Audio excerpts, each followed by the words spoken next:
I've always been a person who values logic. I'm an architect by trade, a profession that literally relies on the structural integrity of things, on the fact that if you bolt a door shut, it stays shut, and if a room is empty, it remains empty. But what happened 3 years ago in that house outside of Oak Haven didn't care about logic. It didn't care about physics. It's taken me this long to even write this down because, frankly, admitting what I saw makes me feel like I'm losing my grip on the world I spent my life building. In the autumn of 2021, I moved into my grandfather's estate. It wasn't some Gothic mansion. It was a sprawling, single-story ranch house built in the late 50s, tucked away at the end of a long, gravel driveway that felt 5 miles long when the sun went down. My grandfather had been a recluse for the last decade of his life, and the house had fallen into a state of quiet decay. I was there to oversee the renovations before we put it on the market. I figured 3 months of solitude would be good for me, a chance to clear my head and get some work done away from the city. The house had a peculiar layout. There was a long central hallway that acted as the spine of the building. My bedroom was at one end, and at the very end of the opposite side was a heavy oak door. It was the only door in the house that was deadbolted from the outside. My father told me it had been my grandmother's hobby room, but after she passed in the late 90s, my grandfather had locked it and never stepped foot inside again. "Leave it be," my dad had warned me. "The floors are rotting in that wing anyway. It's not safe." For the first week, I didn't think twice about it. I was busy scraping wallpaper and dealing with the hum of the old refrigerator. But then came the first Tuesday. I'm a light sleeper, the kind of person who wakes up if a thermostat clicks. That night I woke up to a sound, a soft, rhythmic asterisk thud creak. It was low, barely audible over the wind outside. I checked my phone, 3:00 a.m. exactly. I laid there for a moment, my heart doing that slow, heavy thud you get when you're startled out of a deep sleep. I figured it was just the house settling, or maybe a draft catching one of the windows I'd been working on. I got up to get a glass of water. As I stepped into the hallway, the air felt different. It was colder, sure, but it was also heavy, like the atmospheric pressure had dropped suddenly. I looked down the long stretch of the hall. The moonlight was hitting the floorboards in silver strips, and that's when I saw it. The door at the end of the hall, the one that had been deadbolted for 20 years, was standing wide open. I froze. My mind immediately went to the most logical, terrifying conclusion. Someone was in the house. I hadn't heard a break-in, but that door didn't just open itself. The deadbolt was still extended, glinting in the pale light, but it was no longer tucked into the doorframe. The door was swung back at a perfect 45-degree angle, revealing nothing but a pitch-black void behind it. I didn't go down there that night. I backed into my room, locked my own door, and sat on the edge of the bed with a heavy mag light in my hand until the sun came up. I told myself it was the foundation shifting. I told myself the wood had warped so much the bolt had slipped. I told myself a dozen lies just to get through the night. But deep down, I knew. A deadbolt doesn't slip, and a room that's been empty for 2 decades shouldn't feel like it's breathing. The next morning, the sun made everything seem foolish. I walked down the hall, my boots echoing on the hardwood, and looked at the door. It was closed, not just closed, but dead-bolted. I stared at it for a long time, rubbing the sleep from my eyes. I reached out and grabbed the handle. I pulled. I turned. I even threw my shoulder against it. It didn't budge an inch. It was solid, immovable, and exactly as it should have been. "I'm working too hard," I muttered to the empty house. I convinced myself I'd dreamed the whole thing. A vivid, stress-induced hallucination brought on by the isolation and the smell of paint fumes. I spent the day stripping the cabinets in the kitchen, keeping the radio loud, trying to drown out the silence of the woods outside. But as the afternoon shadows began to stretch across the floor, that old, familiar dread started to pool in my stomach. I decided to be proactive. I went to the hardware store and bought a heavy-duty sliding latch. I installed it on the outside of that oak door, right above the old deadbolt. I even drove a couple of long screws through the frame for good measure. If it was a draft or a shifting foundation, this would stop it. if it was something else. Well, I didn't want to think about something else. That night I went to bed early.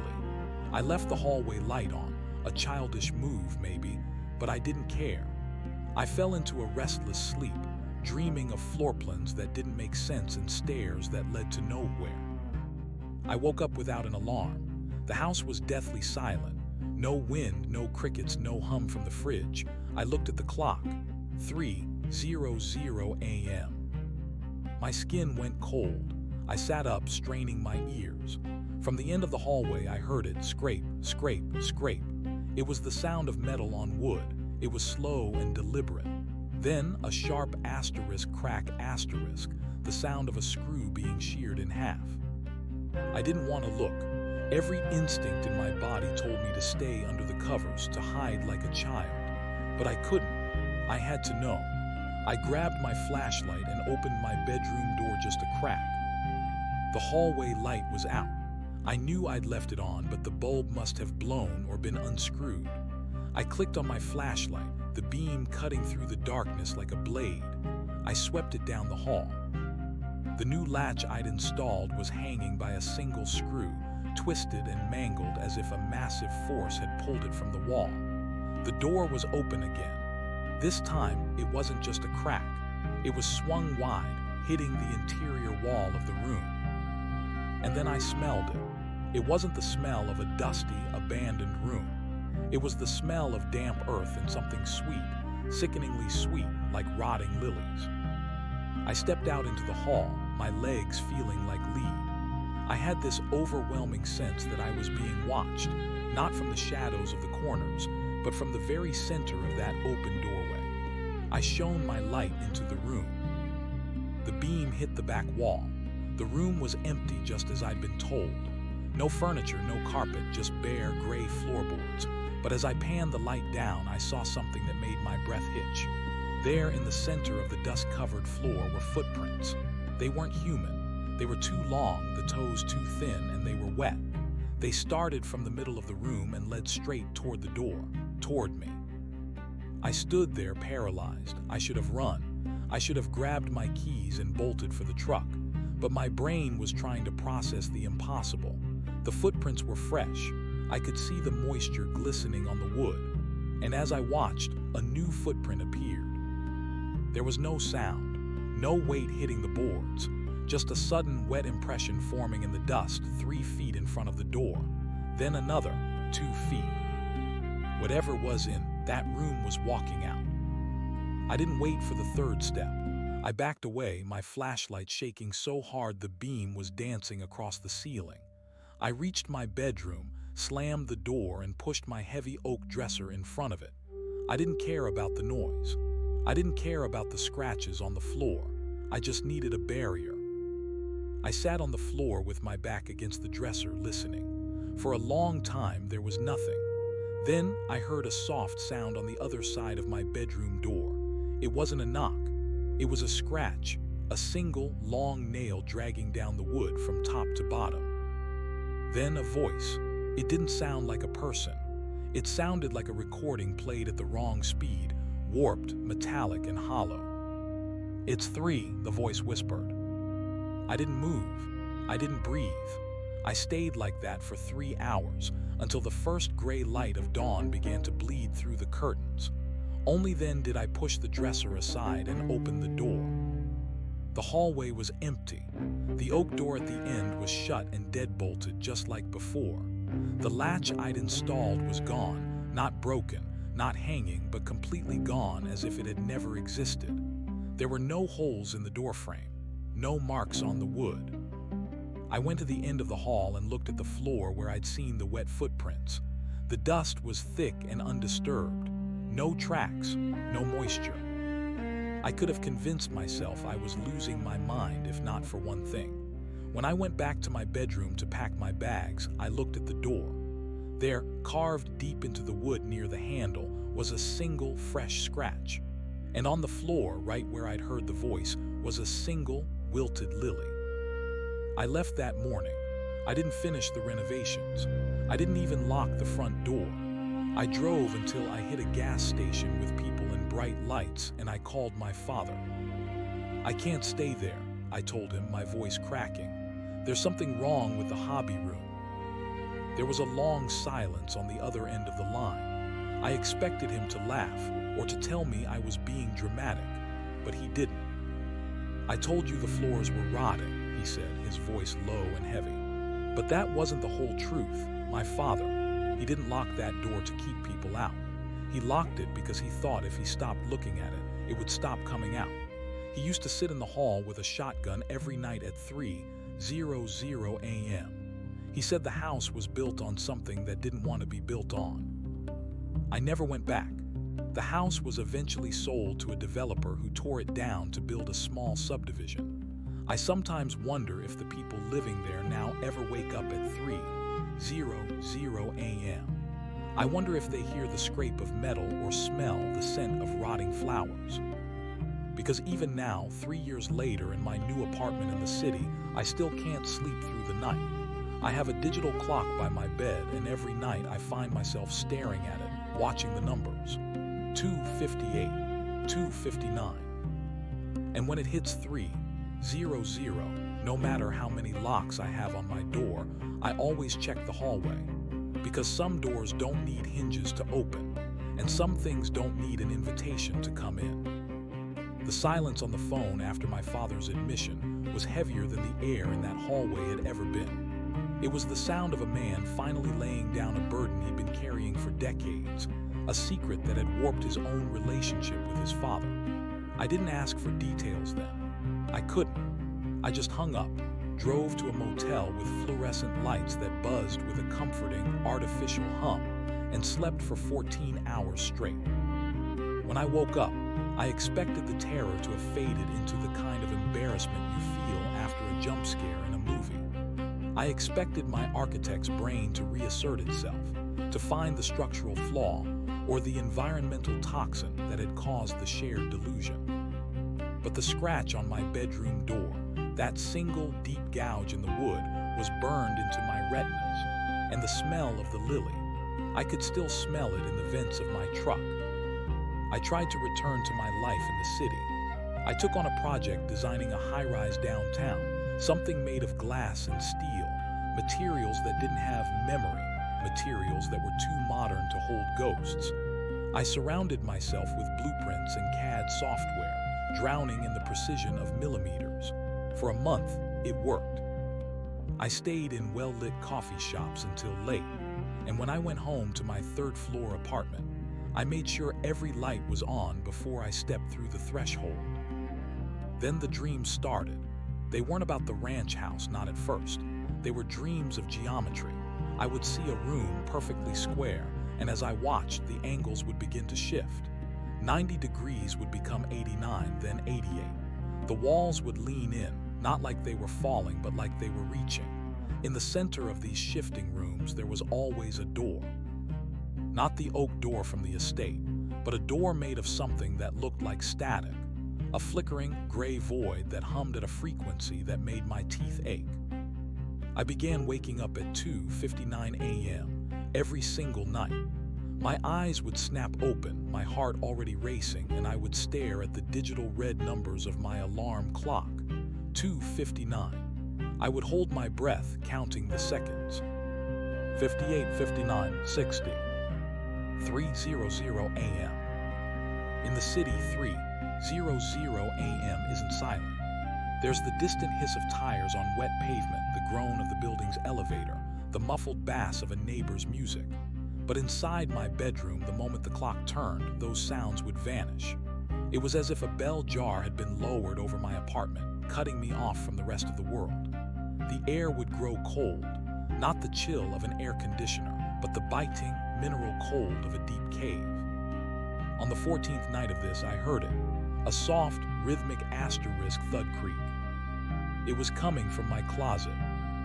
I sat bolt upright, the sheets tangled around my legs like wet ropes. My closet door was a simple sliding panel, modern and lightweight. I had left it closed. Now it was open just an inch. From the darkness within, that sickeningly sweet smell of rotting lilies began to drift out, thick enough to taste.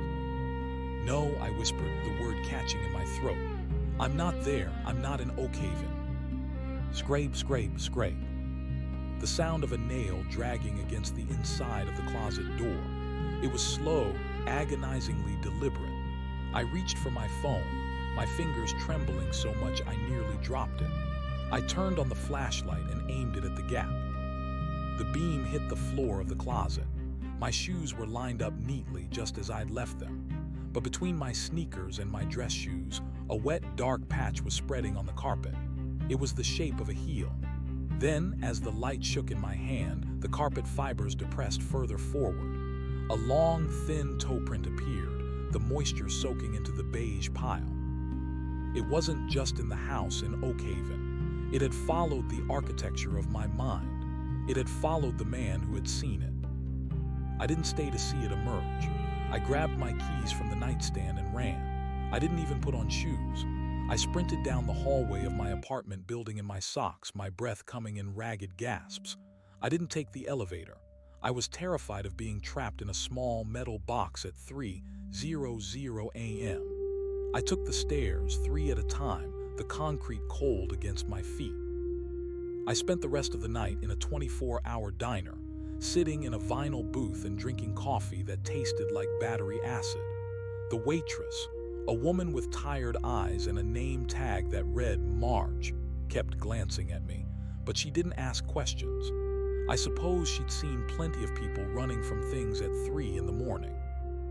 As the sun began to rise, the logical part of me tried to stage a coup. It told me I was having a breakdown. It told me the stress of the Oak Haven estate had triggered some dormant psychological fracture.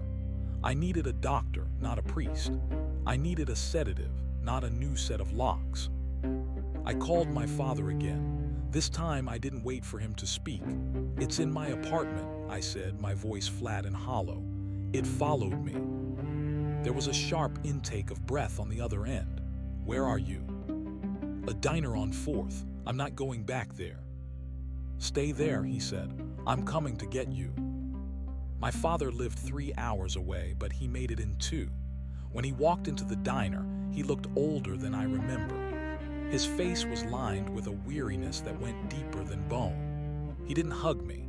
He just sat down in the booth and pushed a small, leather-bound notebook across the table. "This was your grandfather's," he said. "I found it in his safe deposit box after the funeral. I didn't want to show it to you. I thought if the house was gone, the thing would be gone too." I opened the notebook. The pages were filled with architectural drawings, but they weren't like any I'd ever seen.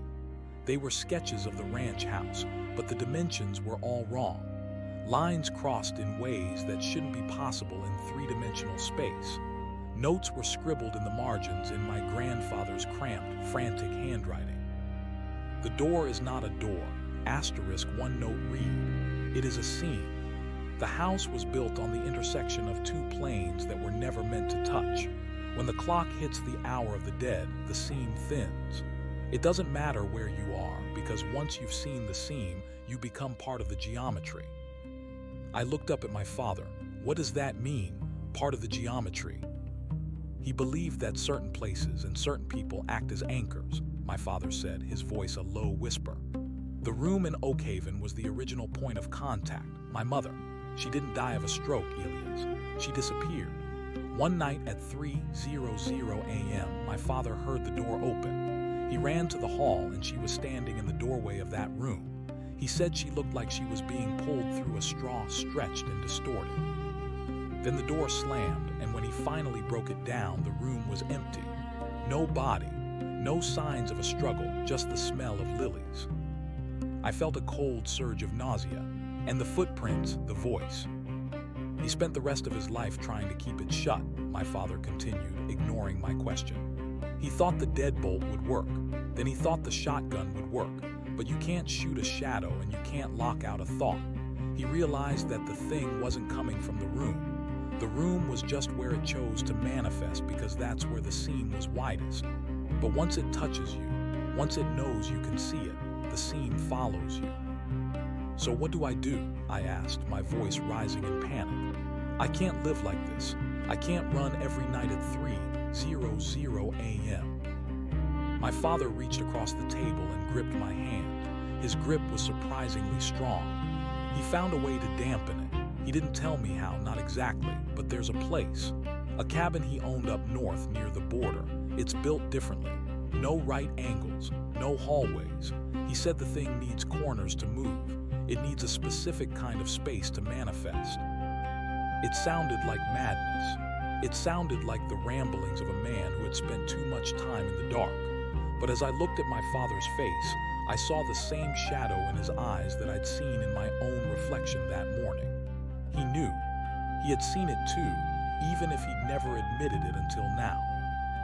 We went back to my apartment to get my things. I didn't want to go in, but my father insisted. "We have to show it we aren't afraid," he said, though his hand was trembling as he turned the key. The apartment felt different. The heavy feeling was gone, replaced by a sterile, empty silence. We walked to the closet. The sliding door was still open an inch.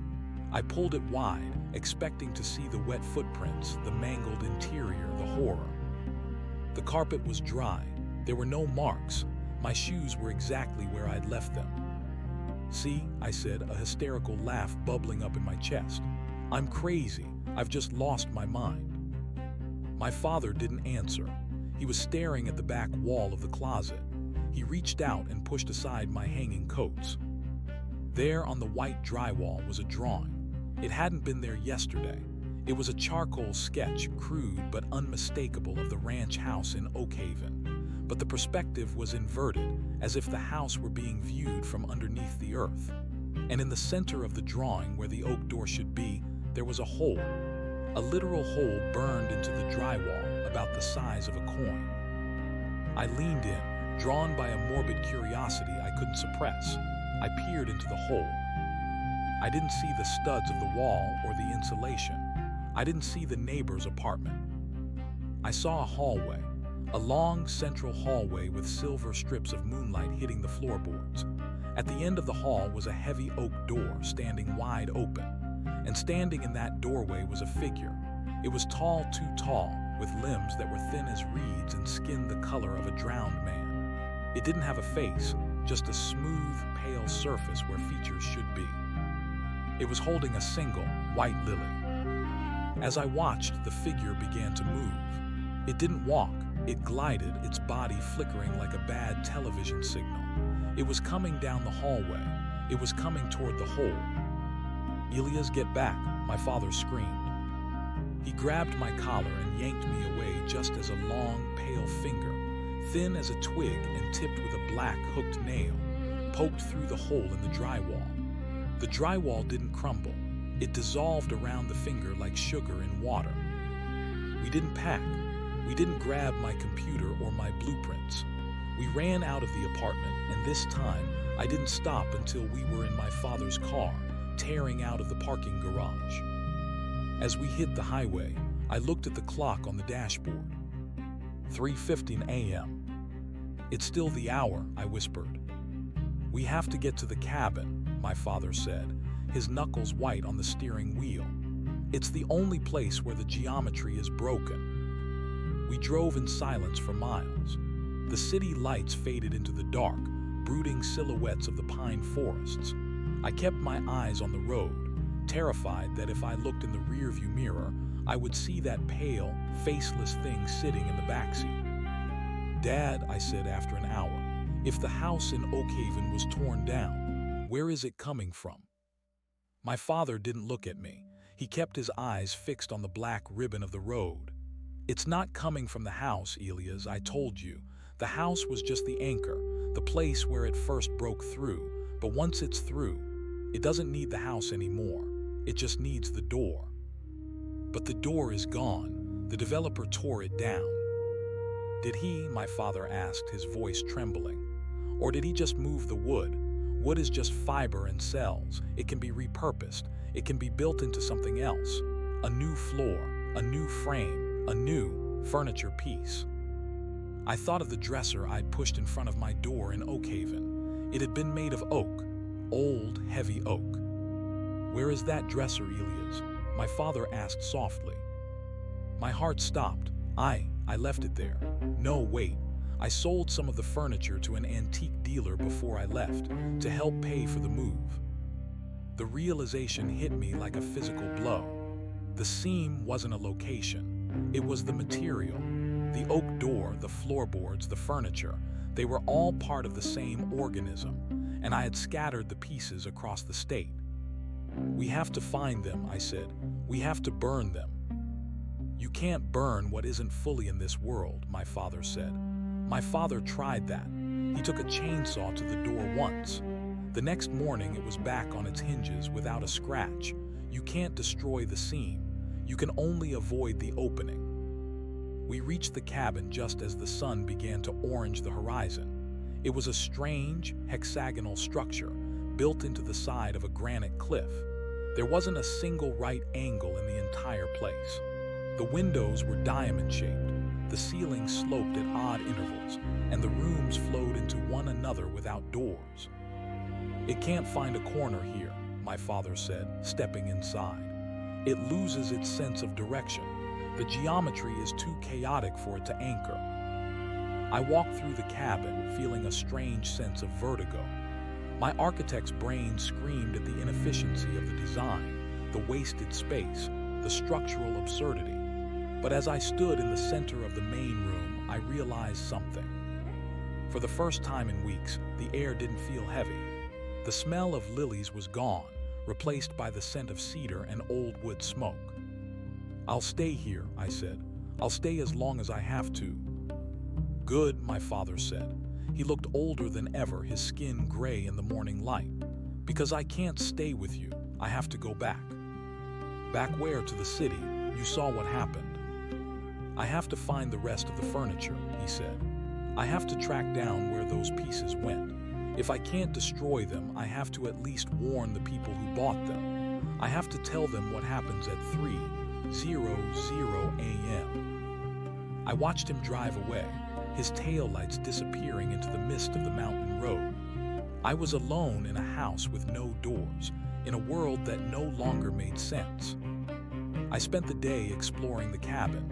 It was filled with my grandfather's things, more notebooks, strange instruments made of brass and glass that looked like they belonged in an 18th century laboratory, and hundreds of candles. There was no electricity, no digital clocks. I felt safe. I felt like I had finally outrun the shadow. But as the sun began to set, casting long, distorted shadows across the hexagonal floor, I realized something I had overlooked. My grandfather's notebooks hadn't just been about the cabin. They had been about the asterisk nature of the entity. I picked up a journal from the bedside table and began to read. "It is a mistake to think it wants to come into our world," my grandfather had written. "It doesn't want our air or our light. It is a scavenger. It feeds on the consistency of our reality. It feeds on the fact that we believe a door is a door and a wall is a wall. When it breaks through at 3:00 a.m., it isn't looking for a victim. It is looking for a witness. Because the more people who see it, the more real it becomes. The seam grows with every gaze." I dropped the book. "It is looking for a witness." I had seen it. My father had seen it. My grandfather had seen it. And now, by writing this down, by telling my story. I looked at the clock on the wall. It was an old pendulum clock, the kind that ticks with a heavy mechanical heartbeat. It was 2:57 p.m. "Wait, p.m. I looked out the window. The sun was high in the sky, but as I watched, the light began to fade. Not like a cloud passing over the sun, but like the light itself was being drained out of the air. The trees turned to gray, then to black. The sky became a bruised purple, then a void of absolute nothingness. I looked back at the clock. The pendulum wasn't swinging. The hands were moving, but they were moving backward. 2:59, 2:58, 2:57. The geometry of the cabin began to groan. The cedar walls, so carefully constructed without right angles, began to twist. The wood shrieked as it was forced into new shapes. I realized my mistake. The cabin wasn't a sanctuary. It was a trap. My grandfather hadn't built it to hide from the thing. He had built it to contain asterisk it. But a trap only works if there's bait. The smell of lilies returned, stronger than ever. It was so thick I began to gag. I looked toward the center of the room. The floorboards were beginning to darken, a wet, rhythmic asterisk thud creak echoing through the hollow space beneath the cabin. And then in the middle of the room, where there was no door, no frame, and no wall, a seam began to open. It looked like a tear in a piece of paper, a jagged, vertical line of static that hummed with that teeth-aching frequency. And through the tear, I could see the hallway, the silver moonlight, the oak door. But this time, I wasn't looking at the door from the hallway. I was inside the room. I was looking out into the house in Oakhaven. I could see the dust on the floorboards. I could see the deadbolt glinting in the light. And I could see a man standing at the other end of the hall, his face pale with terror, holding a heavy maglite in his shaking hand. It was me. It was 3 years ago. I tried to scream, to warn the man in the hallway to run, to never look back, to burn the house to the ground. But no sound came out of my throat. My limbs felt long and thin, my skin cold and smooth. I looked down at my hand. In it, I was holding a single white lily. The clock struck 3, and I began to walk toward the door. The transition was not a physical movement so much as a catastrophic reordering of my own atoms. I felt my bones lengthen, the calcium stretching like pulled taffy, a sickening elasticity that defied every law of biology I had ever studied. My vision bifurcated. I was simultaneously the man in the hallway 3 years ago, smelling the first hint of rot, and the thing standing in the dark, watching him through the jagged tear in the universe. The cabin was gone. The hexagonal sanctuary had been a lie, or perhaps a cocoon. My grandfather hadn't been hiding. He had been documenting the metamorphosis. I looked at my hand again. The fingers were no longer mine. They were translucent, the color of milk glass, ending in those hooked, obsidian nails I had seen poking through my apartment wall. The lily I held wasn't a flower.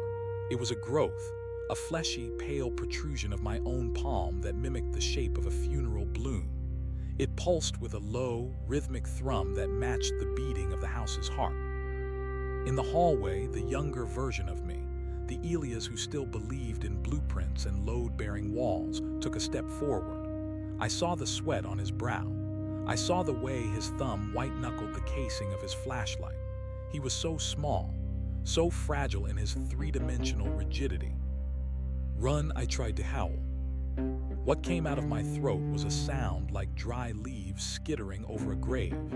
It was the scraping noise I had heard against my closet door. It was the sound of the seam widening. I realized then that time wasn't a line in Oakhaven. It was a loop of rusted wire, and I was the knot where the ends met. The entity wasn't a ghost, and it wasn't a demon. It was a state of being. It was what happened when a mind became part of the geometry. By obsessing over the door, by measuring the hallway, by trying to map the impossible, I had mapped myself right out of my own skin. The younger Elias reached the door. His hand hovered over the brass knob.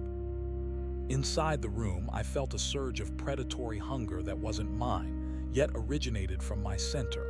It was a hunger for consistency. I needed him to see me. I needed his gaze to anchor my flickering form into the world of the living. If he looked at me, I would become solid.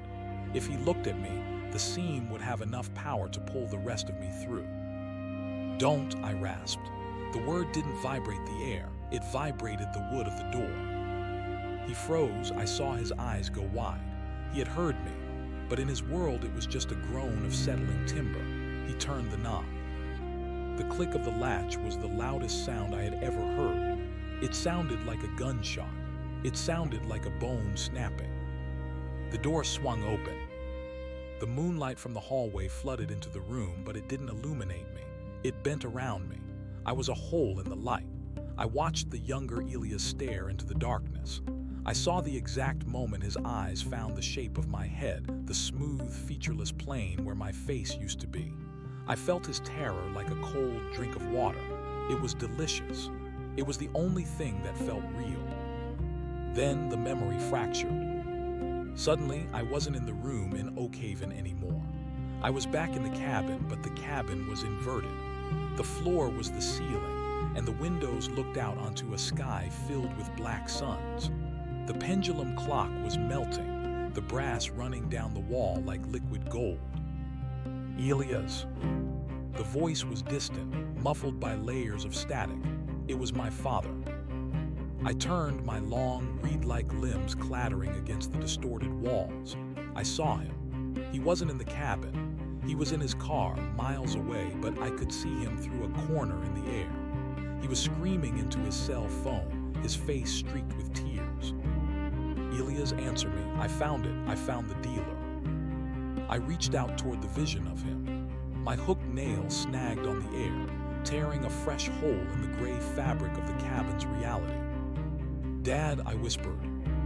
He didn't hear me. He was talking to someone else now. The dresser, the one he sold you. Don't open the bottom drawer.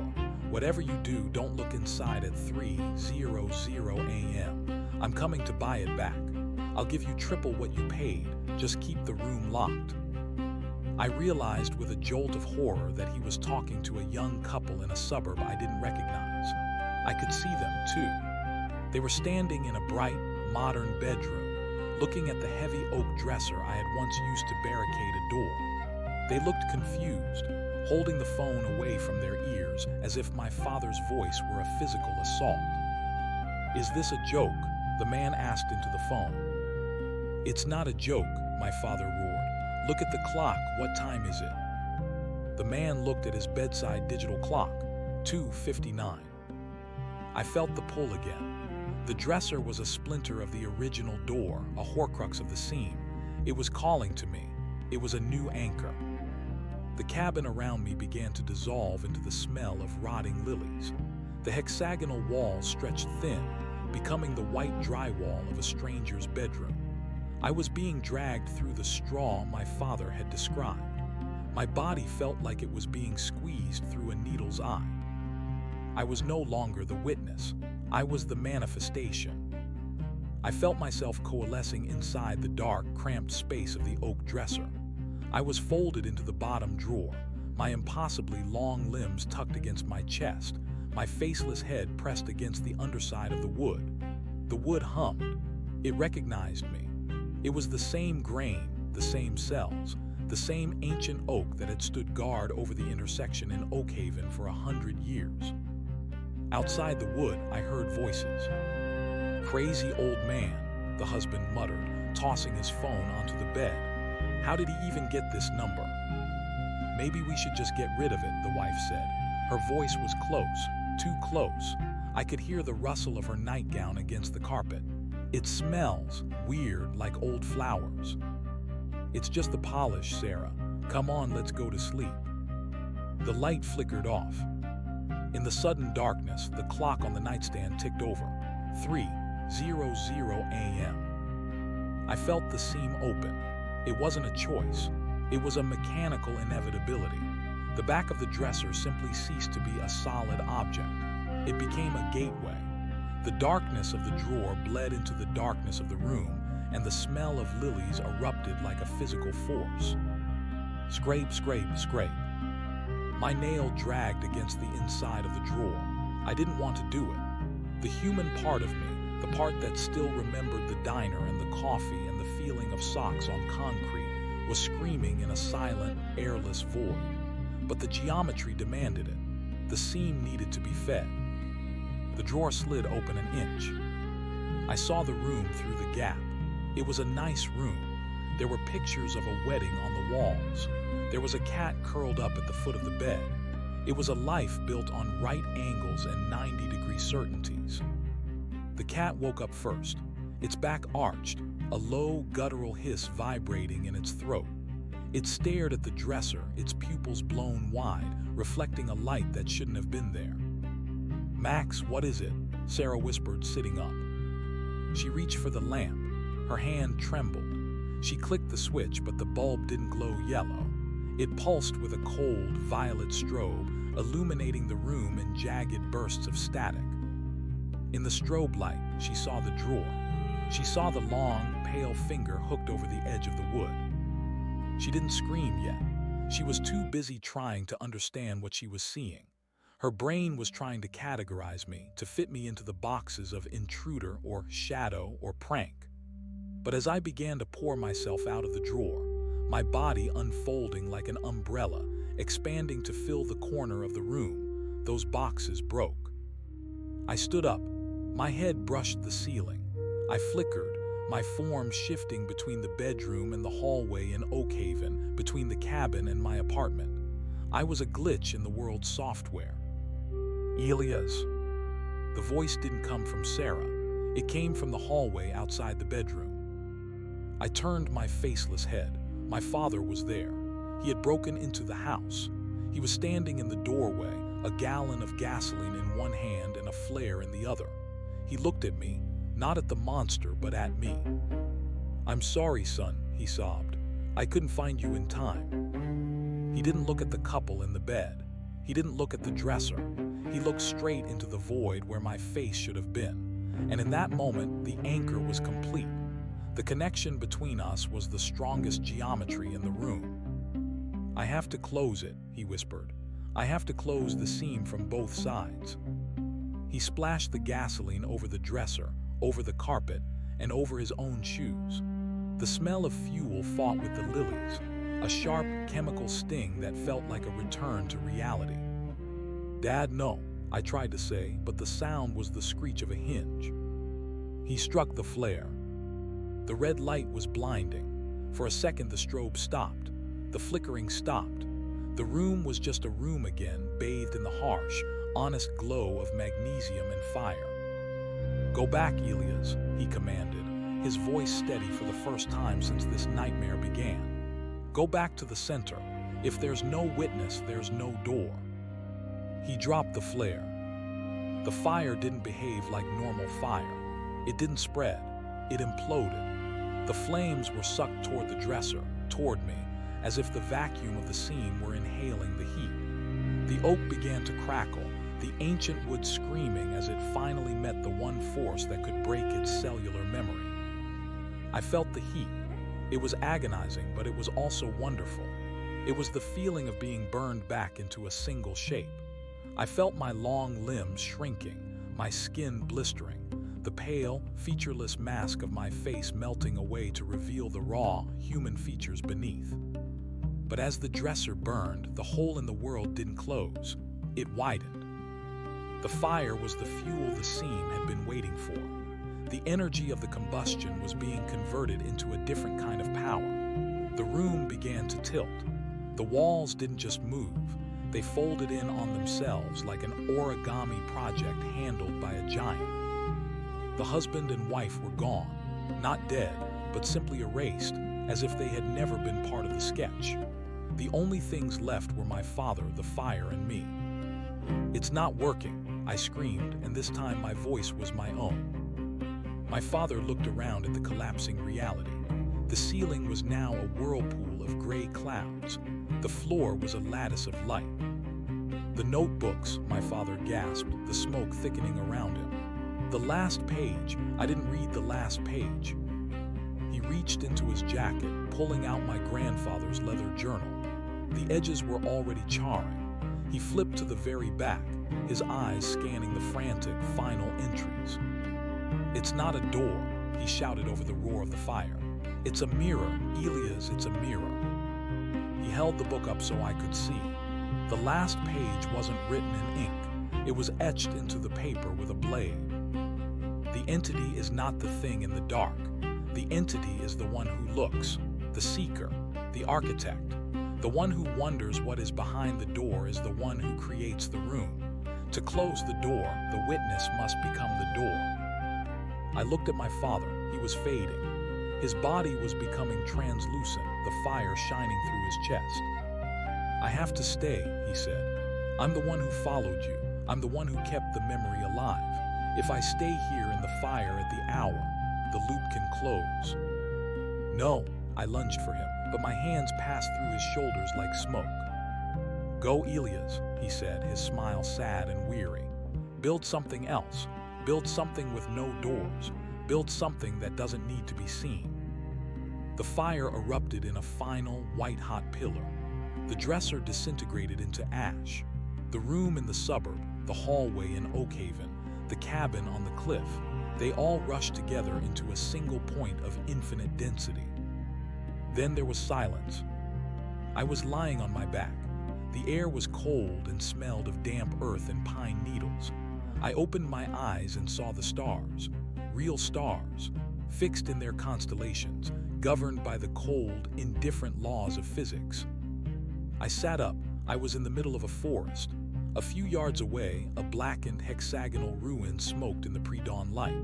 The cabin was gone. Only the stone foundation remained, cracked and charred.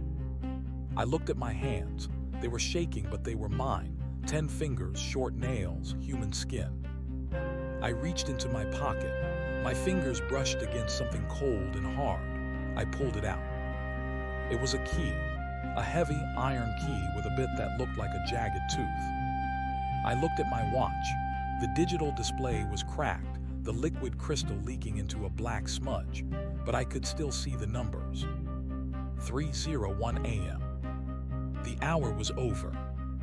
I stood up, my legs weak and wobbling. I began to walk through the woods, away from the ruins of my grandfather's obsession. I didn't know where I was going, but I knew I couldn't stay. I walked for hours until I hit a paved road. I followed it until I found a gas station. The attendant was a teenager with headphones on, oblivious to the world. He didn't look at me. He didn't see the ash on my face or the hollow look in my eyes.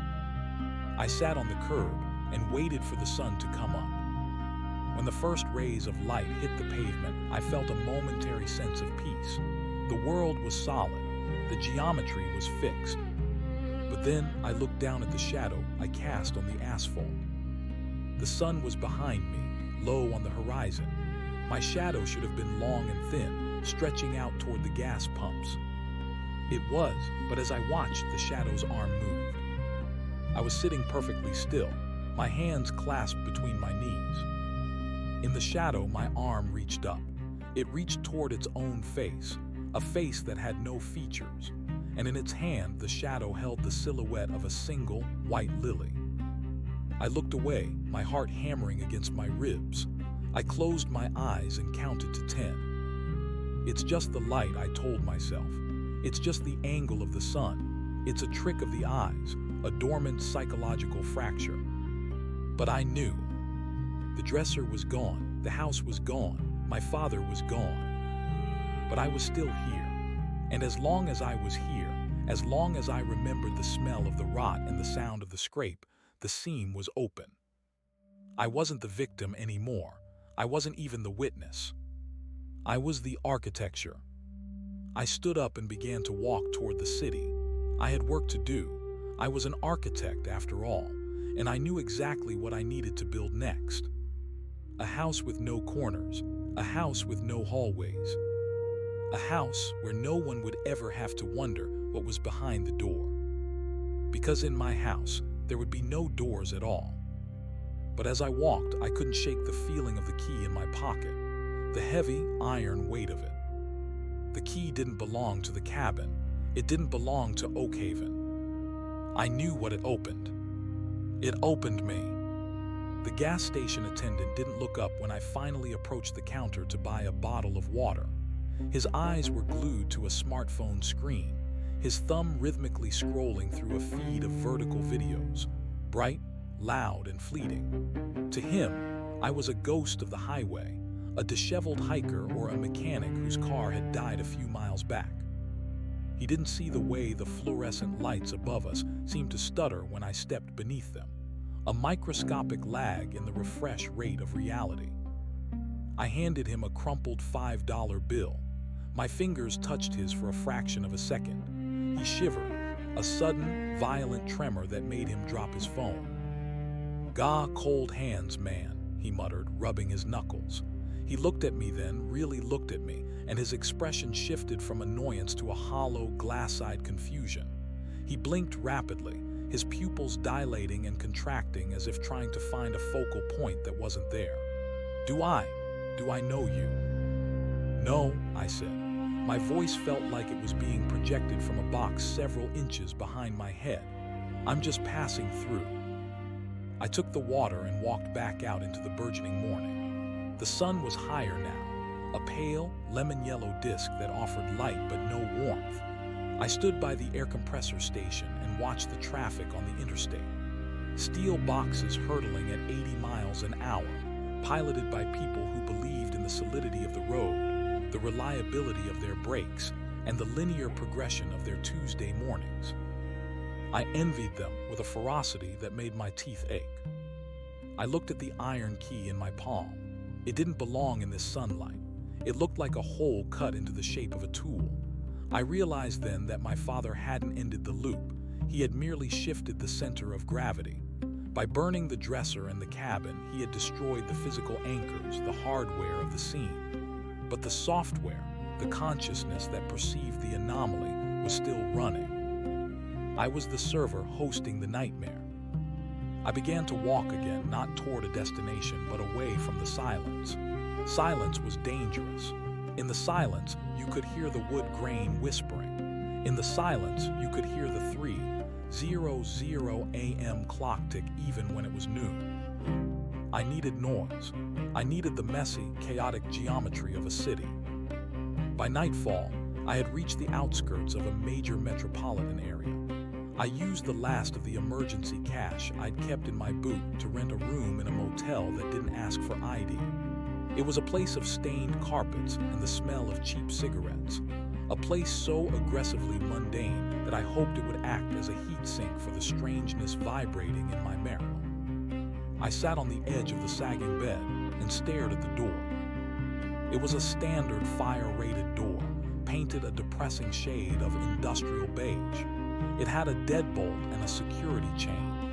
It was a barrier designed to keep out humans. It was useless against what I carried.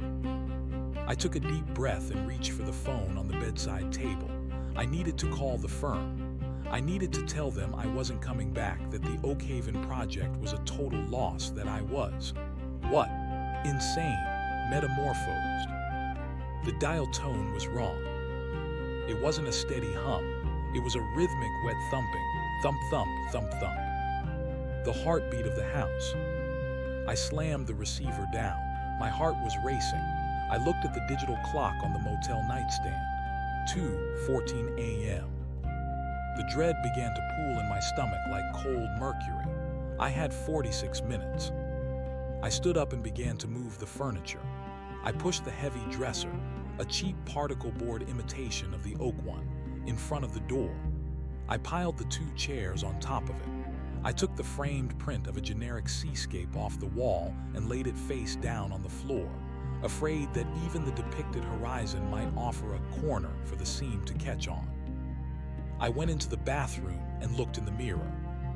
For a moment I saw myself, Elias Thorne, 32 years old, sunken eyes, stubble, a man who looked like he'd been through a war. Then I blinked. The reflection didn't blink back. My image stayed there, eyes wide, staring at the real me with an expression of predatory pity. The reflection reached out and pressed its palm against the glass from the other side. The glass didn't fog. Instead, a white lily began to bloom under its skin, the pale petals pushing through the reflection's wrist. I backed out of the bathroom, tripping over the rug. 2:48 a.m. The walls of the motel room began to lose their opacity. I could see the structural beams, the wiring, the plumbing, but they weren't made of copper and wood anymore. They were made of the same translucent, milk glass material as my fingers had been in the cabin. The room was becoming a diagram, a blueprint of a space that shouldn't exist. I crawled into the corner, the one place I should have avoided, and curled into a ball. I pressed my forehead against my knees and closed my eyes tight. "It's not real," I whispered. "Geometry is a human construct. Physics is a set of observations, not a set of laws. If I don't observe it, it can't happen." 2:59 a.m. The air in the room grew heavy and sweet. The smell of rotting lilies was so thick I could taste it on the back of my tongue. It felt like velvet sliding down my throat, choking me. Then the sound started.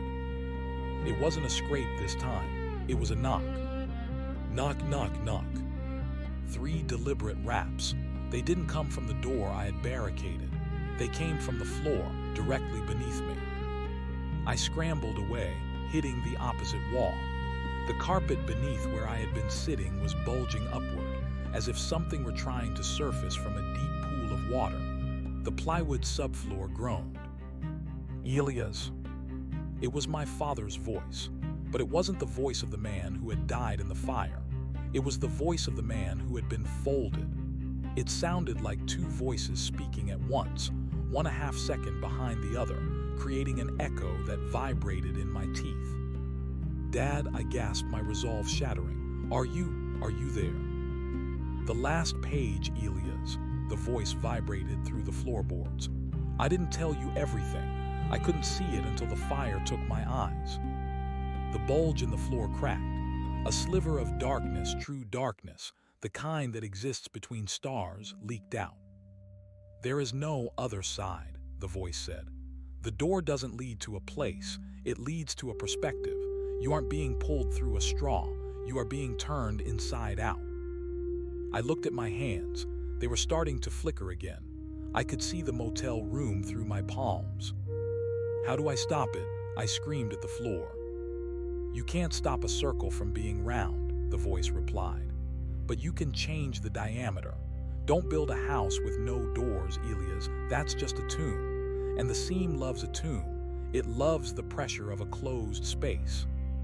The clock clicked, 3:00 a.m. The barricade in front of the door didn't move, but the door itself simply ceased to be a barrier. It became a mist. Standing in the hallway was a figure. It wasn't the tall, faceless thing I had become in Oakhaven. It was a child. He was wearing pajamas with little rockets on them. He held a stuffed bear in one hand and a flashlight in the other. He looked exactly like the photos of me when I was 6 years old, the year my grandfather first took me to the house in the woods. The child Elias looked into the room. His flashlight beam cut through the violet static, illuminating me where I cowered on the floor. Are you the monster? The child asked. His voice was high and thin, trembling with a bravery that broke my heart. No, I sobbed. I'm you, I'm just older. The child took a step into the room. As his foot touched the motel carpet, the floor beneath him turned into the forest floor of Oakhaven. Pine needles scattered over the linoleum. The smell of ozone and damp earth swirled around us. Grandpa says the door only opens for people who are looking for something, the child said. He pointed his flashlight at the iron key sitting on the nightstand. Did you find it? I looked at the key. It was glowing now, a faint, pulsing amber. I found it, I said, but I don't want it. You have to use it, the child said. He wasn't looking at me anymore. He was looking behind me. I turned. The wall of the motel room had vanished. In its place was a vast, infinite library, but the books weren't made of paper. They were made of light, and they were stacked in gargantuan, hexagonal towers that stretched upward into a sky of black suns. This was the geometry. This was the source code. If you don't open the next door, the child whispered, his voice sounding further and further away, you'll stay in this one forever, and the fire will eventually find you again. I realized then that the loop wasn't just my life. It was a series of chambers. Oakhaven was the first. The cabin was the second. This motel room was the third. I was being moved through a sequence of increasingly fragile realities, and if I stopped, if I refused to move forward, the structure would collapse under the weight of my own observation. I reached out and grabbed the key. It felt searing hot, branding my palm with its jagged shape. Where does it go? I asked. But the child was gone. The motel was gone. I was standing on a narrow bridge of white stone, suspended in the middle of the hexagonal library. Below me, I could see thousands of versions of the hallway in Oakhaven. I saw my father striking the flare. I saw my grandfather scribbling in his notebook. I saw the young couple in the suburb waking up to the smell of lilies. They were all rooms in this infinite structure, and I was the one walking the rafters. I looked at the key in my hand. It was no longer iron. It was made of the same milk glass as the library. I looked ahead. At the end of the bridge, there was a single freestanding doorframe. It wasn't made of wood or stone. It was made of pure, unadulterated intent. There was no door in the frame, only a shimmering veil of silver mist. 3:01 a.m. The library began to shake. The hexagonal towers started to lean, the books of light spilling out and shattering like glass. The consistency was failing. My presence here was a toxin. I had to choose. I could stay here and watch the entire architecture of my family's history dissolve into nothingness, or I could step through. I thought of my father's final words, build something that doesn't need to be seen. I realized what he meant. The witness was the problem. As long as I was looking at the door had power. As long as I was measuring the hallway could stretch. I turned my back on the doorframe. I sat down on the white stone bridge and closed my eyes. I didn't look at the towers. I didn't look at the black suns. I didn't look at the memories of Oakhaven. I began to imagine a different geometry, not a circle, not a hexagon. I imagined a point, a single, dimensionless point with no interior and no exterior, a place where there was no room for a door. The sound of the collapsing library was deafening. It sounded like 1,000 glass cathedrals falling into a canyon. I felt the bridge beneath me shatter. I felt myself falling into the void. But I didn't open my eyes. I focused on the point. I became the point. I felt my limbs retract. I felt my memories compress. I felt the smell of the lilies being crushed into a single, infinitesimal spark of scent. I was no longer Elias Thorne. I was no longer the architect. I was no longer the monster.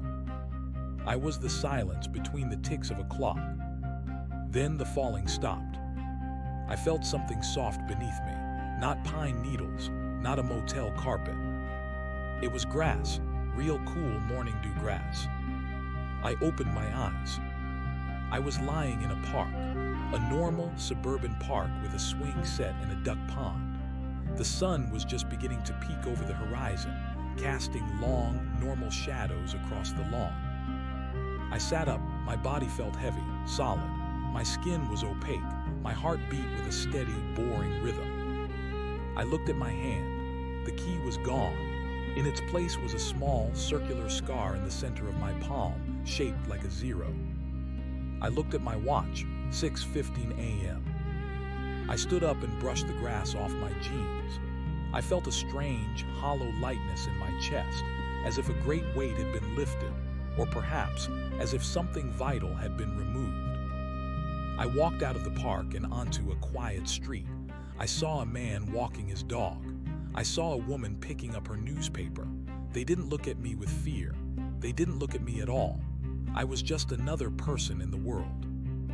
I walked until I found a small cafe that was just opening. I went inside and ordered a coffee. The waitress smiled at me. "Beautiful morning, isn't it?" "Yes," I said. My voice was mine, just mine. "It is." I sat by the window and watched the world wake up. I watched the light change from gray to gold. I watched the shadows shorten. I felt safe. For the first time in my life, I felt truly, boringly safe. But then, as I reached for my sugar, I saw it. On the table next to mine, a man was reading a newspaper. He had finished his coffee and left a small tip on the table. Next to the tip, he had left a small white flower. A lily. It wasn't a real flower.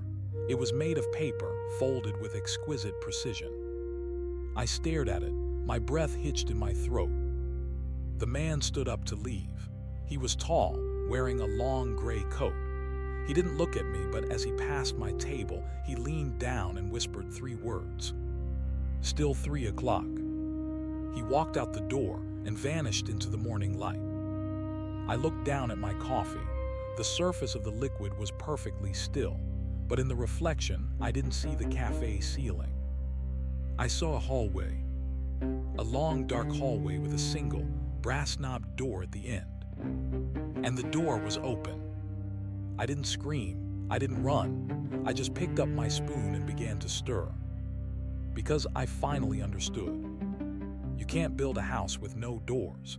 You can only choose which ones to leave unlocked. And somewhere in the basement of my mind, the 3:00 a.m. clock was still ticking. It would always be ticking. The seam wasn't a place I had visited. The seam was the thread that held me together. I took a sip of my coffee. It was bitter and hot. It was the most real thing I had ever tasted. I looked out the window. The man in the gray coat was gone. But on the glass of the window, in the faint condensation of the morning air, someone had traced a shape with their finger. A hexagon. Inside the hexagon, there was a single tiny dot. Me. I reached out and wiped the glass clean. I didn't know what would happen when the sun went down. I didn't know if I would wake up in a motel or a cabin or a void. But for now, it was 6:20 a.m., and for now, that was enough. I finished my coffee, left a $5 bill on the table, and walked out into the world. I didn't look back at the cafe. I didn't look at my shadow. I just kept walking, counting my steps, making sure each one was exactly 12 inches long. A perfect human measurement. A lie I was more than happy to live. The sidewalk felt solid, yet I walked with the gingerly precision of a man traversing a frozen lake that had already grown beneath his weight. Every tactile sensation, the grit of concrete through my soles, the brush of a stranger's shoulder, the humid breath of a passing bus, felt like a desperate calibration. I was manually overriding the system, forcing the world to remain three-dimensional and dull. I found a park bench near a fountain. The water splashed in chaotic, non-repeating patterns. I focused on that chaos. The seam hated chaos. It preferred the elegant, terrifying repetition of the fractal and the loop. If I could stay immersed in the messy, entropic details of a Wednesday morning, perhaps I could anchor myself to the now and let the then drift away like smoke. But the paper lily sat in my mind's eye, a white stain on the memory of the cafe. The man in the gray coat hadn't been a ghost or a projection. He had been a messenger, still 3 o'clock. The phrase was a haunting geometric truth. On a circular clock face, 3 o'clock is a right angle, a perfect corner. It is the moment where the vertical meets the horizontal, the precise intersection where a shadow is cast at its most revealing slant. My father had tried to burn the corners away, but you cannot burn a concept. You can only relocate it. I looked at my phone. The screen was cracked, a spiderweb of black glass. I hadn't noticed when it happened, probably during the collapse of the library or perhaps when I was shoved back into this real skin. I tried to swipe the home screen, but the touch interface was unresponsive. Underneath the cracks, the pixels began to bleed. They didn't form icons. They formed a slow, scrolling list of names. Thorn, Thorn, Thorn, Thorn. A genealogy of the folded. I shoved the phone into a trash can near the fountain. I couldn't afford tools anymore. Tools were just extensions of the observer's intent, and my intent was poison. I needed to be a ghost in the machine of the city. I needed to disappear into the mundane until the universe forgot I was an anomaly. I spent the day moving. I rode the subway from one end of the line to the other, buried in the smell of damp wool and electricity. I watched the people. They were so beautifully, tragically unaware. They checked their watches. They argued over dinner plans. They worried about debt. They lived in the hardware. They didn't know that the walls of their apartments were only held together by the collective agreement that walls should be solid. By 4:00 p.m., the light began to turn that bruised autumnal purple. My skin started to itch, not on the surface, but deep inside the marrow, as if my bones were trying to rotate 45 degrees within my flesh. I got off at a station I didn't recognize. The neighborhood was a wasteland of industrial warehouses and chain-link fences. It was perfect. No one looked for meaning here. There were no lilies here, only rust and oil. I found a 24-hour diner called the Silver Spoon. Its neon sign flickered with a dying hum, *SLVER SPOON*. The eye was dark, a missing tooth in the grin of the street. I went inside and took a booth in the far back, tucked behind a pillar of cracked laminate. The waitress was an older woman with skin like parchment and eyes that had seen too many graveyard shifts to care about a man who looked like he'd crawled out of a shipwreck. "Black coffee," I said, "and keep it coming." "You waiting for someone, honey?" she asked, her voice a gravelly comfort. "No," I said, "I'm just waiting." She nodded, not needing an explanation. In places like this, everyone was waiting for something. A bus, a check, a miracle, or the end of the world. I sat there for hours. I watched the clock above the counter. It was an old analog model, the kind with a red second hand that swept with a mechanical stutter. 5:00 p.m. 8:00 p.m. 11:00 p.m. With every passing hour, the diner felt more like a fortress. The smell of frying onions and old grease was a shield. The clatter of dishes was a symphony of the physical. I gripped my heavy ceramic mug until my knuckles turned white. I was holding onto the world. At midnight, the air in the diner changed. It wasn't a smell this time. It was a pressure. My ears popped as if we were descending rapidly. The other patrons, a tired trucker, a pair of teenagers in smeared eyeliner, didn't seem to notice. But I saw the sugar shaker on my table. The grains of sugar inside weren't sitting in a heap anymore. They were vibrating, aligning themselves into tiny, perfect rows. I looked at the waitress. She was standing at the register, frozen. She wasn't a statue. She was still breathing, her chest moving in slow, rhythmic heaves. But she was trapped in a lag.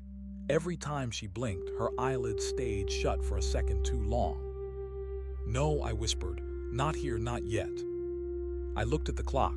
It was 12:03 a.m. But then I looked at the shadow the clock cast on the wall. The shadow's hands weren't at 12. They were at 3. The architecture of the diner began to stretch.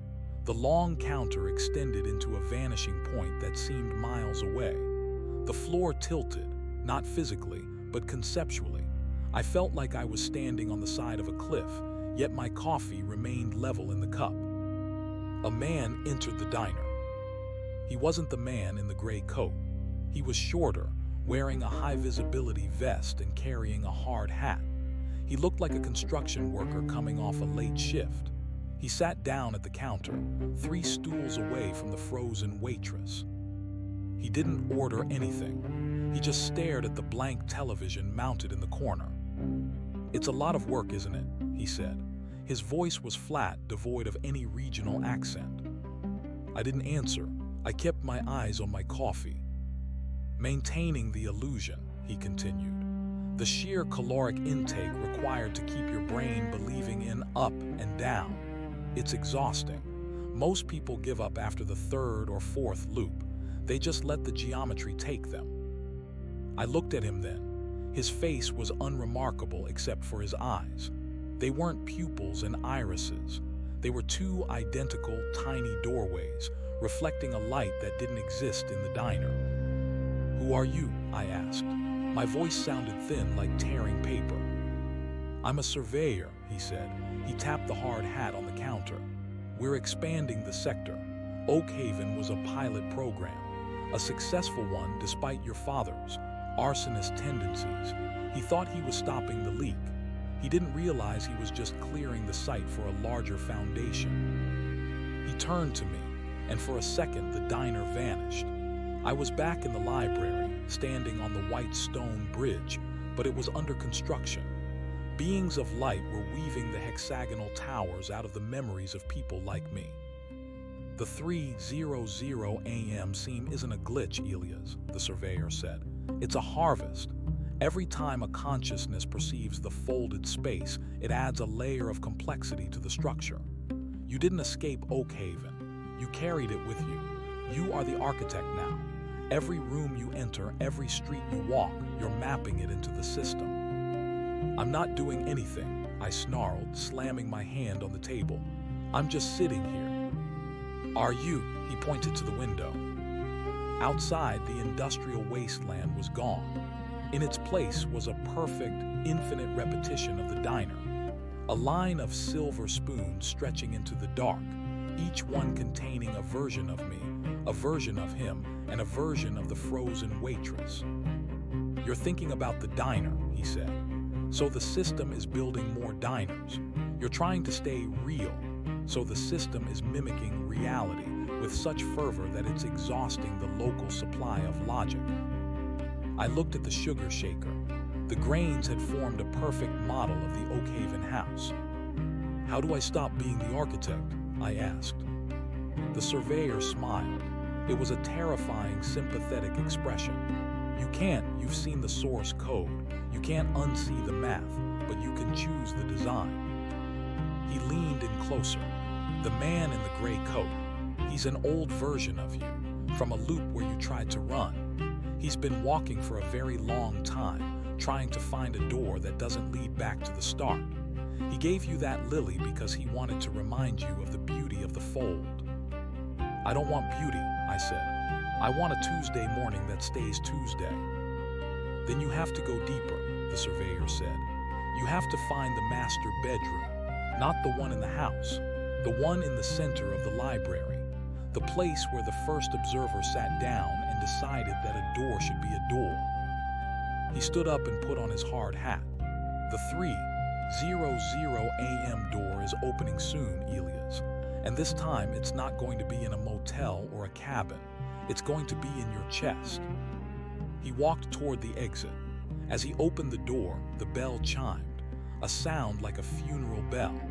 He stepped out into the dark and was instantly replaced by a version of himself entering the diner in the next loop over. I looked at the clock, 1:15 a.m. The pressure was becoming unbearable. My vision was tunneling. The edges of the diner were fraying, the laminate peeling away to reveal the pulsing, milk-glass skeleton of the universe. I looked at my palm.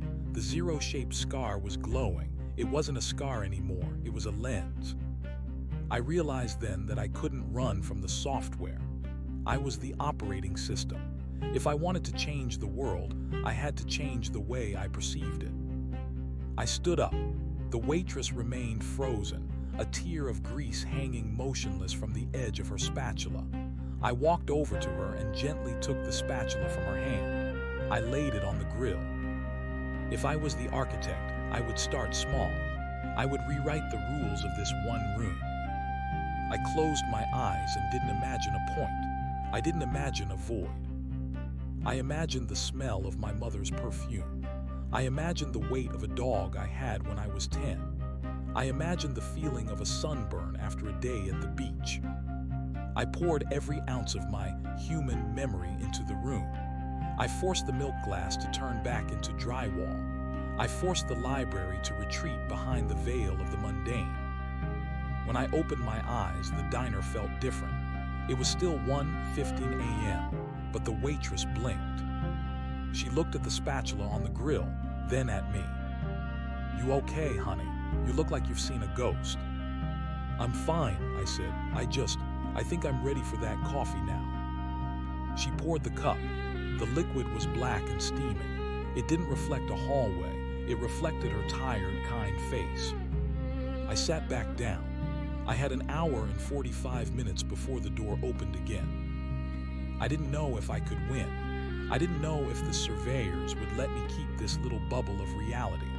But for the first time, I wasn't afraid of the door. The door was just a transition, and I was the one with the key. I reached into my pocket. My fingers brushed against something cold and hard.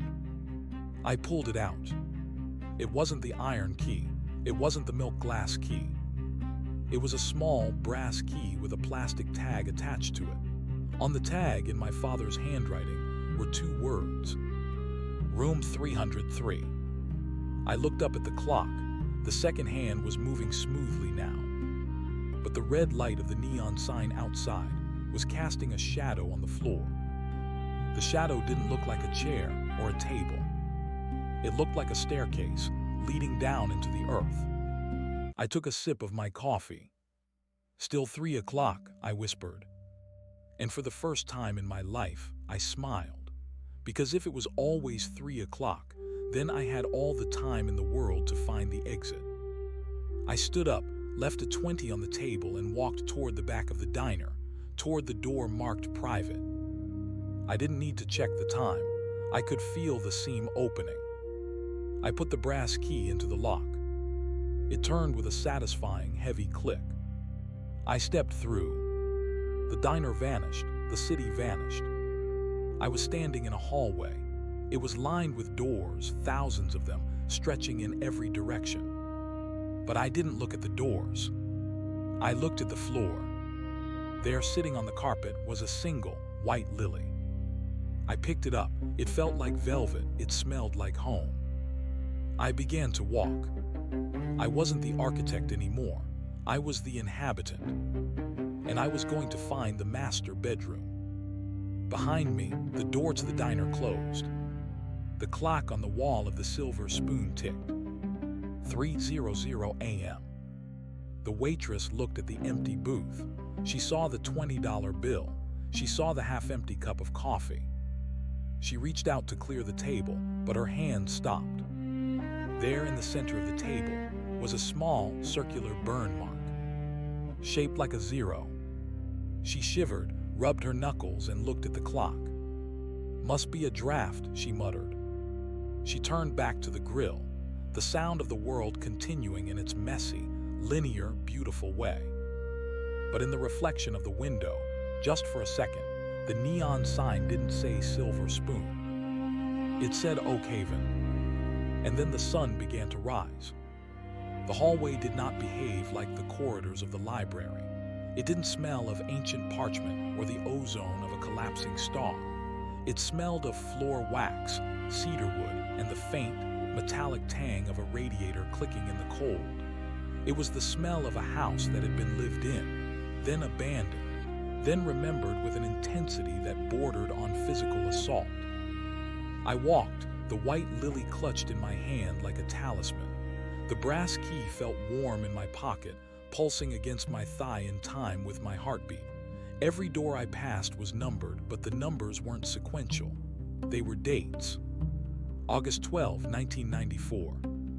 May 3, 2001. January 19, 2018. I stopped in front of the 2018 door. That was the year my father died.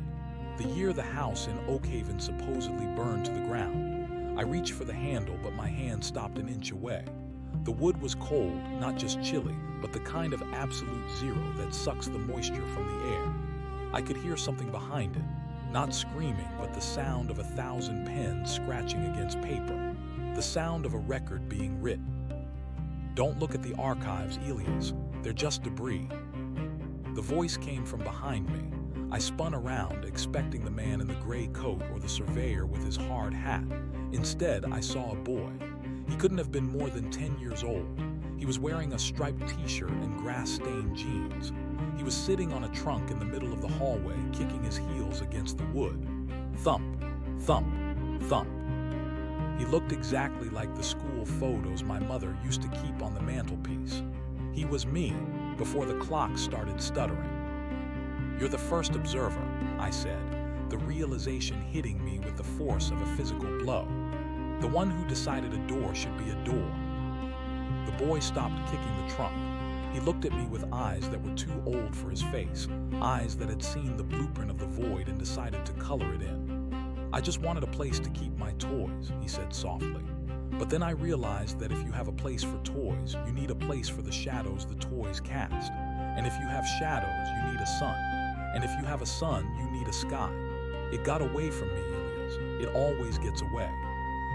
He stood up and walked toward me. The hallway seemed to shrink as he moved, the walls leaning in as if to eavesdrop. "The surveyor told you that you're the architect. He lied. You're just the tenant who forgot he signed the lease. This place, this scene, it isn't a glitch in the world. The world is the glitch in the scene. He pointed to the lily in my hand. That's not a flower.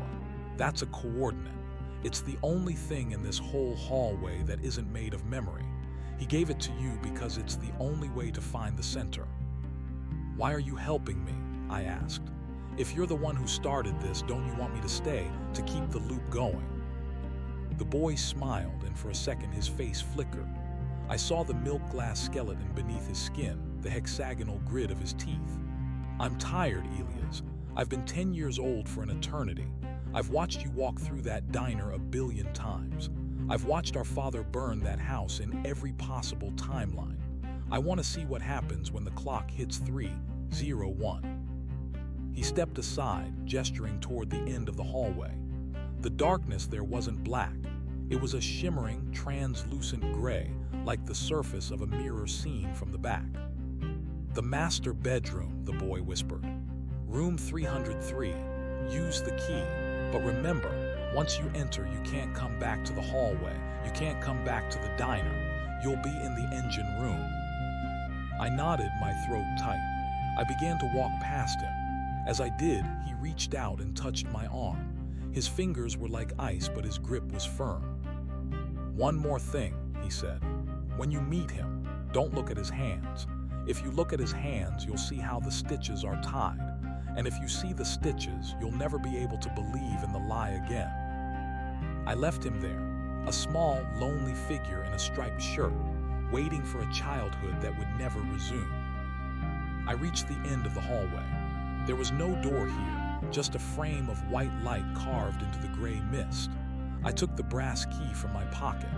It was vibrating so hard now that it hummed, a low-frequency drone that made my teeth ache. I held it up to the empty air where a lock should be. The air curdled. A keyhole manifested, a dark slit in the fabric of the light. I inserted the key and turned. The sound of the lock opening was the sound of a mountain cracking in half. I stepped through. I wasn't in a bedroom. I was in a space that defied every law of perspective I had ever known. It was a chamber of infinite height, the walls made of shifting, translucent panels that displayed every moment of my life simultaneously. I saw myself drinking the coffee in the diner. I saw myself as an infant crying in a crib. I saw myself as an old man I didn't recognize, lying in a bed with white sheets, staring at a ceiling that was slowly turning into a hexagon. In the center of the room was a desk. It was an ordinary wooden desk, the kind my father used to have in his study, and sitting behind it was a man. He wasn't wearing a gray coat. He wasn't wearing a hard hat. He was wearing a simple, white button-down shirt with the sleeves rolled up. He was writing in a ledger with a fountain pen. The scratching sound I had heard behind the doors was deafening here. He didn't look up when I approached. He just kept writing, his hand moving with a fluid, terrifying grace. "You're late," he said. His voice was deep, resonant, and familiar. It was my father's voice, but stripped of the anger and the whiskey. It was the voice of a man who had become a machine. "I got held up at the diner," I said, my voice echoing in the vastness of the chamber. "The silver spoon," he murmured, still writing. "A nice touch. The eye being out in the sign was a bit cliché, don't you think? We usually reserve that for the more gothic sectors, but I suppose for you, it felt authentic." "Who are you?" I asked, though I already knew the answer. "I'm the clerk," he said. He finally stopped writing and looked up. His face was my father's face, but his eyes were like the surveyor's, doorways into a light that never ended. "I keep the books. I make sure the transitions are smooth. I make sure that when you walk through a door at 3:00 a.m., there's actually something on the other side for you to perceive." "You're the one who trapped me," I said, my anger finally bubbling to the surface. "You're the one who turned my life into a series of rooms and loops." The clerk sighed and leaned back in his chair. "I didn't trap you, Elias. You were born of the scene. Your father, the one you remember, he was a projection. He was a version of me that tried to live in the hardware. He tried to be a man with a house and a son, but the seam doesn't like it when its parts try to become the whole. He burned the house because he thought he could cauterize the connection. He thought he could save you from the family business. He gestured to the ledger. But you can't save a thought from the thinker. You are a thought, Elias. A very complex, very stubborn thought that has spent 30 years trying to convince itself it has a pulse. I felt the coffee, I said, stepping closer to the desk. I felt the cold in the hallway. I feel the weight of this lily.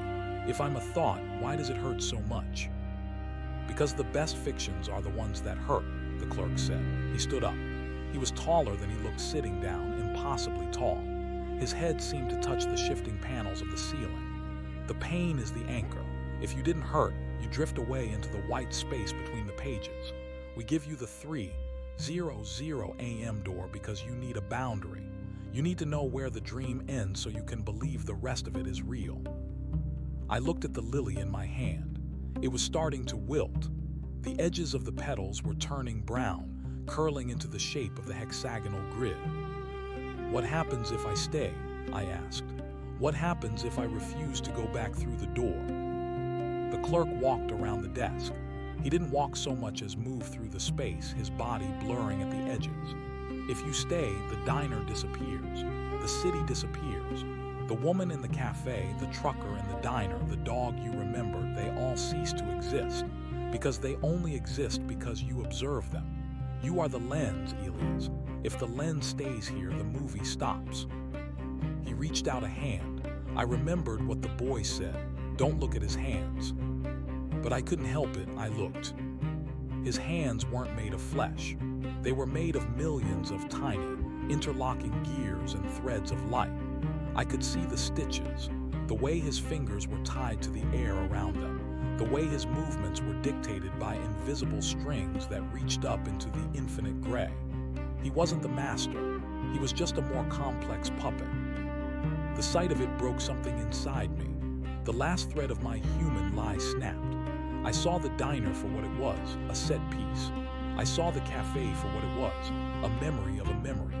I saw the 3:00 a.m. door not as a threat, but as a release valve. I want to go to 3:01, I said. The clerk froze. The gears in his hands ground to a halt with a screeching sound. There is no 3:01, Elias. The clock resets. The loop closes. That is the nature of the geometry. No, I said, gripping the brass key until it cut into my palm. The boy said you were tired. He said he wanted to see what happens. If I'm the architect, then I'm changing the design. I didn't look at the doors on the walls. I didn't look at the ledger. I looked at the clerk's chest. The door is going to be in your chest.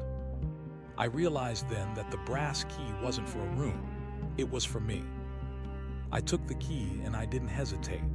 I pressed the tip of it against my own sternum, right over the zero-shaped scar. The clerk let out a sound that wasn't a scream. It was the sound of 1 billion clocks all striking the hour at once. You'll destroy the sector. You'll unmake the archive. Let it burn, I whispered. I pushed the key into my chest. There was no pain. There was only a sensation of incredible, blinding heat. The brass didn't pierce my skin. It sank into it as if I were made of water. I turned the key inside my own heart. The chamber shattered. The translucent panels exploded into shards of light. The clerk dissolved into a cloud of ink and gears. The desk, the ledger, the infinite hallway, it all fell away into a white void that had no dimensions, no up, no down, no time. I was falling, or maybe I was rising. I saw the hexagon. It was huge now, a golden grid that spanned the entire universe. And I saw the dots, billions of them, each one a person, each one trapped in their own little loop, their own 3:00 a.m. door. I reached out with my mind, not as Elias Thorne, but as the thing that had been Elias Thorne. I didn't try to build a house. I didn't try to draw a circle. I imagined a line. A single straight line that didn't loop back on itself. A line that went forward into the unknown, into the chaos that the seam hated. I felt the grid shudder. I felt the hexagons warp and break. The golden line snapped like dry twigs. And then there was a sound. Tick, It was a soft sound, a natural sound, the sound of a second passing, not a mechanical stutter, but a heartbeat of the universe. I opened my eyes. I was lying on the ground. The air was cold and sharp. I could smell pine needles and damp earth. I sat up, my head spinning. I was in the woods, but they weren't the woods of Oakhaven. There were no white trees here. These trees were brown and rugged, their leaves turning gold in the early morning light. I looked at my hands. They were dirty, scratched, and unmistakably real. There were no gears, no light, just skin and bone. I looked at my chest. The zero-shaped scar was gone. In its place was a small, faint mark, like the shadow of a keyhole, but it was fading even as I watched. I stood up, my legs shaky. I looked around. In the distance, I could see the glow of a small town. It wasn't a wasteland. It wasn't a repetition. It was just a town waking up to a Thursday morning. I reached into my pocket. The brass key was gone. The paper lily was gone. But then I felt something small and hard. I pulled it out. It was a watch, an old silver pocket watch that had belonged to my grandfather. I opened the lid. The hands were moving. 3:01 a.m. 3:02 a.m. I stood there for a long time, watching the second hand sweep across the face. It didn't jump. It didn't pause. It just moved. I began to walk toward the town. I didn't count my steps. I didn't care how long they were. I just walked, feeling the uneven ground beneath my feet, the wind in my hair, the wonderful, terrifying uncertainty of the next moment. As I reached the edge of the woods, I saw a small sign by the side of a dirt road. "Welcome to Oakhaven." I froze, my heart hammered against my ribs. Had I failed? Was I back in the loop? I looked closer at the sign. It was covered in graffiti. Someone had spray-painted a heart over the name. Below it, in faded letters, were the words, "Population 1,200. I looked at the houses. They weren't identical. One had a blue door, another had a porch swing, another had a messy garden full of weeds. There was a dog barking in the distance, a real dog with a ragged, imperfect bark. I realized then that this was the real Oakhaven, the one the seam had been mimicking, the one my father had tried to return to. I walked into the town. The sun was finally cresting the horizon, spilling gold over the rooftops. I found a small diner on the main street. It wasn't called the Silver Spoon. It was just Marge's Place. I went inside. The smell of bacon and coffee hit me like a physical embrace. I sat down at the counter. A waitress approached me. She was young, with tired eyes and a bright, artificial smile. "Morning, sugar. What can I get you?" "Black coffee," I said. My voice sounded different, deeper, more grounded. She poured the cup. I looked into the liquid. I didn't see a hallway. I didn't see a door. I saw my own reflection. I looked tired. I looked older. I looked like a man who had been through a war. "You from around here?" the waitress asked, wiping the counter. "No," I said. "I'm just passing through." "Well, you picked a quiet day for it," she said. "Nothing ever happens in Oakhaven." I took a sip of the coffee. It was mediocre. It was slightly burnt. It was perfect. "That's exactly what I was hoping for," I said. I stayed in the diner until the sun was high in the sky. I watched the town come to life. I watched people go to work, children walk to school, the mailman make his rounds. It was a symphony of the mundane, and it was the most beautiful thing I had ever seen. When I left the diner, I didn't look for the man in the gray coat. I didn't look for the hexagon. I walked to the local library. It was a small, brick building with a single oak tree in the front. I went inside and asked the librarian for a map of the area. She handed me a folded piece of paper. I opened it and traced the lines of the roads, the shapes of the hills, the blue vein of the river. It was a map of a world that stayed put. "Thank you," I said. "You're welcome, dear," she replied. "Are you looking for something in particular?" "No," I said, folding the map and tucking it into my pocket. "I think I've found everything I need." I walked out of the library and into the afternoon sun. The air was warm now, the shadows short and sharp. I knew the scene was still out there. I knew that somewhere in the dark corners of the universe, the surveyors were still building their towers and the clerk was still writing in his ledger. But they didn't have me anymore. I had stepped off the grid.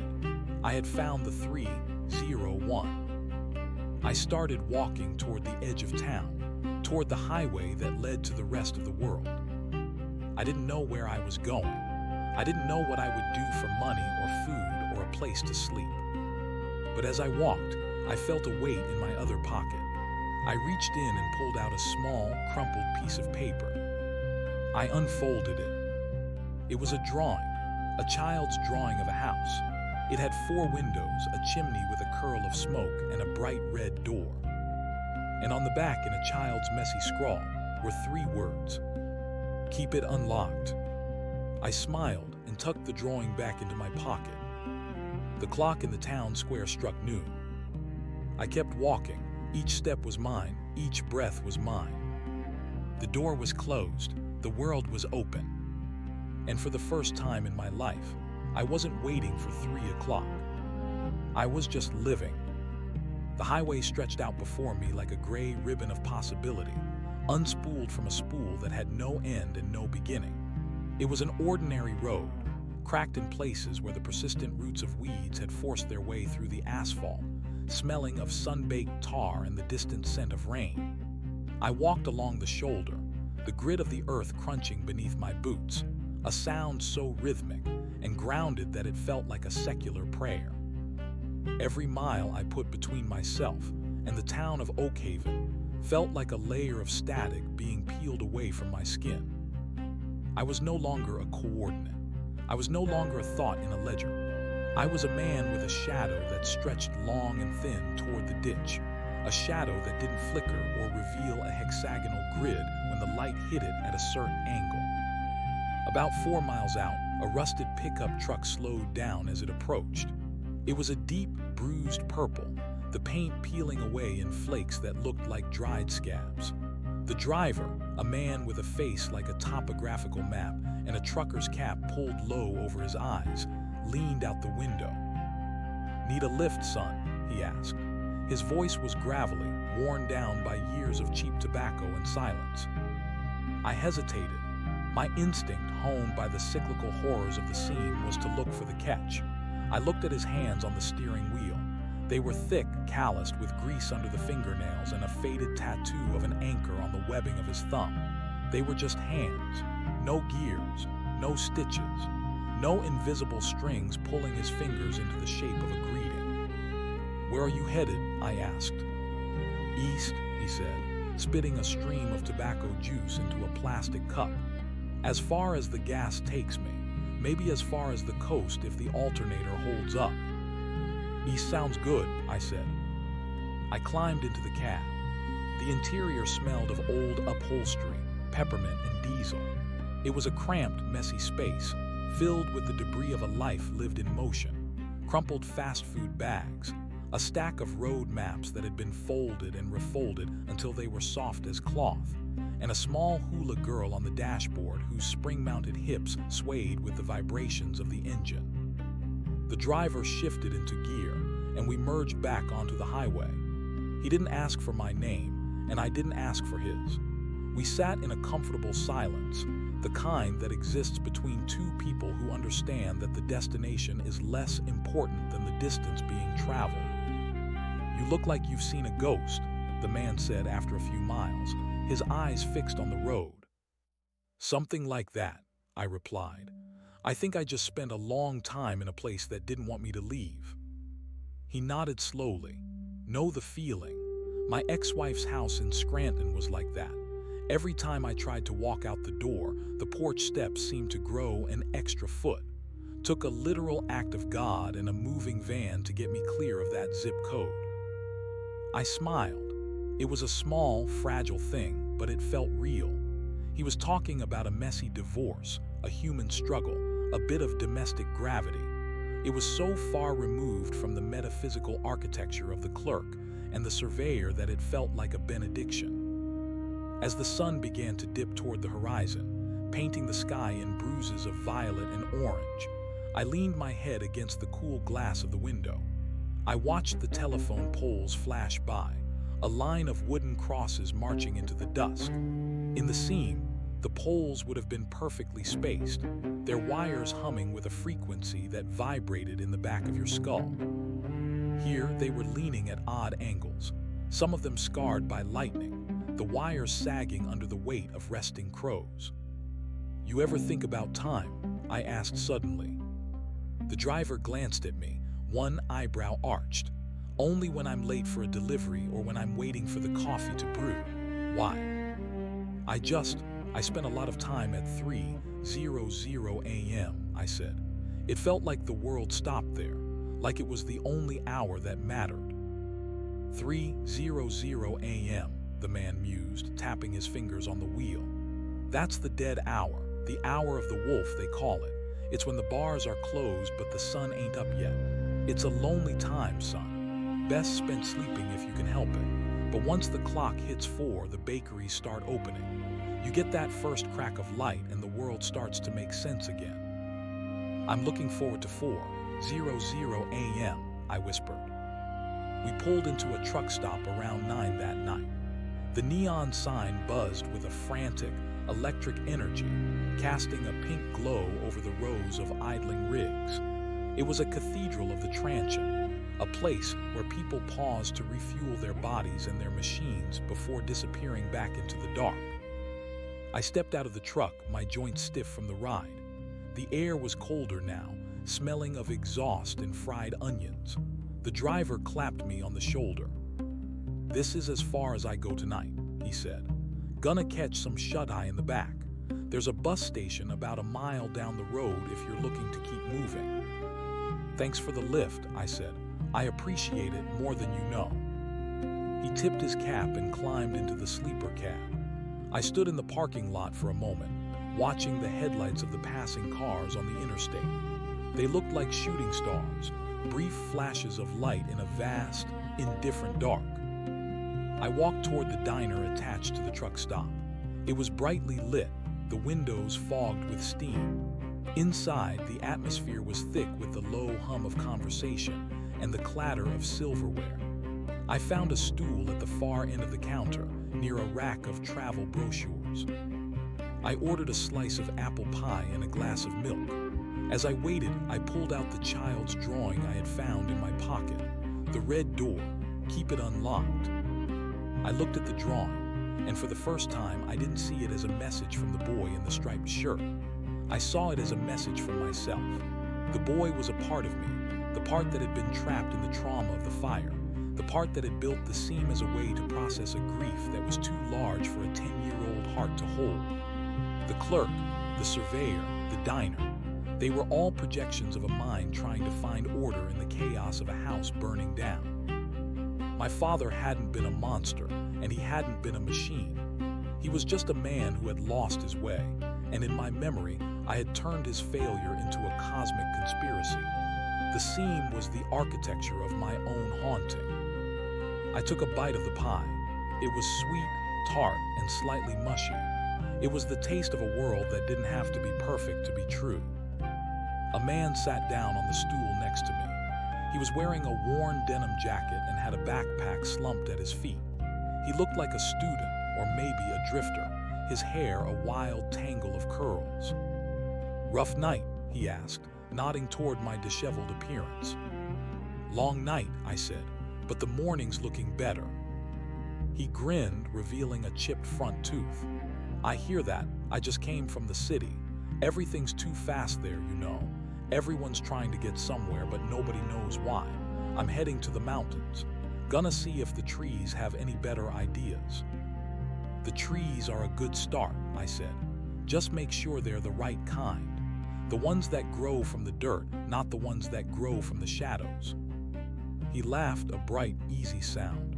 "I'll keep an eye out for the shadow trees. You heading anywhere specific?" "I'm looking for a house," I said, surprised by my own words.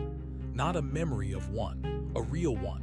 Maybe one with a porch that needs fixing and a garden that's a bit of a mess." "Plenty of those out there," the man said. "Just follow the road. You'll find it when you stop looking for the exit." He finished his coffee, shouldered his bag, and walked out into the night. I watched him go, feeling a strange sense of kinship. We were all just travelers, moving through the dark, hoping to find a light that stayed on. I finished my pie and paid the bill. As I stepped back out into the cool night air, I looked up at the sky. The stars were out, thousands of them, scattered like salt across a black table. In the seam, the stars had been fixed points, a static map that never changed. Here, they seemed to shimmer and pulse, governed by laws of physics that were beautiful because they were indifferent to me. I began to walk toward the bus station. The road was dark, but I wasn't afraid. I knew that the 3:00 a.m. door was behind me, locked and barred by the simple act of choosing to move forward. As I walked, I felt a vibration in my pocket. My heart skipped a beat. Was it the key? Was it the humming of the seam trying to pull me back? I reached in and pulled out the object. It was the pocket watch. I had forgotten I was holding it. I flipped open the lid. The silver surface caught the light of a distant street lamp. The hands were still moving. 2:58 a.m. I stopped walking. The air around me seemed to grow still. A cold sweat broke out on my forehead. I looked around, searching for the telltale signs. The thinning of the air, the hexagonal patterns in the shadows, the smell of ozone and old paper. A car drove by, its headlights sweeping over me. I saw the weeds in the ditch. I saw a discarded soda can. I saw a moth fluttering around the street lamp.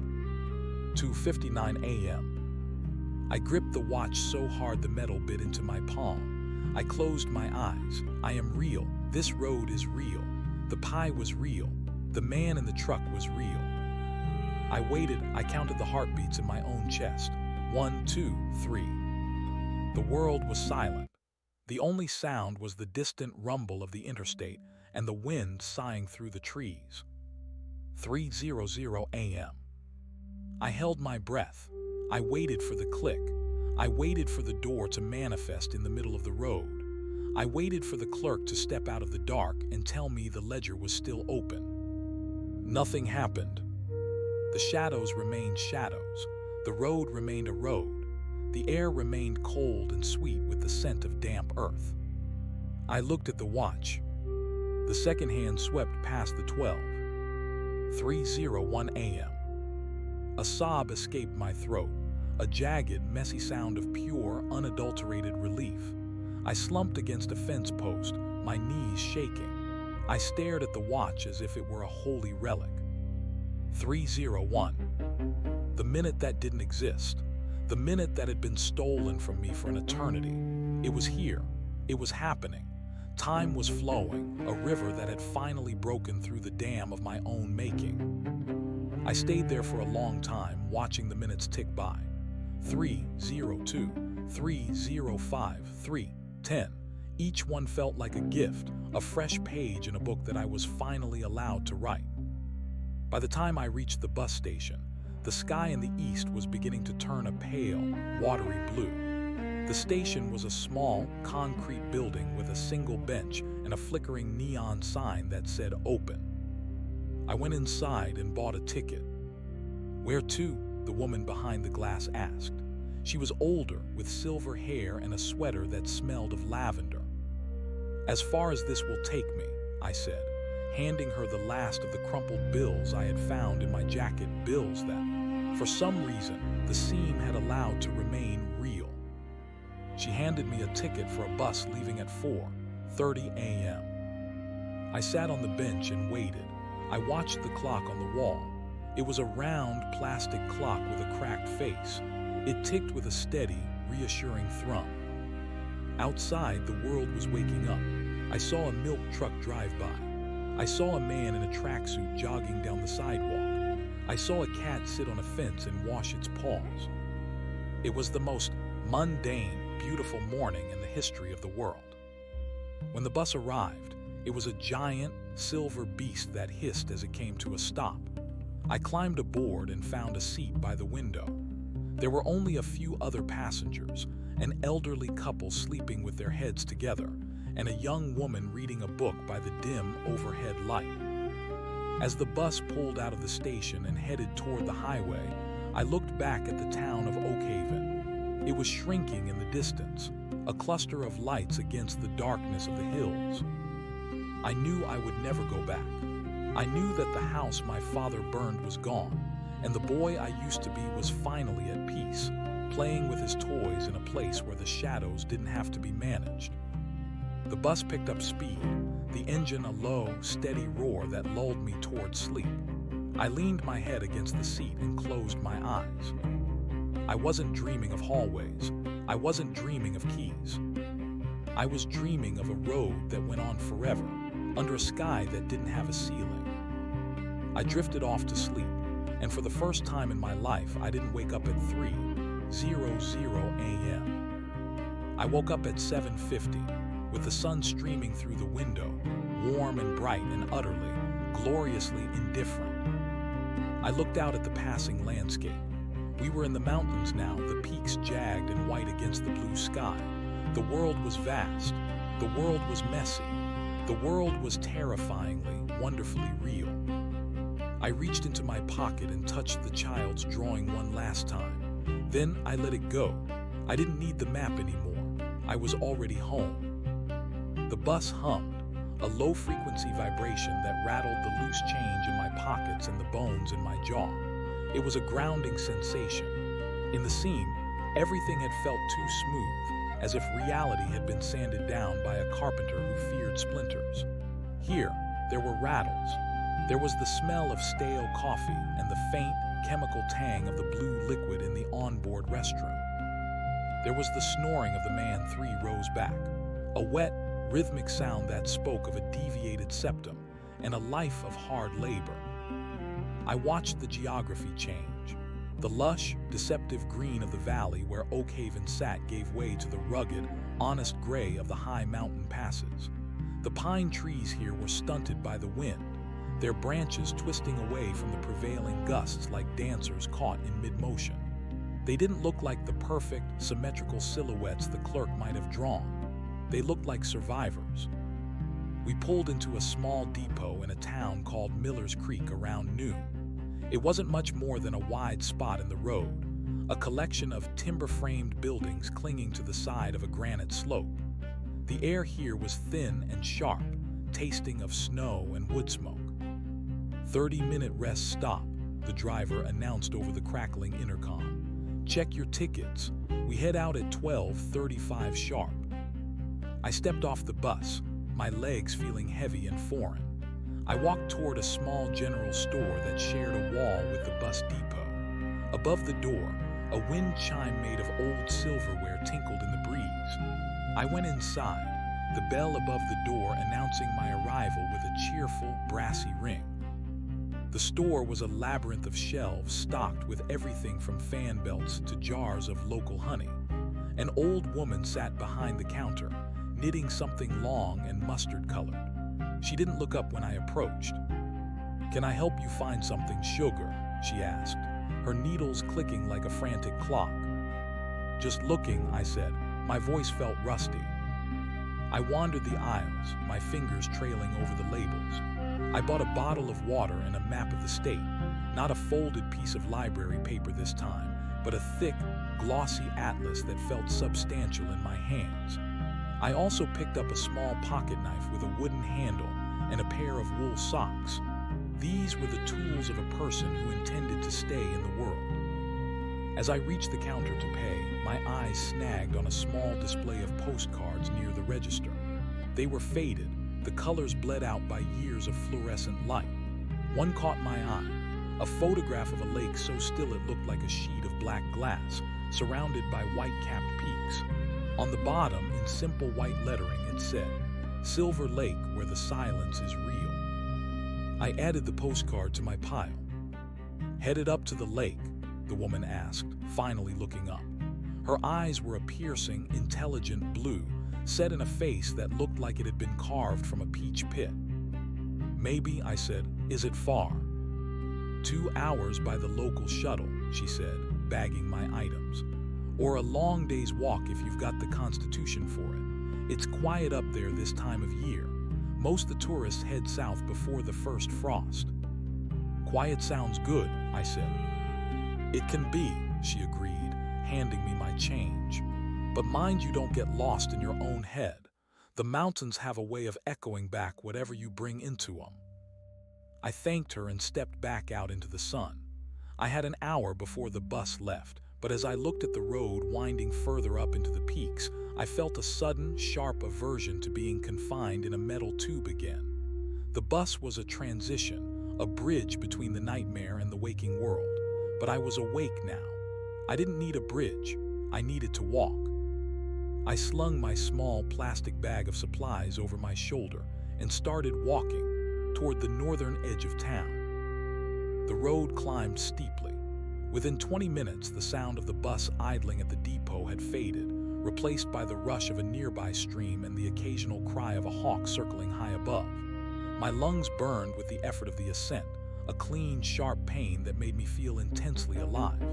In the seam, I had never been out of breath. The air there was always perfectly oxygenated, never too thin, never too cold. Here, I had to earn every inhalation.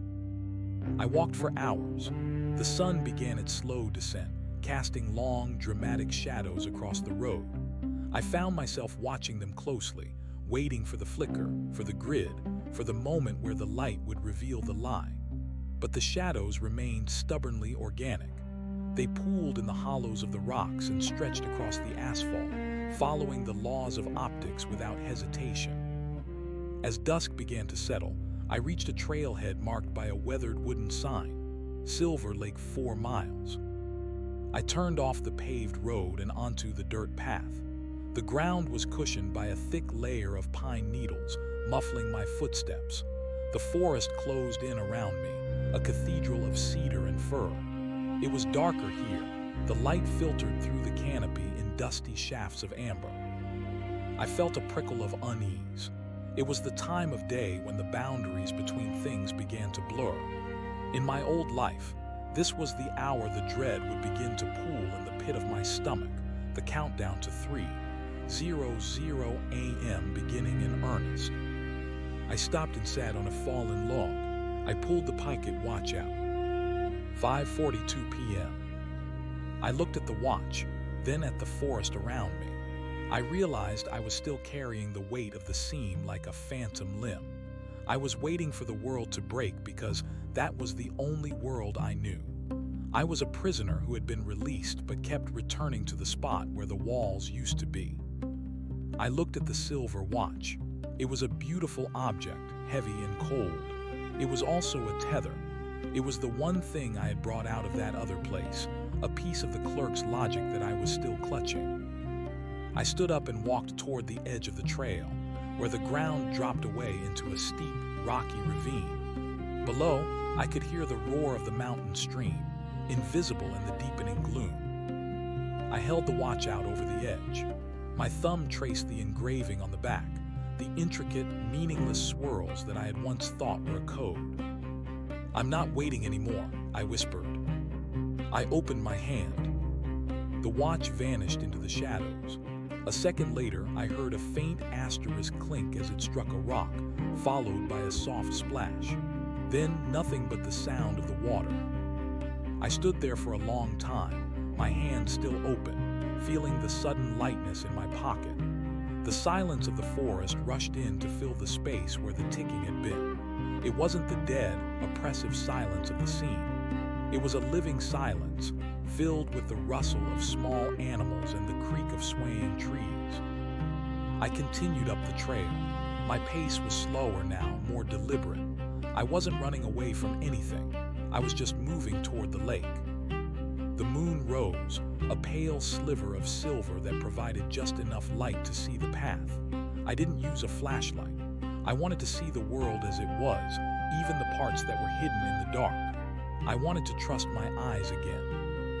Around 9:00 p.m., the trees thinned and I saw it. Silver Lake. It was exactly as the postcard had promised, a vast, dark mirror cradled by the mountains. The stars were reflected in its surface, so clear and bright that it felt as if I were standing on the edge of the universe. There were no lights on the far shore, no signs of civilization, just the water and the stone. I found a small clearing near the water's edge. I sat down and leaned my back against a large boulder. I was exhausted, my muscles aching with a fatigue that felt like a blessing. I pulled out the new socks I had bought and put them on. They were thick and warm. I ate a piece of jerky and drank some water. Then I simply sat and watched the lake. The hours passed. I didn't have a watch to tell me the time, but I could feel it moving.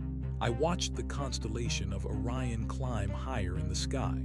I watched the moon track its slow arc across the zenith. I felt the temperature drop. A frost began to form on the grass, turning the clearing into a field of diamonds. I pulled my jacket tight around me, shivering. The cold was real. The discomfort was real. And then the air changed. It was a subtle shift, a tightening of the atmosphere that I recognized with a jolt of pure, primal terror. The hair on my arm stood up. The silence of the forest didn't just deepen, it became absolute. The sound of the water lapping against the shore vanished, as if someone had turned a dial to zero. I froze. My heart hammered against my ribs like a trapped bird. No asterisk, I thought. Not here, not now. I looked at the lake. The reflections of the stars began to vibrate. They didn't ripple like water. They jittered like pixels on a failing screen. The mountains on the far shore seemed to lose their three-dimensionality, becoming flat, cardboard cutouts against a sky that was turning a sickly, familiar shade of bruised purple. I stood up, my breath coming in ragged gasps. I looked for the door. I looked for the surveyor. I looked for the hexagonal grid that I knew was about to manifest in the frost at my feet. "Leave me alone," I shouted. My voice didn't echo. It fell flat, swallowed by the sudden vacuum of the world. And then I saw him. He was standing at the edge of the water, maybe 20 yards away, a small figure in a striped shirt and corduroy pants. He wasn't looking at me. He was looking out at the lake, his hands shoved deep into his pockets. "Ben," I whispered. The boy didn't move. He looked fragile, a glitch in the fabric of the night. "Ben, it's over," I said, my voice trembling. "I found the 301 I left. Why are you here?" The boy slowly turned his head. His face was pale, his eyes wide and dark. He didn't look like a monster.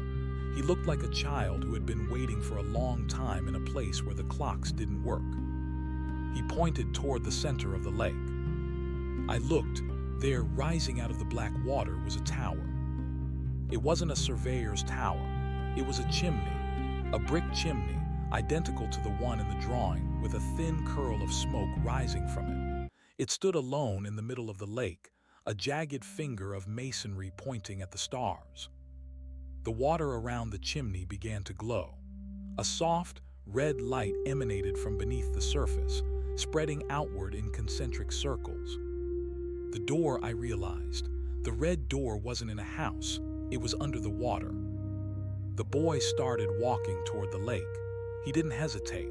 He stepped onto the surface of the water, his boots leaving no ripples. He was walking toward the chimney, toward the red light. "Wait," I cried out. I ran toward the shore, my boots splashing into the icy water. The moment my feet touched the lake, the world buckled. The mountains folded in on themselves like a closing book. The stars streaked across the sky in long, white lines of data. The smell of wood smoke and ozone became overwhelming, choking me. I fell to my knees in the shallows. The water was freezing, but it didn't feel like water. It felt like liquid glass, thick and viscous. The boy stopped and looked back at me. He held out his hand. "Keep it unlocked," he said. His voice wasn't a whisper anymore. It was 1,000 voices, a chorus of everyone I had ever lost, everyone who had ever been trapped in the 3:00 a.m. hour. "I can't go back," I sobbed, the tears freezing on my cheeks. "I just got out. Please let me stay." The boy smiled. It was a sad, knowing smile. "You never left," he said. "You just changed the room." The red light from beneath the lake flared, becoming blinding. I shielded my eyes, but the light passed through my hands, through my eyelids, through my very skull. I felt a massive, gravitational pull. The lake wasn't a lake anymore. It was a drain, a vortex of memory and light that was sucking me down into the dark. I fought it. I clawed at the liquid glass, my fingers searching for something solid, something real. I found a rock, a jagged piece of granite, and I clung to it with everything I had. "I am real," I screamed into the void. "This is Miller's Creek. I bought socks. I ate pie." The vortex shrieked, a sound like tearing metal. The boy in the striped shirt began to dissolve, his form breaking apart into a cloud of glowing embers. "The door is always there," the embers whispered, "but the key is you." And then the light exploded. I was thrown backward, hit by a wall of air that smelled of pine and cold water. I hit the ground hard, the breath knocked out of me. I lay there for a long time, staring up at the sky. The stars were back. They were still. The mountains were solid, their silhouettes dark and heavy against the horizon. The sound of the water lapping against the shore returned, a soft, rhythmic slap hiss that was the most beautiful music I had ever heard. I sat up slowly. I was soaked to the bone, shivering violently. My hands were scraped and bleeding from where I had clawed at the rocks. I looked at the lake. It was empty, no chimney, no red light, no boy. Just the black water and the stars. I reached into my pocket. It was empty. The drawing was gone. The map was gone. The postcard was gone. I stood up, my joints cracking. I was alone in the wilderness, miles from anywhere, with no money, no food, and no idea where I was going. I looked at the horizon. A thin line of gray was beginning to appear in the east. I checked my pulse. It was steady. I felt my face. It was cold and wet. I pinched my arm. It hurt. I started walking back down the trail. I didn't look back at the lake. As I walked, the gray in the east turned to pink, then to a brilliant, fiery orange. The sun crested the peaks, flooding the world with light. It was a new day, a real day. I reached the road just as a truck was passing by. It was a different truck this time. A sleek white rig hauling a load of timber. I didn't wave it down. I just watched it go, the sound of its engine echoing through the canyon. I walked toward the town of Miller's Creek. I didn't know what I would find there. I didn't know if the woman in the general store would remember me, or if the bus would still be waiting. But as I walked, I realized something. The boy was right. The door is always there. The seam, the clerk, the 3:00 a.m. hour. They weren't places you went to. They were places you carried inside you. They were the architecture of grief, the structures we build to keep the chaos of the world at bay. I had been trying to find an exit from a room I had built myself. I wasn't off the grid. I was just living in a world where the grid didn't matter. I reached the general store just as the woman was unlocking the front door. She looked at me, her eyes taking in my soaked clothes and my bloodied hands. "Lord have mercy, son," she said, pulling the door open wide. "What happened to you?" "I went for a swim," I said, a small, tired smile touching my lips. The water was a bit deeper than I expected. She shook her head and gestured for me to come inside. "Come on in. I'll put the kettle on. You look like you've seen the other side of the moon and back." "Something like that," I said. I stepped into the store. It smelled of peppermint and old wood. It was a messy, imperfect, beautiful place. I sat down in a chair by the counter. I watched the steam rise from the kettle. I watched the sunlight dance in the dust motes. I didn't look at the clock. I didn't have to. I was in the 3:01, and for the first time that was enough. The woman, whose name tag read Mabel, didn't press me for details as she handed me a heavy ceramic mug filled with tea that smelled of steeped Earl Grey and something medicinal. She disappeared into a back room and returned with a folded wool blanket, smelling faintly of mothballs and cedar, which she draped over my shivering shoulders.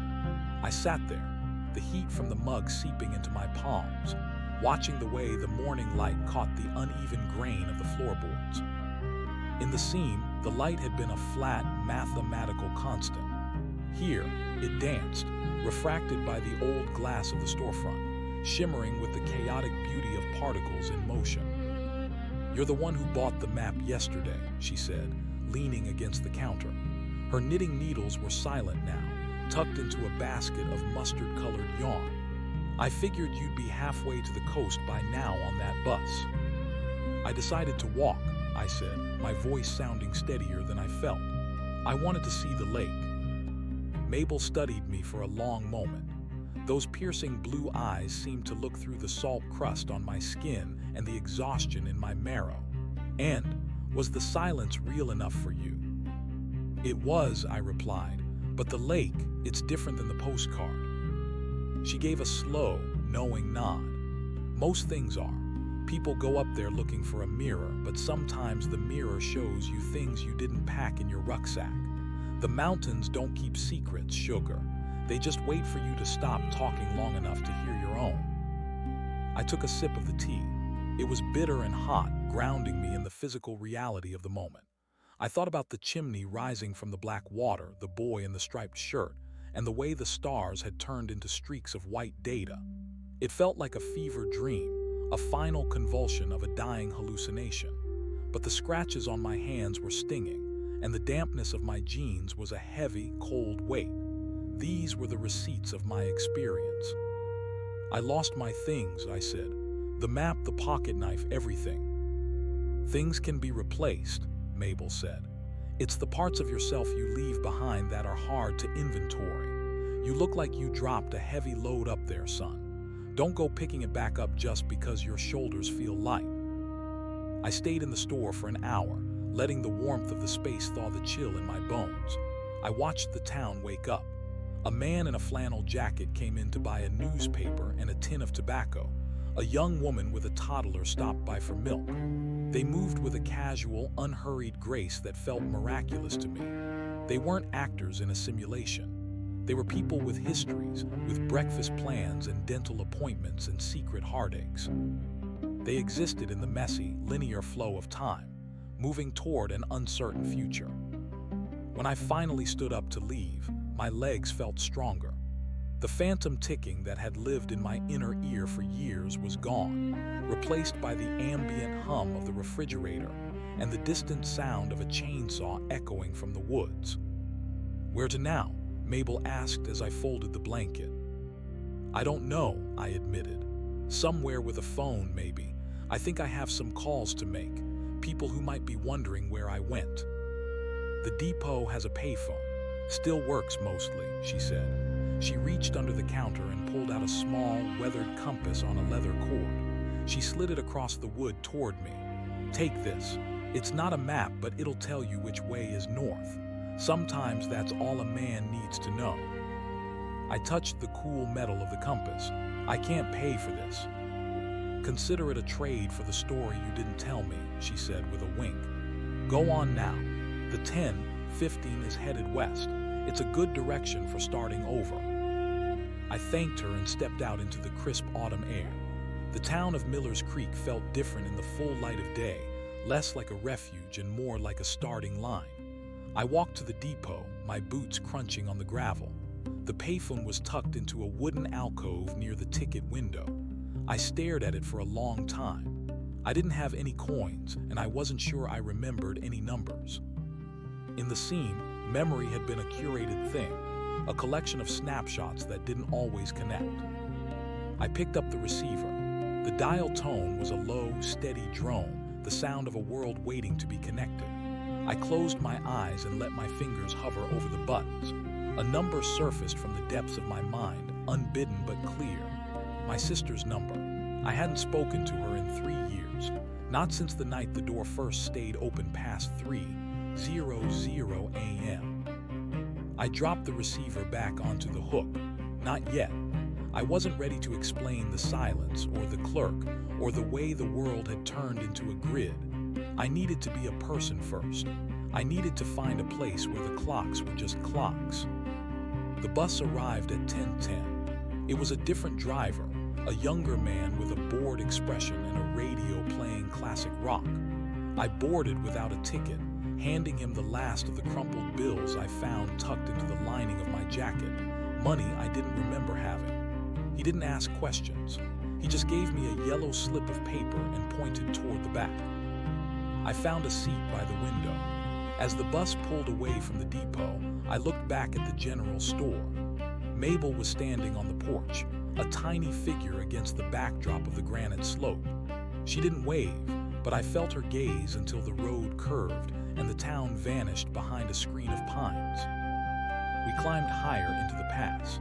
The landscape changed from dense forest to rugged, windswept ridges. I watched the shadows of the clouds move across the valleys. I found myself waiting for the flicker, the moment where the resolution would drop and the mountains would reveal their wireframe skeletons. But the world remained stubbornly, beautifully complex. A hawk dived into a thicket. A stream broke into 1,000 glinting diamonds over a bed of gray stones. I fell into a light doze, the vibration of the bus a lulling rhythm. I dreamt of the lake, but this time it wasn't dark. It was bright and clear, and the boy in the striped shirt was sitting on the shore, skipping stones. He wasn't a ghost or a glitch. He was just a boy, and each stone he threw created a ripple that spread across the water until it reached the very edge of the world. I woke up when the bus hit a pothole. We were descending now, the air growing thicker and warmer.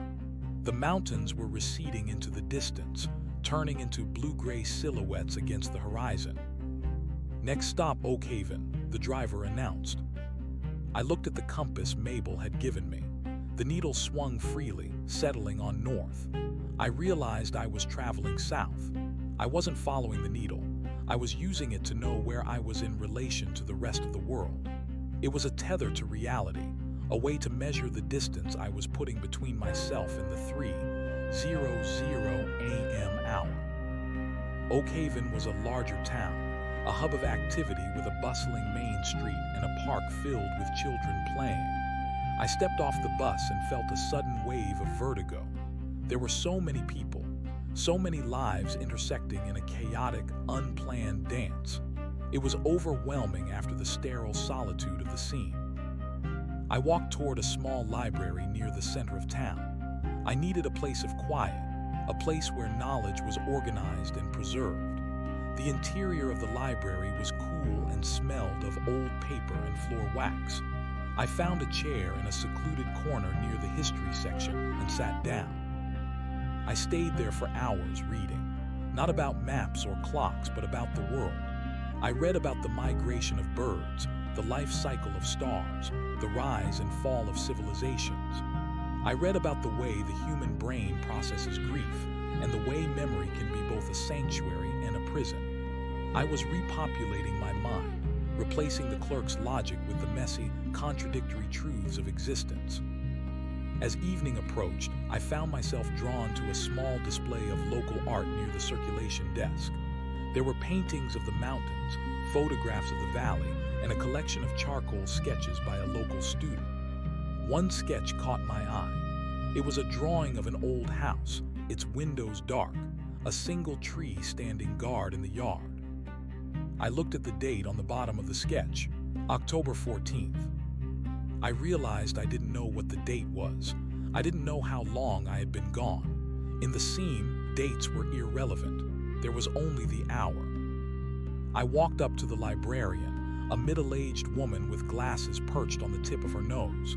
"Excuse me," I said. "Could you tell me what day it is?" She looked at me with a mixture of pity and curiosity. "It's Tuesday, October 17th, dear. Are you all right?" "Yes," I said, a strange sense of relief washing over me. "I'm fine, I've been traveling for a while." October 17th. I had been out of the scene for nearly 3 days, or perhaps I had never been in it at all. Perhaps the entire experience had been a fugue state, a psychological break triggered by a trauma I couldn't face. But then I remembered the surveyor's eyes, the smell of the clerk's office, and the way the boy's hand had felt, cold and light as a falling leaf. I left the library and walked out into the twilight. The streetlights were humming to life, casting a warm, amber glow on the pavement. I found a small diner and ordered a meal, real food, with texture and flavor that exploded on my tongue. I ate slowly, savoring every bite, acknowledging the physical necessity of nourishment. As I finished my coffee, I noticed a man sitting at the counter, checking his watch. It was a simple digital watch with a plastic band. He looked at it, then back at his newspaper, completely unaware of the miracle he was witnessing. He was existing in time. He was moving through the seconds without fear. I reached into my pocket and felt the compass. I realized I didn't need to run anymore. The 3:00 a.m. hour wasn't a trap I had to escape. It was a shadow I had to learn to live with. The door would always be there, tucked away in the corners of my mind, a reminder of the fragility of the world. But as long as I kept walking, as long as I stayed in the 3:01, the door couldn't touch me. I paid for my meal and stepped back out into the night. I found a small motel on the edge of town, a place with a neon sign that flickered with a comforting, irregular pulse. I checked in, giving a name that wasn't quite mine but felt right for the person I was becoming. The room was basic: a bed, a chair, a television that hissed with static. I lay down on the bed and stared at the ceiling. I felt the exhaustion finally taking hold, a deep, heavy pull that promised a sleep without dreams.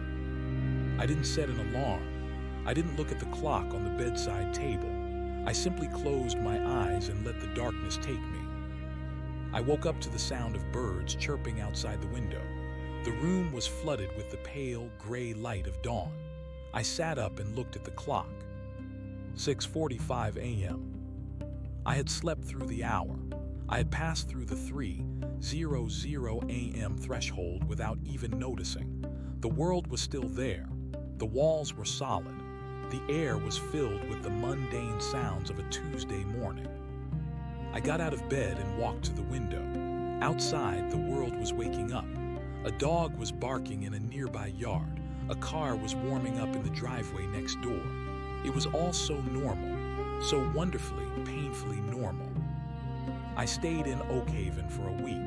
I found a job helping a local contractor clear brush and repair fences.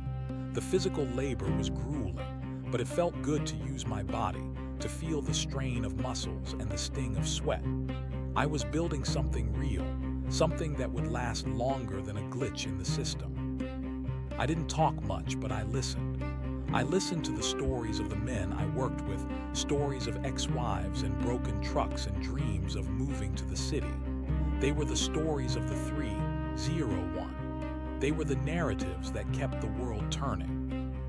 One evening, after a long day of work, I sat on the porch of the motel, watching the sun set.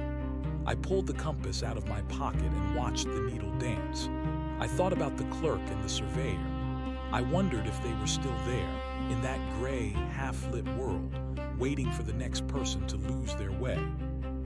I wondered if they were even real, or if they were just the personifications of the things we fear most: the loss of control, the loss of meaning, the loss of time. I realized then that it didn't matter. Whether the scene was a physical place or a psychological landscape, the result was the same. It was a place where you could lose yourself if you weren't careful, but it was also a place that could show you what was truly important if you were brave enough to look. I stood up and walked to the payphone at the end of the motel corridor. I had a pocket full of quarters now, earned through honest work. I dropped them into the slot, the sound of the metal hitting the bottom of the box a clear, resonant chime. I dialed the number. The phone rang once, twice, 3 times. Each ring felt like a heartbeat, a pulse of connection stretching across the miles. "Hello," a woman's voice said. She sounded tired, but there was a note of hope in her tone that broke my heart. "Sarah," I said, my voice cracking. There was a long silence on the other end of the line. I could hear her breathing, a soft, ragged sound that echoed my own. "Leo," she whispered, "is that really you?" "It's me," I said. I'm coming home." "Where have you been?" she asked, her voice rising with a mixture of anger and relief. We looked everywhere, we thought. We didn't know what to think. I got lost, I said, looking out at the stars beginning to appear in the sky. I got caught in a place where the time didn't move, but I found the way out. Are you okay? She asked. I am now, I said. I'm in a town called Oakhaven. I'll be there in a couple of days. I just need to finish some things here. Leo, don't hang up, she pleaded. Just stay on the line for a minute. I need to know you're real. I'm real, Sarah, I said, leaning my head against the cool glass of the phone booth. I'm as real as the dirt under my fingernails and the cold air in my lungs. I'm not a shadow anymore. We talked for an hour. We didn't talk about the seam or the 3:00 a.m. hour. We talked about the weather and our parents and the way the neighborhood had changed. We talked about the mundane details of life that I had once found so stifling but now found so precious. When I finally hung up, I felt a sense of peace that I hadn't known in years. I walked back to my room, the compass swinging gently against my chest. I knew the journey wasn't over.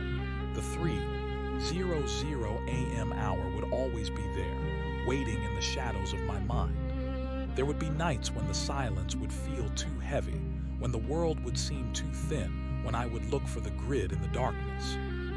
But I had the key now. The key wasn't a watch or a map or a secret code. The key was the willingness to live in the 3:01. The willingness to accept the chaos and the uncertainty and the beauty of a world that doesn't always make sense. I lay down on the bed and closed my eyes. I didn't need to check the clock. I knew exactly what time it was. It was the time of living. It was the time of moving forward. It was the time of being awake. And as I drifted off to sleep, I felt the world settle around me, solid, imperfect, and utterly, undeniably real. The construction crew called me Ghost. It wasn't because I was pale or particularly quiet, though I was both. It was because of the way I looked at things.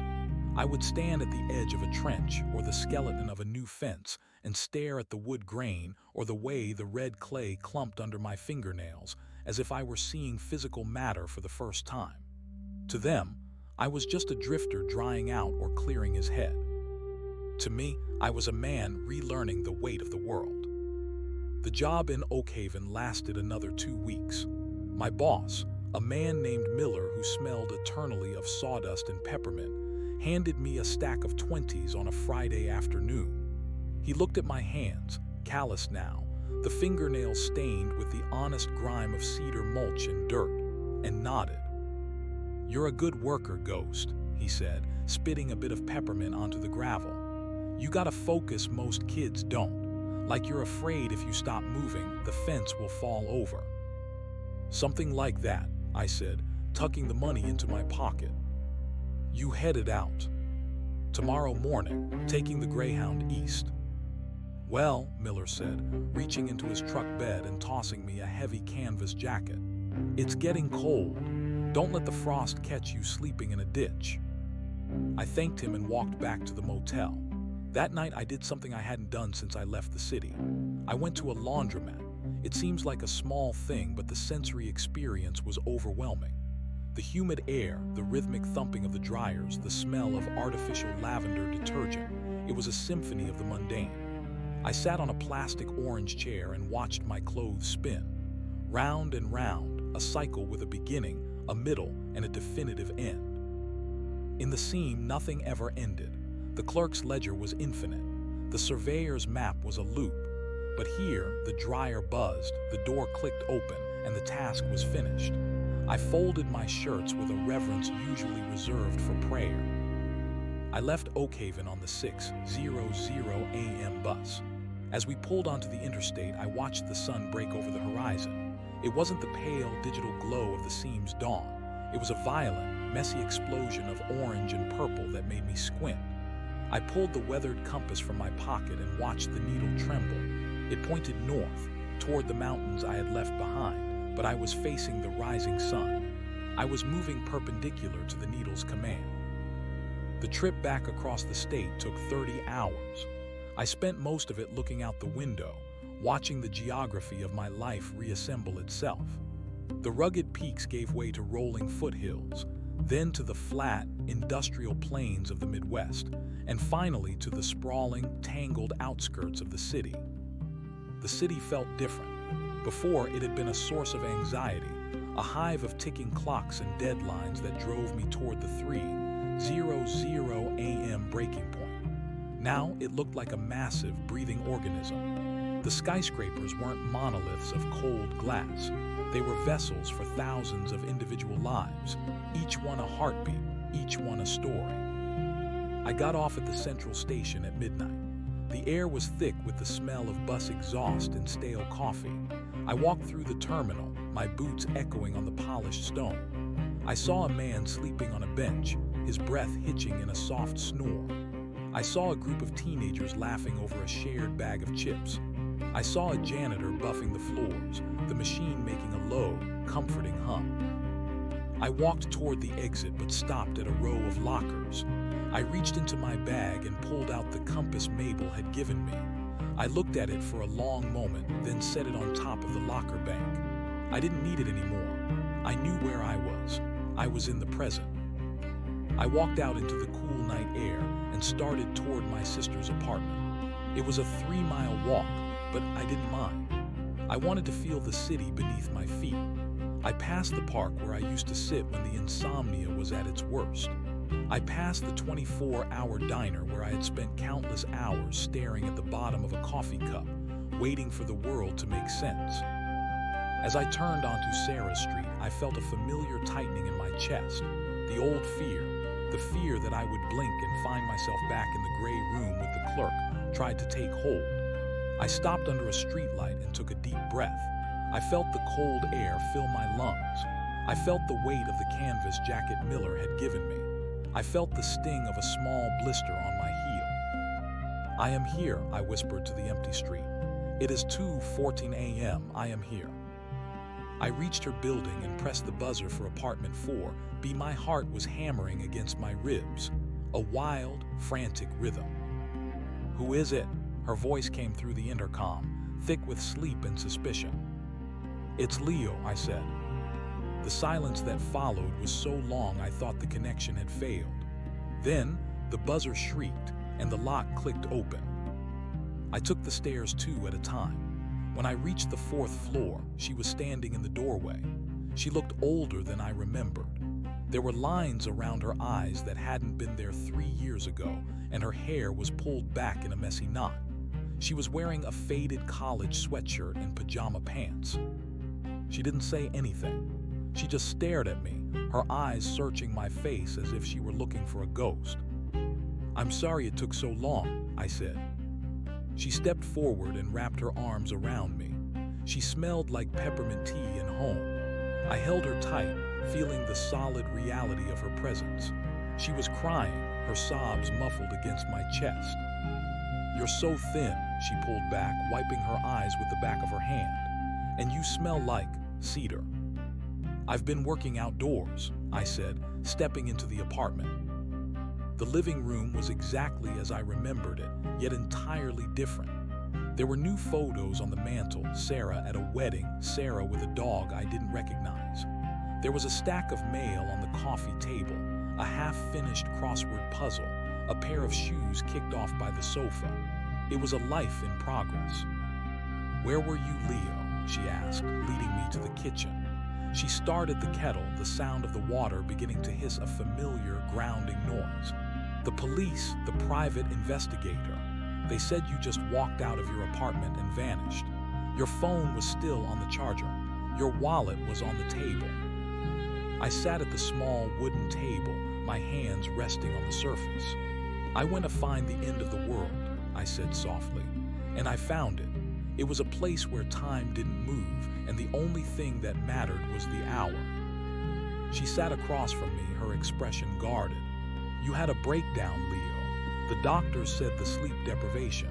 It can cause hallucinations, fugue states. They said you might have just started walking."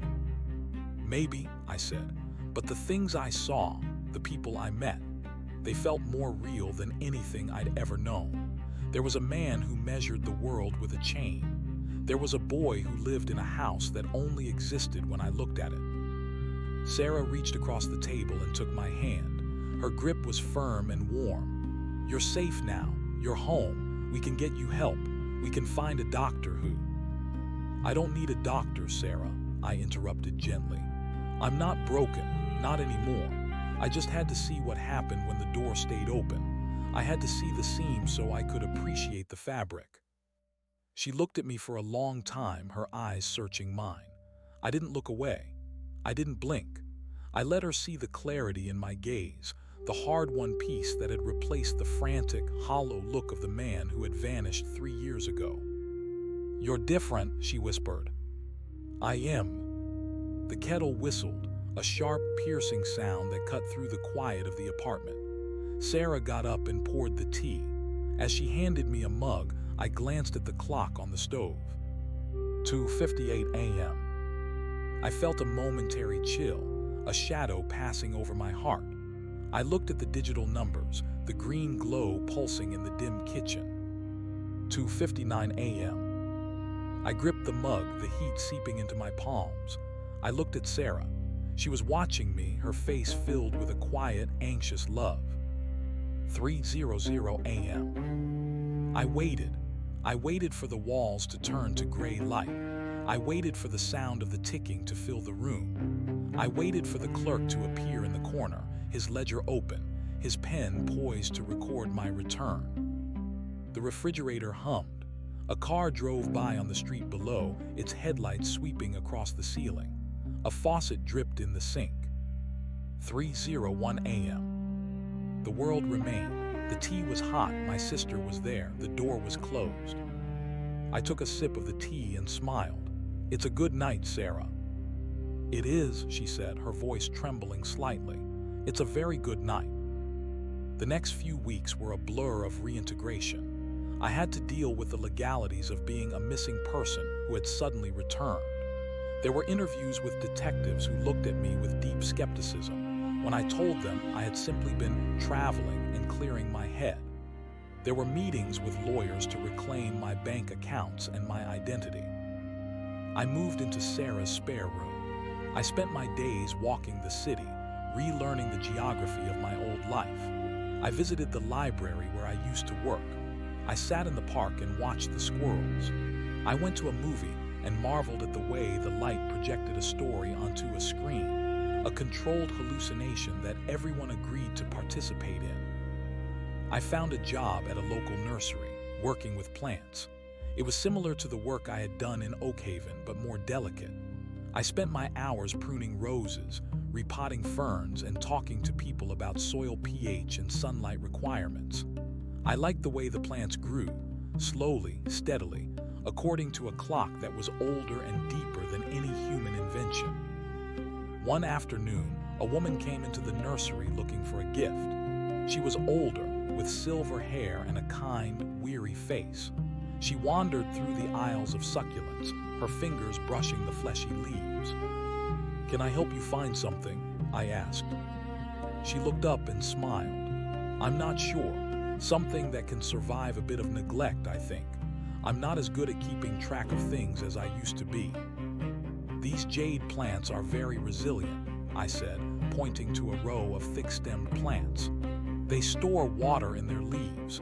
They can wait for you to remember them." She nodded, her eyes lingering on the plant. "I like that, a plant that understands the value of waiting." As I boxed up the plant for her, she looked at me curiously. "You have a very calm way about you, young man. Like someone who has seen the bottom of the well and decided it wasn't so bad." "Something like that," I said, handing her the box. "Keep that calm," she said, her voice dropping to a whisper. "The world is getting louder every day. People are forgetting how to be still." "I won't forget," I promised. As she walked away, I felt a strange sensation in my pocket.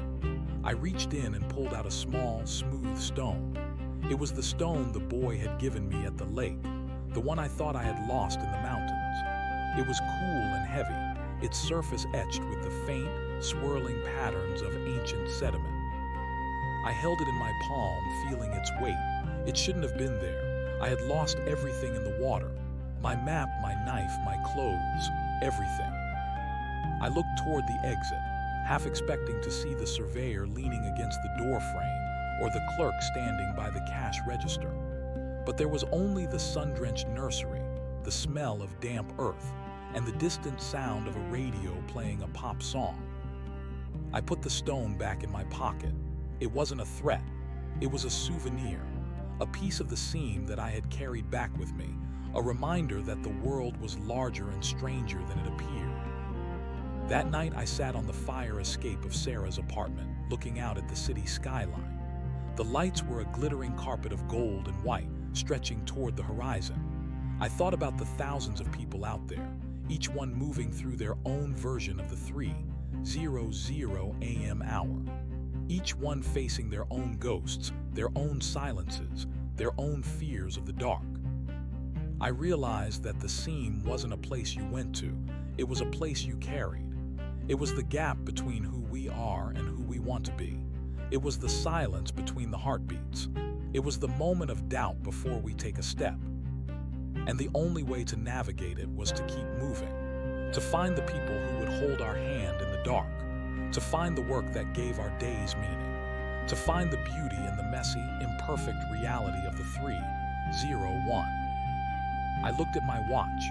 It was a new one, a simple analog face with a leather band. The second hand swept steadily around the dial, a rhythmic, relentless march. 2:59:58. 2:59:59. 3:00:00.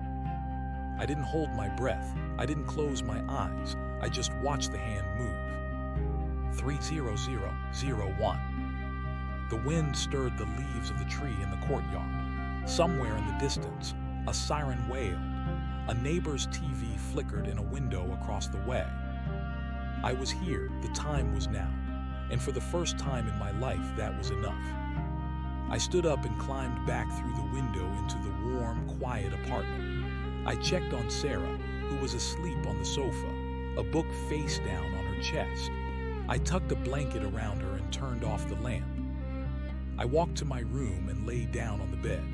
I felt the weight of the stone in my pocket, a small, solid anchor in the darkness. I closed my eyes and let the sleep come, not as an escape, but as a rest. I knew the door would always be there.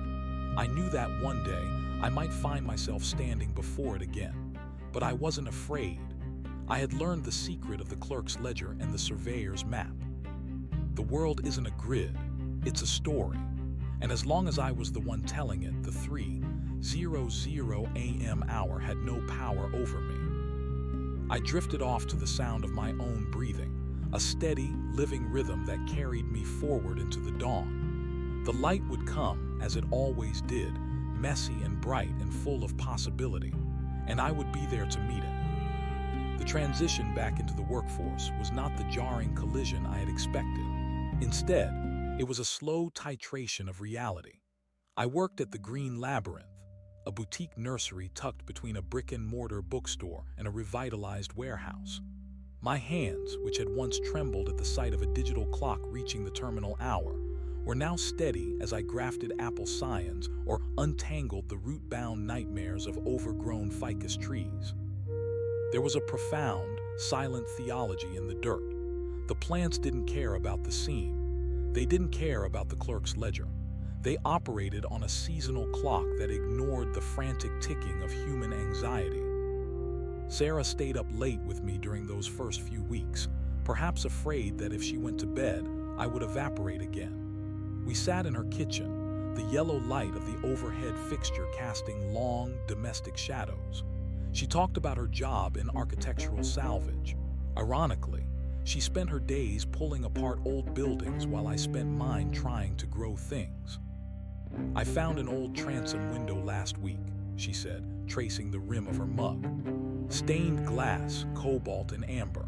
It looked like something from a cathedral, but it was just from an old pharmacy on the south side. I thought of you when I saw it.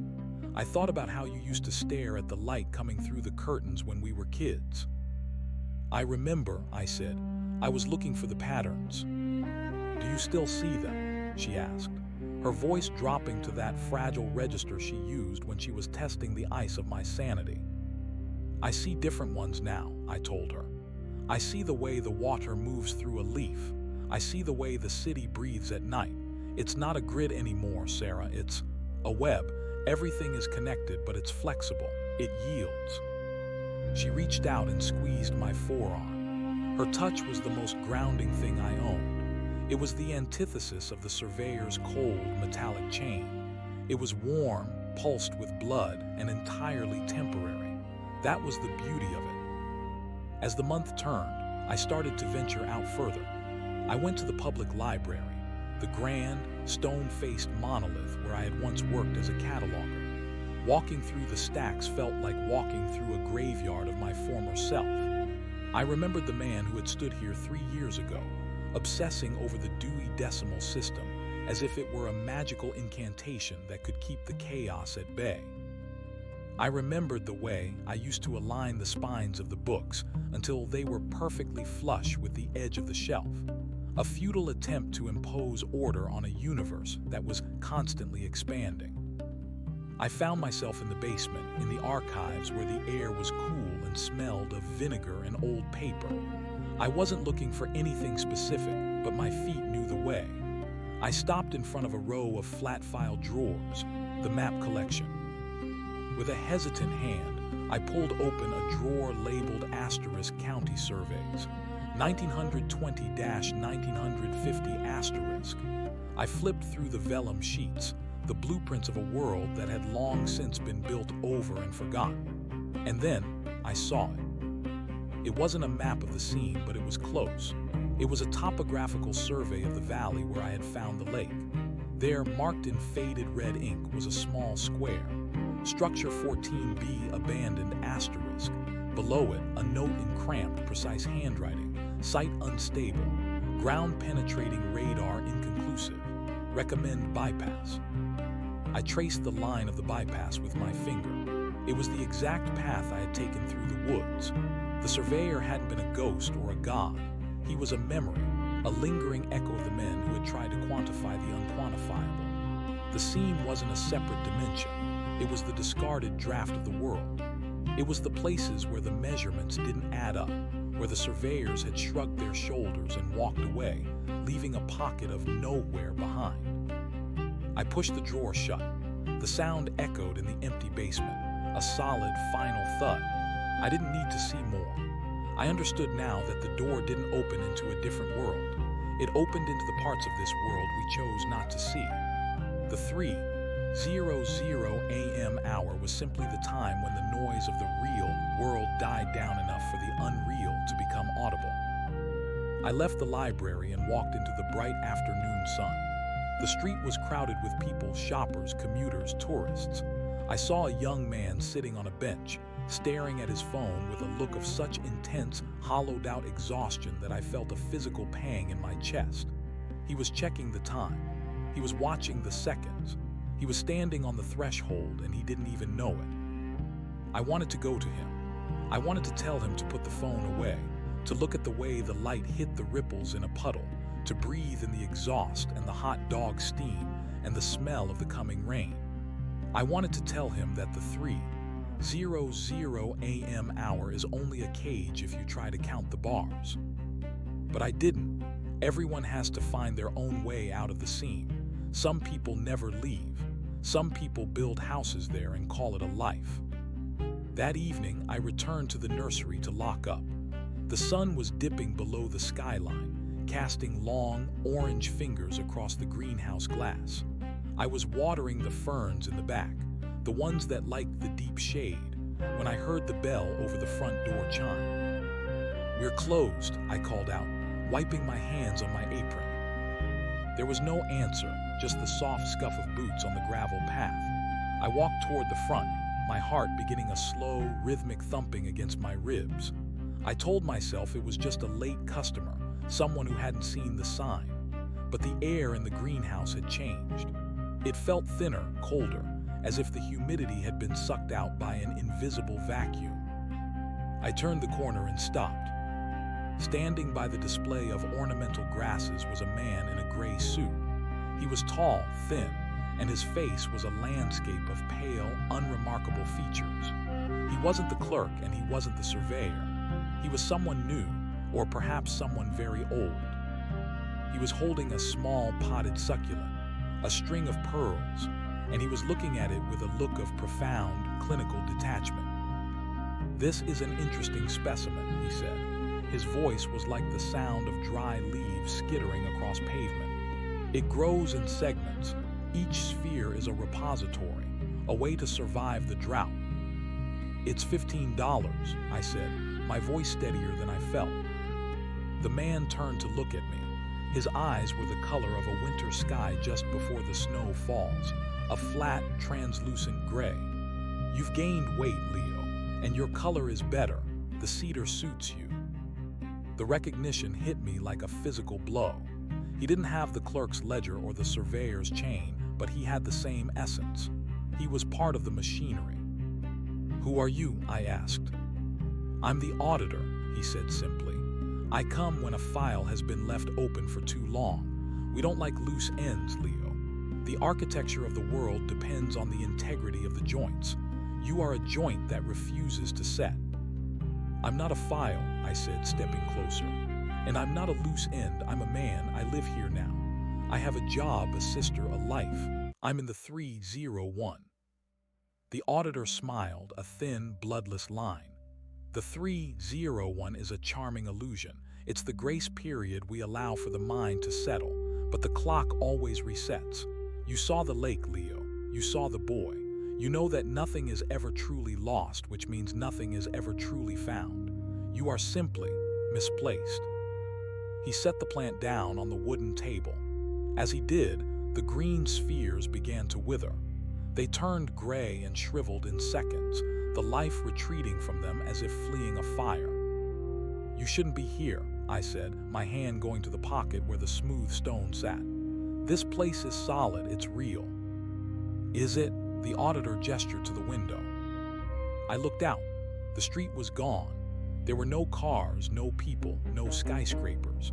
There was only a vast, flat expanse of gray dust, stretching out under a sky that held no stars and no sun. The nursery was a glass bubble floating in the middle of an infinite nothingness. The old fear rose up in my throat, a cold, choking tide. I felt the familiar pull of the seam, the invitation to give up, to stop fighting the static and let the gray take me. It would be so easy. I could sit down on the gravel, close my eyes, and become another entry in the ledger, a ghost in the garden. But then I felt the stone in my pocket. I reached in and gripped it, the rough texture of the sediment pressing into my skin. It was a piece of the seam, yes, but it was my asterisk piece. I had carried it across the border. I had claimed it. "No," I said, my voice cracking but firm. "No," the auditor echoed, his brow furrowing in a mimicry of confusion. "I'm not misplaced. I'm exactly where I'm supposed to be." I pulled the stone out and held it up between us. "You told me the architecture depends on the joints. Well, this stone is a joint. It belongs to both worlds, and as long as I hold it, I decide which world is real." The auditor looked at the stone. For the first time, I saw a flicker of something in his gray eyes. Not fear, exactly, but an acknowledgement, a recognition of a variable he hadn't accounted for. "You're a stubborn one, Leo," he said. "The clerk said you had a talent for the silence. He thought you might eventually take his place. He's getting tired, you know. The ledger is very heavy." "Tell the clerk I'm busy," I said. "I have plants to water. I have a sister waiting for me to come home for dinner. I have a life that is messy and loud and completely out of your control." I took a step toward the auditor. I didn't use the stone as a weapon, I used it as a compass. I focused on the weight of it, the heat of my own hand, the reality of the dirt beneath my boots. I visualized the city, the smell of the bus exhaust, the sound of Sarah's laughter, the taste of the peppermint tea. I poured every sensory detail I could remember into the space between us. The gray dust outside the window began to flicker. I saw the ghost of a street lamp. I heard the distant, muffled honk of a horn. The door doesn't just open at 3:01, a.m., I whispered. It opens whenever we lose our way, but we can always choose to walk back through. The auditor began to fade. He didn't vanish in a puff of smoke. He simply became less opaque, his gray suit blending into the shadows of the greenhouse. He looked at the withered string of pearls and shook his head. "The clock is still ticking, Leo," he said, his voice now only a faint vibration in the air. "We'll see you at the end of the hour."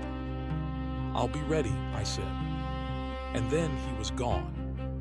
The lights of the city rushed back in with a sudden, deafening roar. The street appeared, the cars hissed by on the wet pavement, and the nursery was once again a small, humid sanctuary of green. The string of pearls on the table was still withered, a small, gray sacrifice, but the rest of the plants were vibrant and alive.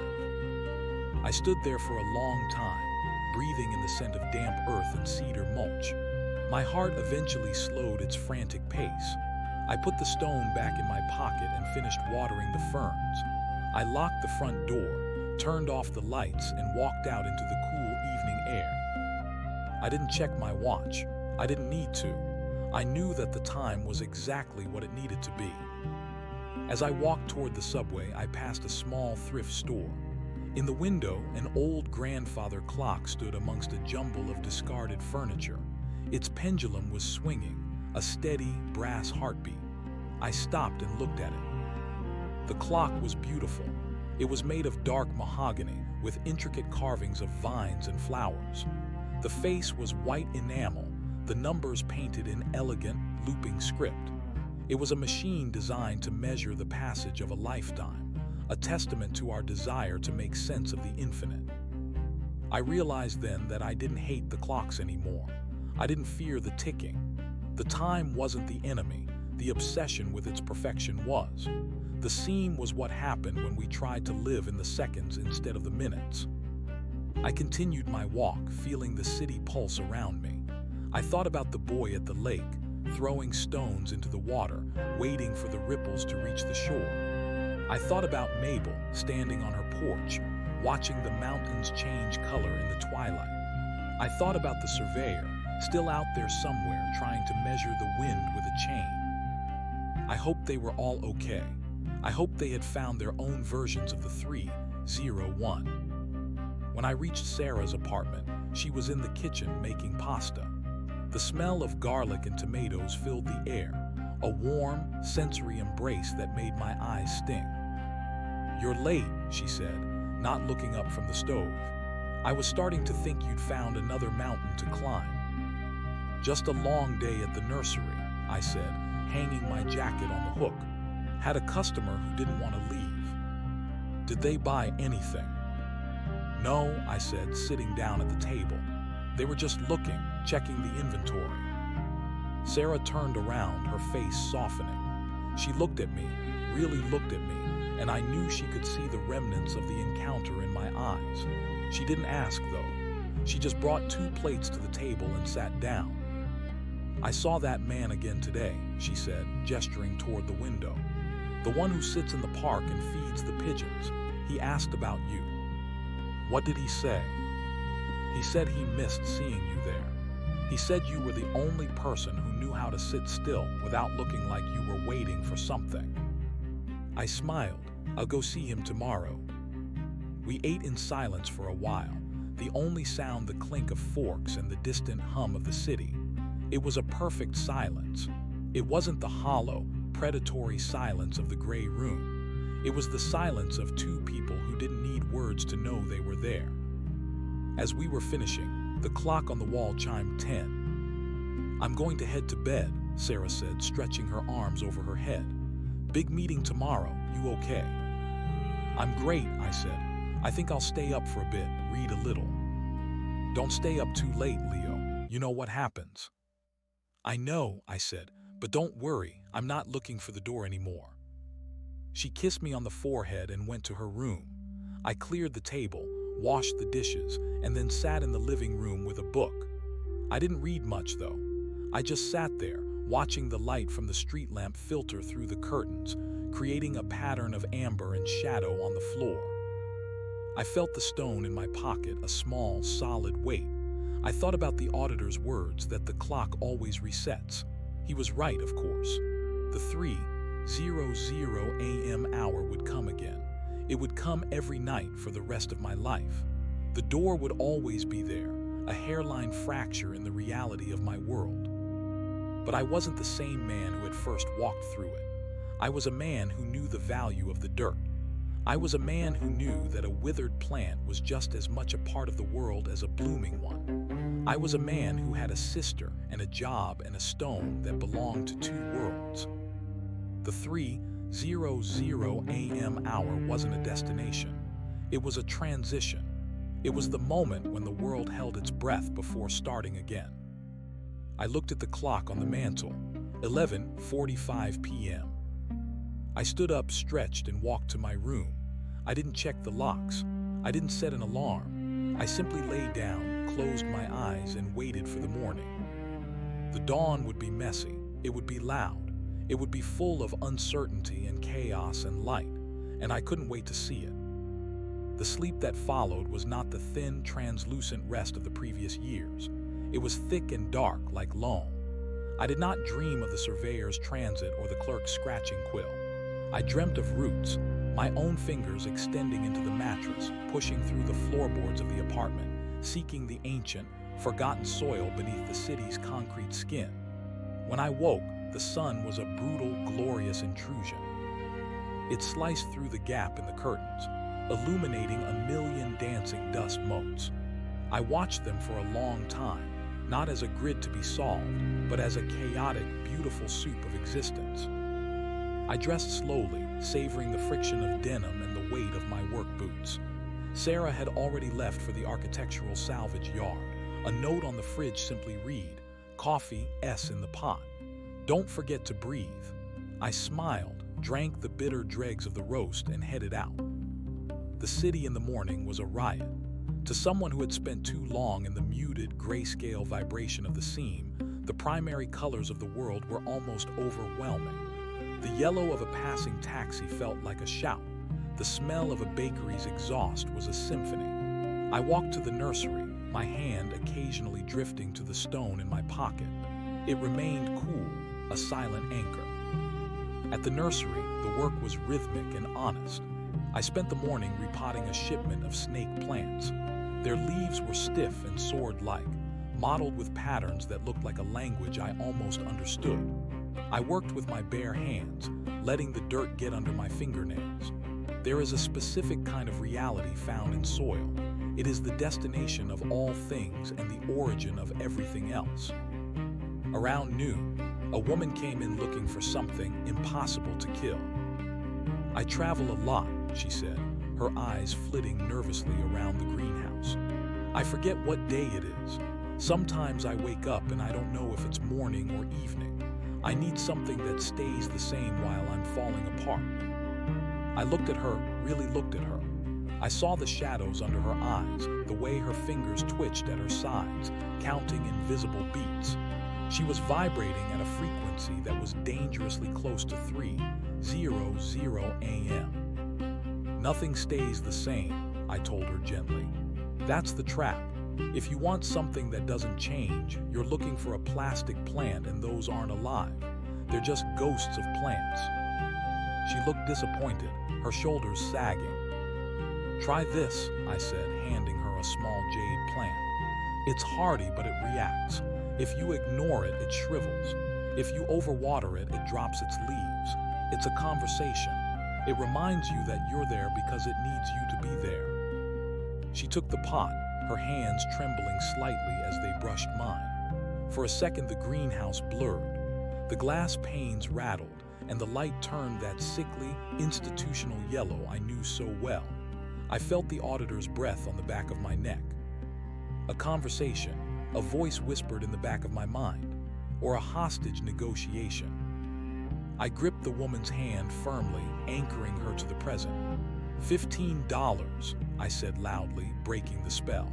"And put it in a window where it can see the sun. It likes to watch the world go by." She blinked, the color returning to her cheeks. "Thank you," she whispered. She paid and left, carrying the jade like a holy relic. I leaned against the potting bench, my heart racing. The auditor hadn't lied. The architecture was under pressure. My presence here, as a joint that refused to set, was creating friction. I was a grain of sand in the gears of a cosmic machine that preferred its parts to be silent and predictable. That afternoon, I closed the nursery early. I felt a pull, not toward the library or the park, but toward the south side, the area Sarah had mentioned where she had found the transom window.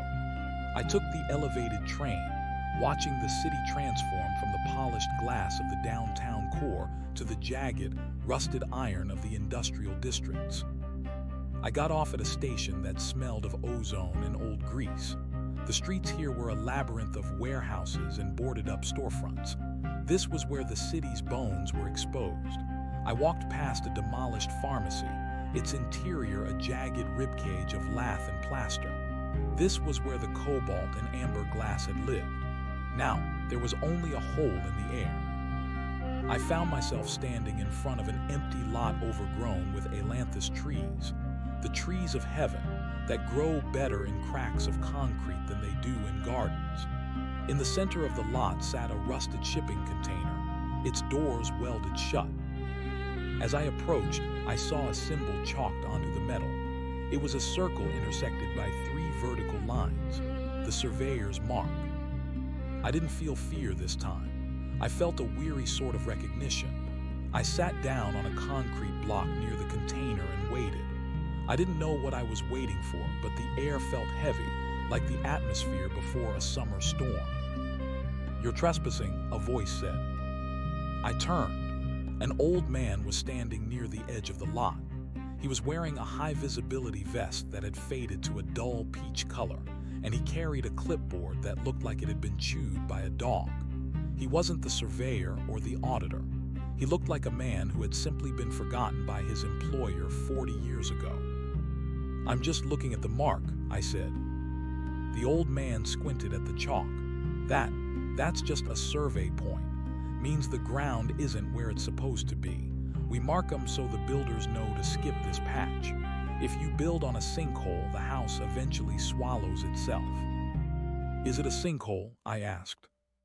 "In a manner of speaking," the man said, shuffling closer. He smelled of tobacco and damp wool. "It's a soft spot. The geography doesn't hold its shape here. You ever look at a map and see a little white space? No street names, no topography. That's what this is, a blank." I looked at the overgrown lot. To the casual observer, it was just urban decay. But I could see the way the ailanthus trees leaned toward the center, their branches twisting in a slow-motion vortex. I could hear the hum, the low-frequency vibration of the seam leaking out into the world. "Why don't they fix it?" I asked.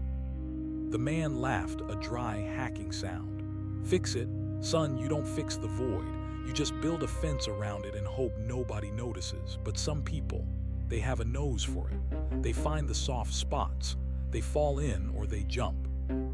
He looked at me with watery, knowing eyes. "You look like a jumper."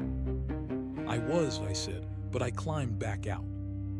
"Nobody climbs out," the man said, shaking his head. "You just bring a piece of it with you. You become a walking soft spot. Everywhere you go, the reality thins out a little. You're a leak in the bucket, kid." He turned and started to walk away, his boots crunching on the broken glass. "Wait," I called out. "If I'm a leak, how do I stop it?" He didn't stop, but his voice drifted back over his shoulder.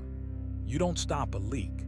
You just learn to live with the damp, or you find someone else to hold the bucket." I stayed in the lot until the sun began to set. The shadows of the ailanthus trees grew long and distorted, stretching out like the fingers of a drowning man. I thought about what the old man had said, a walking soft spot. The auditor had called me a joint that refused to set. The old man called me a leak. They were both saying the same thing. I was an anomaly. By choosing to live in the 3-0-1, I was dragging the 3-0-0 AM world along with me like a shadow that refused to detach. I stood up and walked to the shipping container. I placed my hand against the rusted metal.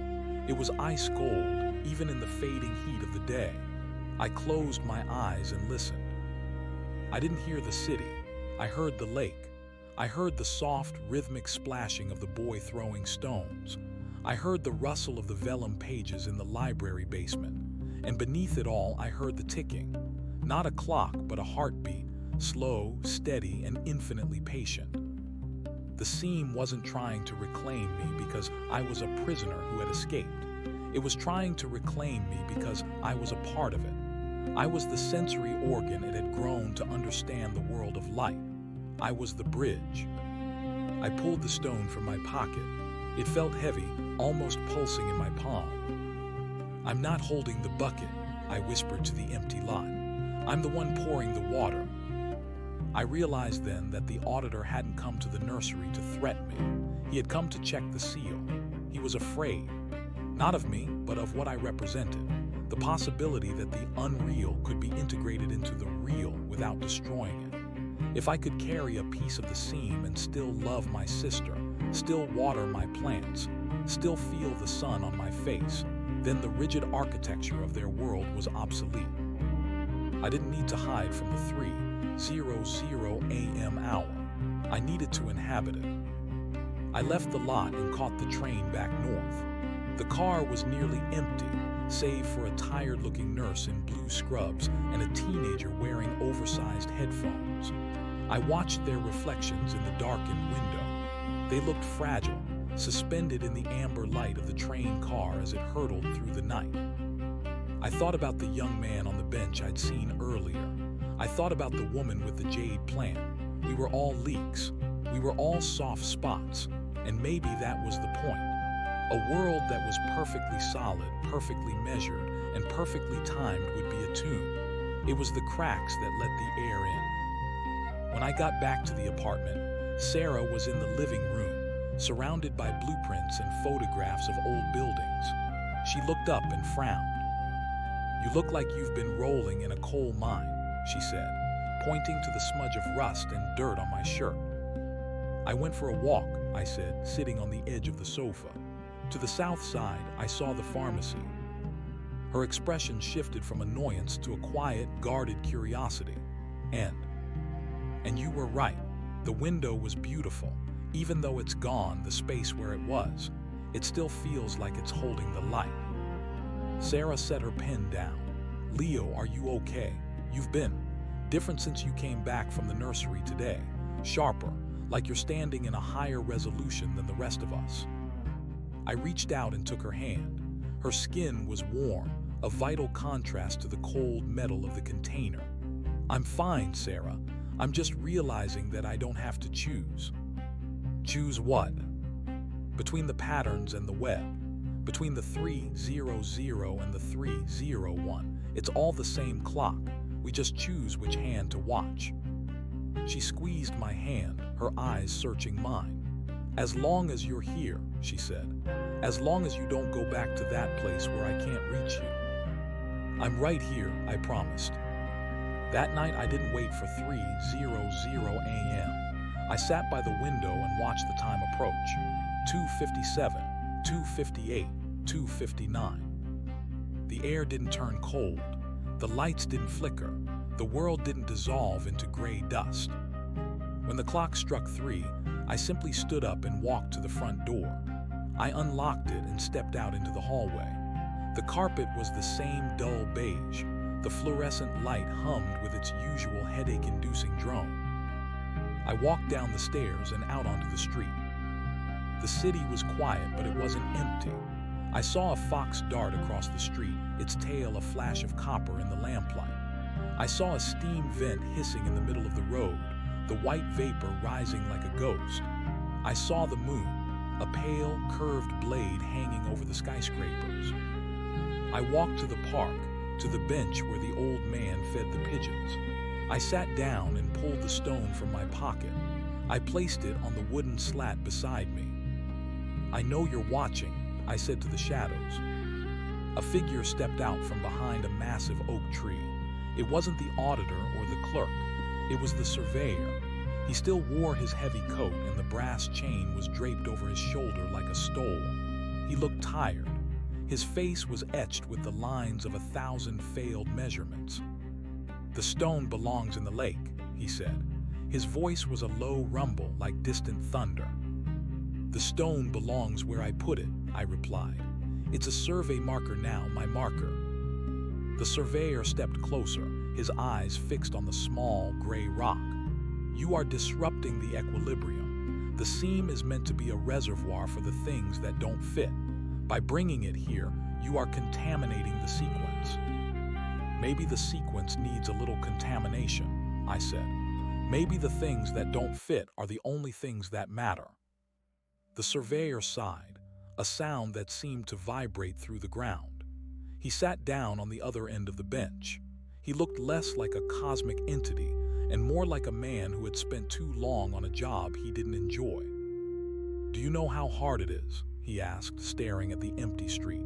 "To keep it all straight, to make sure the buildings stay upright and the seconds stay 60 seconds long. It's a constant struggle against the tide, and people like you make the tide rise."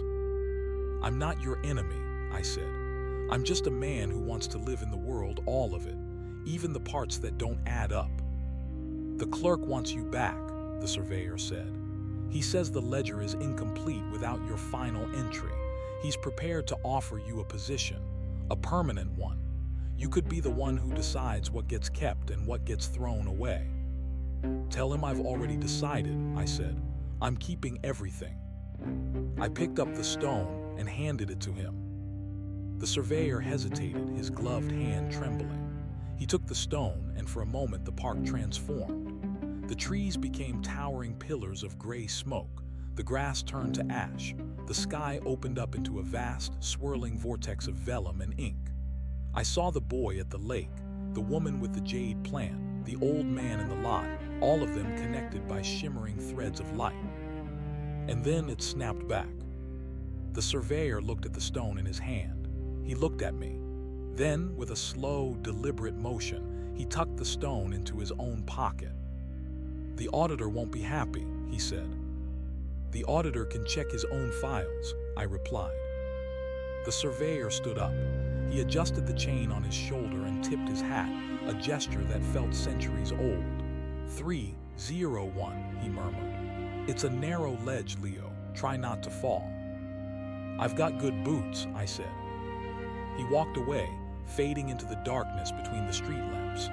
I sat on the bench for a long time, watching the sky turn from black to a deep, bruised purple. I felt a lightness I hadn't known in years. The weight of the stone was gone, but the connection remained. I wasn't a prisoner of the 3:00 a.m. hour, and I wasn't a refugee in the 301. I was simply a man, sitting on a bench, waiting for the sun to rise. As the first hint of gold touched the tops of the buildings, I stood up and started the walk home. I passed a newsstand where a man was setting out the morning papers. I passed a coffee shop where the smell of roasting beans was just beginning to drift into the street. I felt the world around me, the solid and the soft, the measured and the unquantifiable. It was a messy, beautiful, unfinished draft. And for the first time in my life, I didn't want to change a single word. I climbed the stairs to the apartment with a lightness that felt almost like levity, a physical buoyancy that made the mundane act of ascending feel like a victory lap. When I reached our door, I didn't hesitate at the threshold. I didn't listen for the hum or check the shadows for the auditor's thin, judgmental silhouette. I simply turned the key and walked in. The smell of frying butter and sage met me, a domestic incense that grounded me instantly. Sarah was in the kitchen, her hair tied back in a messy knot, hunched over a cast-iron skillet. She didn't look up immediately, but I saw her shoulders relax as the door clicked shut behind me. "You're back early," she said, her voice thick with the remnants of sleep and the beginning of a long day. "Or late. I can never tell with you anymore." "I'm exactly on time," I said, leaning against the doorframe. She turned then, holding a spatula like a scepter. She scanned my face, her eyes lingering on the corners of my mouth, searching for the twitch of the seam or the glazed look of the library's basement. Whatever she saw made her smile, a small, genuine thing that mirrored my own. "Breakfast?" she asked. "I found some oyster mushrooms at the market yesterday. They looked structural. I couldn't resist." "Structural mushrooms. Only an architect," I teased, moving to the stove to help her. As we ate, the sunlight began to pour through the eastern windows, hitting the glass prism Sarah had hung years ago. Splinters of rainbow danced across the table, landing on the salt shaker, the butter dish, and the back of my hand. In the seam, light was a monolithic thing, gray, oppressive, and unchanging. Here, it was a fractured riot. I watched a spectrum of violet and red settle on my thumb and realized I was no longer afraid of the light breaking. "I'm going back to the nursery today," I told her between bites. "But I think I'll stop by the salvage yard first. I want to see that transom window again, the one with the cobalt glass." Sarah paused, a piece of toast halfway to her mouth. "Leo, they sold that 3 days ago. I told you, remember, a collector from upstate." I blinked. In my mind, the window was still there, a sapphire eye watching over the dust of the yard. But then I felt the phantom weight of the stone I had given the surveyor. The world was moving. It was shedding its old skins, and I had to let it. "Right," I said softly. "Of course, it's gone. That's how it works." "Are you okay?" she asked, reaching across the table to touch my forearm. "I am," I said, and for the first time, it wasn't a lie designed to keep her at bay. "I'm just realizing that the things we lose don't always go to the scene. Sometimes they just go, and that's okay too." The walk to the nursery took me past the old clock tower on 4th Street. It had been broken since the 80s, its hands frozen at a permanent, defiant 3:12. Usually, I avoided looking at it. The sight of a stopped clock felt like a taunt, a reminder of the static eternity I had escaped. But today, I looked up. A pigeon had built a nest behind the minute hand, and as I watched, a chick poked its head out, chirping at the morning sun. The clock wasn't dead. It was an ecosystem. It was a home for something living. At the nursery, the air was humid and sweet. Mr. Henderson, the owner, was already there, grumbling at a flat of wilted petunias.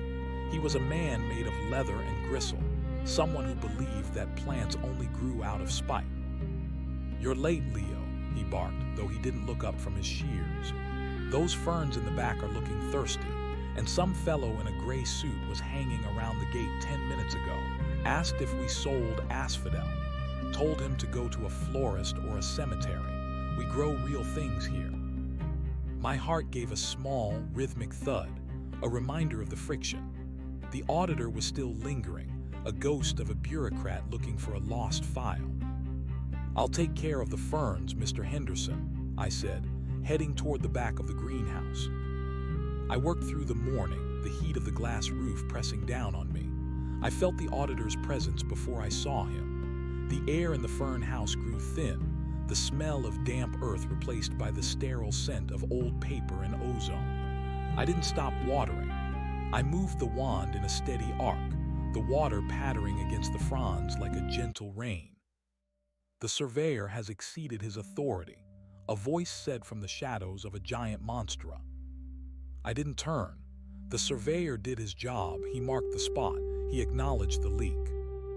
The auditor stepped out. He looked smaller in the daylight, his gray suit appearing frayed at the cuffs. The sharp, mathematical lines of his face seemed blurred, as if the humidity of the greenhouse was melting his resolve. "You gave him the anchor," the auditor hissed. "That stone was a localized singularity. It belonged in the archives. By leaving it with him, you've created a blind spot in the ledger. We can no longer account for your trajectory." "Good," I said, finally turning to face him. I let the water wand run, the spray creating a shimmering curtain between us. "Stop counting. Stop measuring. I'm not a sum and I'm not a debt." "You are a part of the architecture," the auditor shouted, his voice cracking with a very human frustration. "Without the 3:00 a.m. hour, the 3:01 has no foundation. If the seam fails, the reality you love so much will become a soup of unformed thoughts and discarded memories." "The seam won't fail," I said, stepping closer. "It's just changing. It's becoming a door instead of a wall. You're afraid because you can't control the traffic." The auditor reached out, his long, pale fingers twitching as if to grab me, to pull me back into the gray vibration. But as his hand entered the mist of the water wand, he winced. The water wasn't just water. It was life, messy and unpredictable, and to him, it was acid. "Go back to your basement," I said, my voice quiet but firm. "Tell the clerk that the ledger is closed. Tell him the walking soft spot has decided to plant roots." The auditor stared at me, his eyes like two empty inkwells. For a moment, I saw the sheer, terrifying scale of the machine he served. The endless rows of filing cabinets, the billions of souls caught in the ticking of the cosmic clock, the cold, indifferent logic of a universe that preferred order to joy. And then he simply wasn't there. The air rushed back in, smelling of peat and chlorophyll. I turned off the water and leaned against the wooden bench, my breath coming in short, jagged gasps. My hands were shaking, but they were warm. The rest of the day passed in a blur of honest labor. I sold a snake plant to a teenager who wanted something for his dorm room, and a hanging basket of fuchsia to an elderly woman who told me a 20-minute story about her late husband's prize roses. I listened to every word. Each story, each interaction, felt like a stitch in the fabric of the world, a way of reinforcing the reality I had chosen. As I was closing up, I noticed something on the potting bench. It was a small, brass skeleton key, identical to the ones I had seen in the library. Beside it lay a single, dried leaf from a tree that didn't grow in this climate, a leaf of silver and charcoal. I picked up the key. It didn't feel cold. It felt like an invitation, or perhaps a retirement gift. I tucked it into my pocket next to the small jade cutting I had taken for Sarah. The walk home was different tonight. The city felt porous. I saw the way the shadows under the bridges seemed to hum, and the way the reflections in the puddles didn't quite match the buildings above them. But instead of fear, I felt a sense of companionship. The world was bigger than I had ever imagined, and much stranger, and I was finally okay with not knowing the dimensions of the room I was standing in. I stopped at a small grocery store near our apartment. The neon sign was buzzing, a flickering open that cast a pink glow on the sidewalk. Inside, a radio was playing a low, bluesy track, the saxophone notes curling through the aisles like smoke. I bought a bottle of wine, something red and robust, and a bunch of sunflowers that looked like they were trying to hold onto the last of the day's heat. The cashier was a middle-aged man with a tired smile and a tattoo of a compass on his forearm. "Beautiful night," he said, bagging the wine. "It is," I agreed. "A bit soft around the edges, but beautiful." He looked at me, his eyes twinkling with a sudden, sharp intelligence. "The soft edges are where the music comes from, friend. Keep the change." I walked out into the evening air, the sunflowers nodding against my chest. The sun had dipped below the horizon, leaving the sky a deep, bruised indigo. It was that hour between dog and wolf, the time when the world prepares for the transition. When I reached the apartment, I found Sarah on the fire escape. She was sitting on a crate, a sketchbook in her lap, watching the city lights blink on one by one. "Hey," I said, climbing out the window to join her. "Hey yourself," she whispered, looking at the flowers. "Those are bright, almost too bright for this time of day."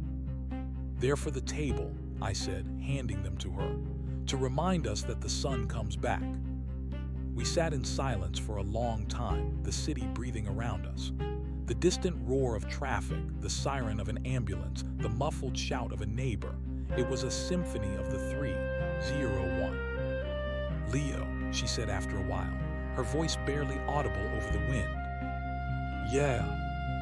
Do you think people ever really leave the places they've been?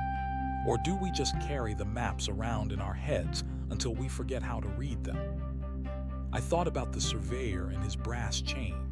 I thought about the auditor and his ledger. I thought about the boy at the lake, still throwing stones into the gray water of my memory. I think we carry the maps, I said. But we don't have to follow the roads. We can draw new ones. We can build over the ruins. She leaned her head on my shoulder, and I felt the steady, rhythmic beat of her heart. It was the only clock I needed. As the night deepened, I felt a familiar shift in the air. The temperature dropped a few degrees. The sounds of the city seemed to recede, replaced by a low-frequency vibration that made the marrow of my bones ache. It was 2:59 a.m. In the past, this was the moment I would have started to disappear. I would have felt the gray dust filling my lungs, the weight of the vellum pages pressing down on my soul. I would have looked at Sarah and seen a ghost, a dream I was about to wake up from. But tonight, I didn't move. I didn't hold my breath. I reached into my pocket and touched the brass key. Then, I reached out and took Sarah's hand, lacing my fingers with hers. "Watch," I whispered. The clock in the kitchen chimed 3 times. For a split second, the world flickered. The fire escape seemed to turn to smoke. The brick wall of the apartment building became a facade of paper. I saw the auditor standing on the roof of the building across the street, his silhouette a jagged tear in the sky. I saw the scene, a vast, gray ocean of what-ifs and never-weres stretching out toward an infinite horizon. But I also saw the sunflowers in Sarah's lap, their yellow petals burning like small fires in the gloom. I saw the warmth of her skin, a golden light that defied the gray. I saw the wine bottle on the crate, the red liquid a deep, defiant pulse of color. I stood on the ledge. I was the joint that refused to set. I was the leak in the bucket. And then the flicker passed. The world solidified. The fire escape was iron and rust. The bricks were cold and real. The auditor was gone, replaced by a chimney pot and a stray cat. "What was that?" Sarah asked, shivered slightly. "The wind just. It felt like someone walked over my grave." "Just the gears turning," I said, pulling her closer.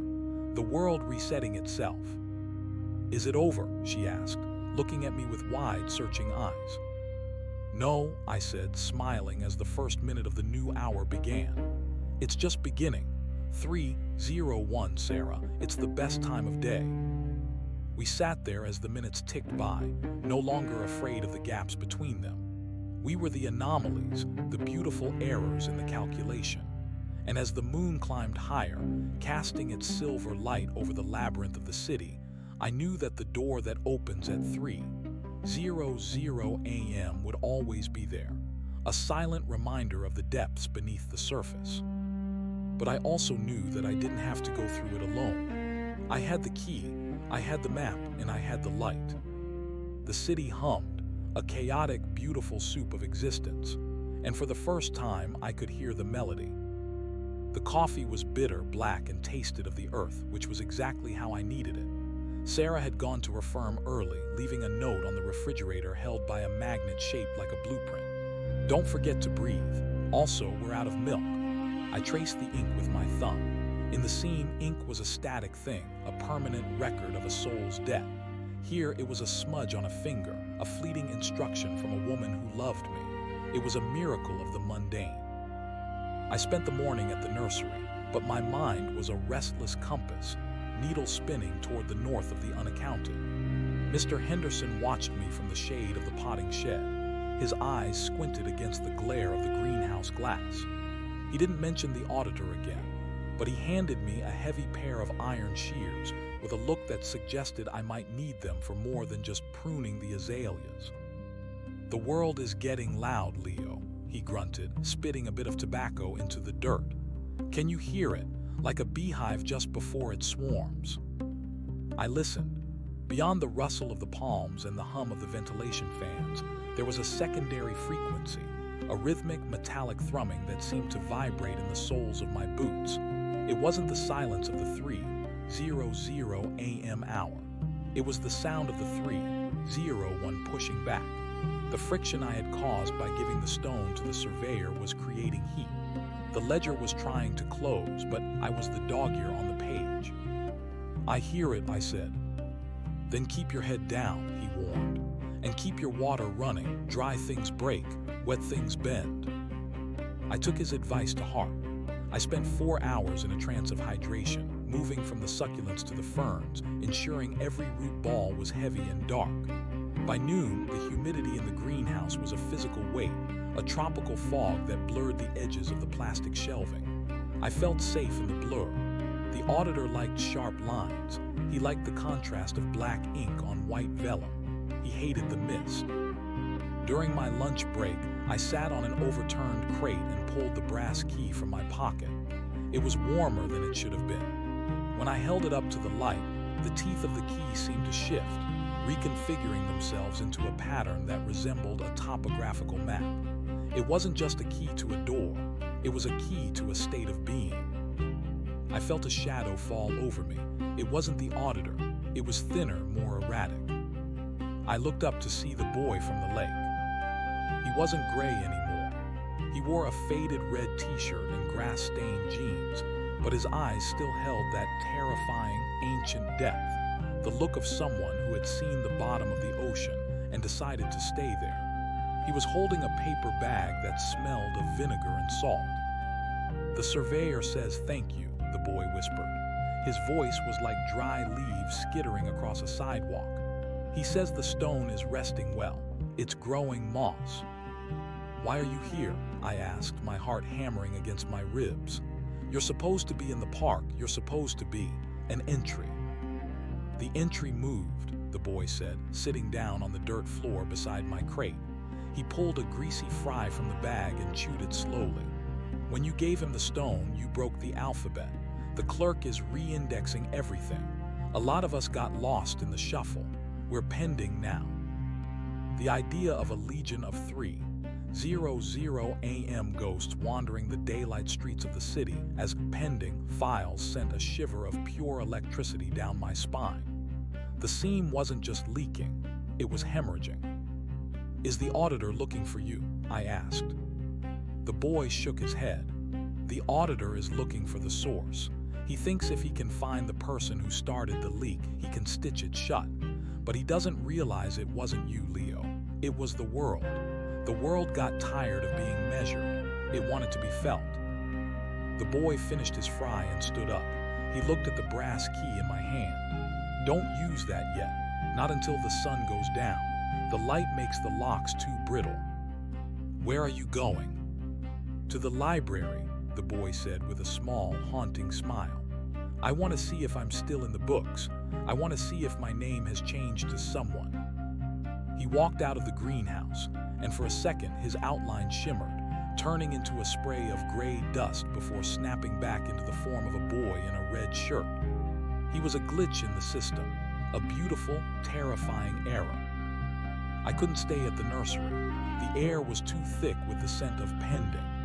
I told Mr. Henderson I was sick, which wasn't entirely a lie, and headed back toward the center of the city. The streets felt different. The softness I had noted the night before had intensified. I passed a construction site where the jackhammers sounded like cellos. I saw a woman crying in front of a flower shop, but her tears were a brilliant, luminous blue that stained her cheeks like ink. People were walking faster, their faces tight with a subconscious anxiety, a feeling that the floor of reality was a few inches thinner than it had been yesterday. I found myself standing in front of the old library, the one where I had first met the surveyor. The stone lions out front seemed more alert, their manets flowing in a wind that didn't exist. I climbed the steps, the brass key heavy in my pocket, feeling like a thief returning to the scene of a crime I hadn't yet committed. Inside, the silence was absolute. It wasn't the peaceful silence of a study hall. It was the pressurized silence of a vacuum. The air smelled of ozone and ancient dust. I walked past the circulation desk, where a librarian sat frozen, her hand hovering over a date stamp. She wasn't dead, and she wasn't a ghost. She was simply paused, caught in a microsecond of 3:00 a.m. that had stretched into the afternoon. I followed the vibration in my feet toward the back of the stacks, toward the restricted section where the shadows were long and pointed. There, leaning against a shelf of genealogy records, was the surveyor. He looked exhausted. His gray suit was covered in white plaster dust, and his brass chain was coiled around his arm like a dead snake. "You shouldn't be here, Leo," he said, his voice a raspy ghost of its former self. "The clerk is in a foul mood. He started burning the files he can't categorize. He's trying to clear the cache." "I saw the boy," I said. "He said he's pending." The surveyor nodded grimly. "Half the city is pending. The auditor is trying to force a hard reset. He's going to trigger a 3:00 a.m. that doesn't end. A permanent state of transition. No 3:01, no sunrise, just the ledger and the dark." "How do I stop him?" The surveyor looked at me, his eyes softening. "You already started, but you have to finish the entry. You have to give the world a reason to stay solid." "I don't understand." "The auditor works on logic. He works on the principle that everything has a place and a price. You have to show him something that has neither. You have to find the unquantifiable." I thought of Sarah. I thought of the way she smelled like butter and sage. I thought of the way she drew buildings that would never be built, just because she liked the way the lines moved. I thought of the way I felt when I held her hand, a feeling that didn't fit into a filing cabinet and couldn't be reduced to a sum.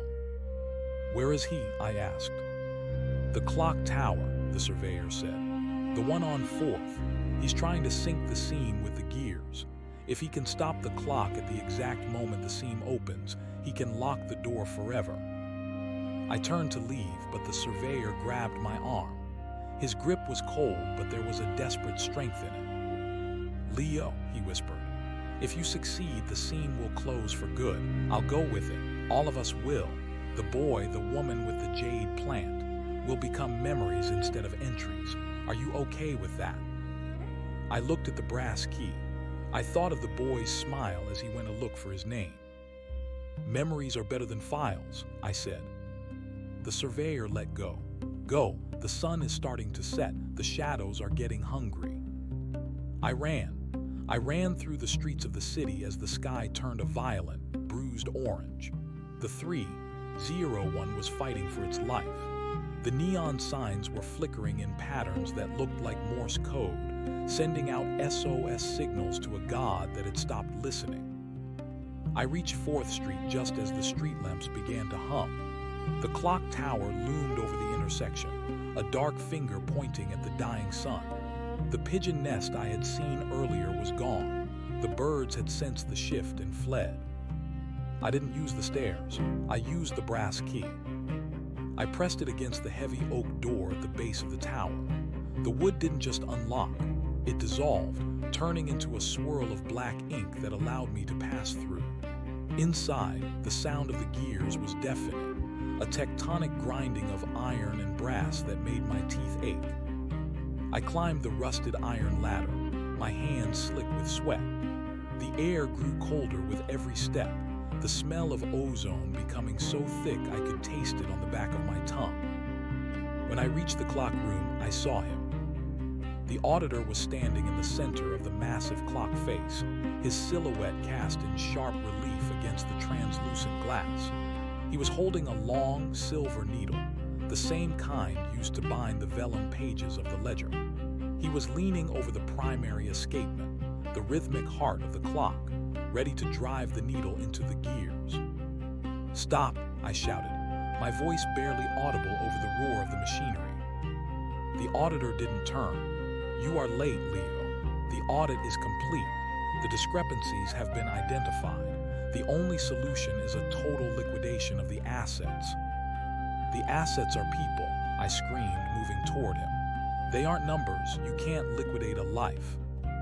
"A life is a series of transactions," the auditor said, his voice calm and terrifyingly cold. "Birth, consumption, reproduction, decay. It is a closed loop, but you are a leak. You are the reason the math doesn't add up." He raised the needle. I didn't have a weapon. I didn't have a plan. All I had was the brass key and the memory of a woman who loved me. I lunged at him, but I didn't try to grab the needle. I grabbed the auditor himself. As my hands touched his gray suit, I felt a jolt of pure nothingness. It was like grabbing a handful of shadow. He felt like cold paper and dry wind. But I didn't let go. I pulled him toward me, forcing him away from the gears. "Look at me," I yelled. "I'm not a file, I'm Leo. I work at a nursery. I like oyster mushrooms. I'm terrified of the dark, and I'm in love with an architect." The auditor struggled, his movements jerky and unnatural. "Irrelevant, data noise, statistical insignificance." "It's not noise," I shouted, my face inches from his empty, inkwell eyes. "It's the music. You're just too broken to hear it." I felt the brass key in my pocket begin to glow. It grew hot, searingly hot, until I could feel it burning through the fabric of my trousers. I reached down, grabbed the key, and pressed it against the auditor's chest. The effect was instantaneous. The auditor screamed, a sound like 1,000 pages being torn at once. Where the key touched him, the gray fabric of his existence began to bleed color. A flush of pink, a streak of gold, a deep, resonant blue. The key wasn't just a tool, it was a conduit. It was pouring the 301 into the 300. It was infecting the logic with life. "No," the auditor wailed, his form beginning to unravel. "The order, the symmetry, it's being destroyed." "It's being finished," I countered. The needle fell from his hand, clattering against the iron floor. The auditor began to dissolve, not into dust, but into a kaleidoscope of light. He became a sunset, a rainstorm, a child's laugh, a spilled cup of coffee. He became all the things he had tried to categorize and control. And then, with a final blinding flash, he was gone. The clock tower shuddered. The gears, momentarily jammed by the auditor's presence, suddenly lurched forward. Clack. The minute hand moved. 3:13. The silence that followed was different. It was the silence of a room after a loud party has ended, a lingering resonance of energy, but peaceful. The ozone smell vanished, replaced by the scent of rain and damp city pavement. I slumped against the clock face, my chest heaving. My hand was burned where I had held the key, but I didn't care. I looked out through the glass at the city below. The softness was gone. The street lamps were steady. The neon signs were just signs. The woman with the blue tears was probably home now, her face washed clean. The boy from the lake was somewhere else. I felt a presence beside me. The surveyor was standing there, but he looked different. He wasn't wearing his suit. He was wearing a simple flannel shirt and corduroys. His brass chain was gone. He looked like a man who had finally finished a very long shift. "You did it, Leo," he said. His voice was warm, human. "The ledger is closed. The clerk has retired." "And you?" I asked. He looked out at the city, a small smile playing on his lips. "I think I'll go for a walk. I've spent a few centuries marking the spots. I'd like to actually visit them for once." He started toward the ladder, then paused. "The key is yours to keep. It won't open any more secret doors, but it's a good reminder. Sometimes, the only way to save the world is to be a little bit illogical." He disappeared down the ladder, his footsteps echoing softly in the dark. I stayed in the tower for a long time, watching the city breathe. I saw the lights of a bus moving slowly down 4th Street. I saw a couple arguing on a street corner, then laughing and embracing. I saw the messy, beautiful, unquantifiable reality of the 3:01 a.m. world. When I finally climbed down and walked home, the air felt light. The shadows were just shadows. I reached my apartment and let myself in. The smell of frying butter and sage was gone, replaced by the scent of sleep and peace. I walked into the bedroom and saw Sarah, her hair spread across the pillow like a dark fan. I sat on the edge of the bed and watched her breathe. Her chest rose and fell in a rhythm that was more perfect than any clock. She stirred, her eyes fluttering open. She saw me and smiled, a slow, sleepy curve of her lips. "You're home," she whispered. "I'm home," I said, leaning down to kiss her forehead. "What time is it?" I looked at the digital clock on the bedside table. The red numbers were steady, bold, and beautiful. "It's 3:14, I said, "and it's exactly the right time." I lay down beside her, closing my eyes. I didn't listen for the hum. I didn't look for the scene. I just listened to the sound of the city, the sound of the woman I loved, and the sound of a world that was no longer waiting to be finished. It was already perfect, in all its broken, messy glory. The red glow of the digital clock didn't flicker. It didn't bleed into the wallpaper or pulse with the rhythmic heartbeat of a hidden dimension. It simply sat there, a plastic box of microchips and light-emitting diodes, marking the passage of linear, stubborn time. Beside me, Sarah's breathing was a soft, rhythmic anchor. I lay on my back, staring at the ceiling, waiting for the familiar coldness to creep up the floorboards, for the scent of wet earth to replace the smell of her shampoo. It never came. The silence was just silence. It wasn't the pressurized void of the scene. It was the quiet of a city catching its breath before the morning commute. I reached out and touched the brass key on the nightstand. It was cold now. The topographical map on its teeth had smoothed out, returning to the jagged, nonsensical ridges of a common house key.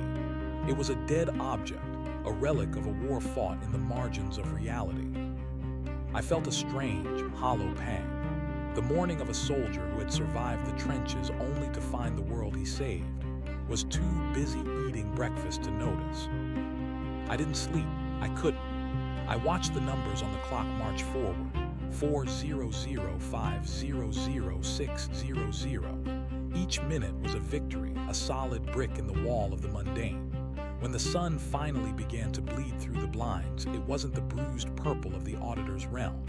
It was a pale, watery yellow, the color of a fresh start. Sarah woke up at 6:30.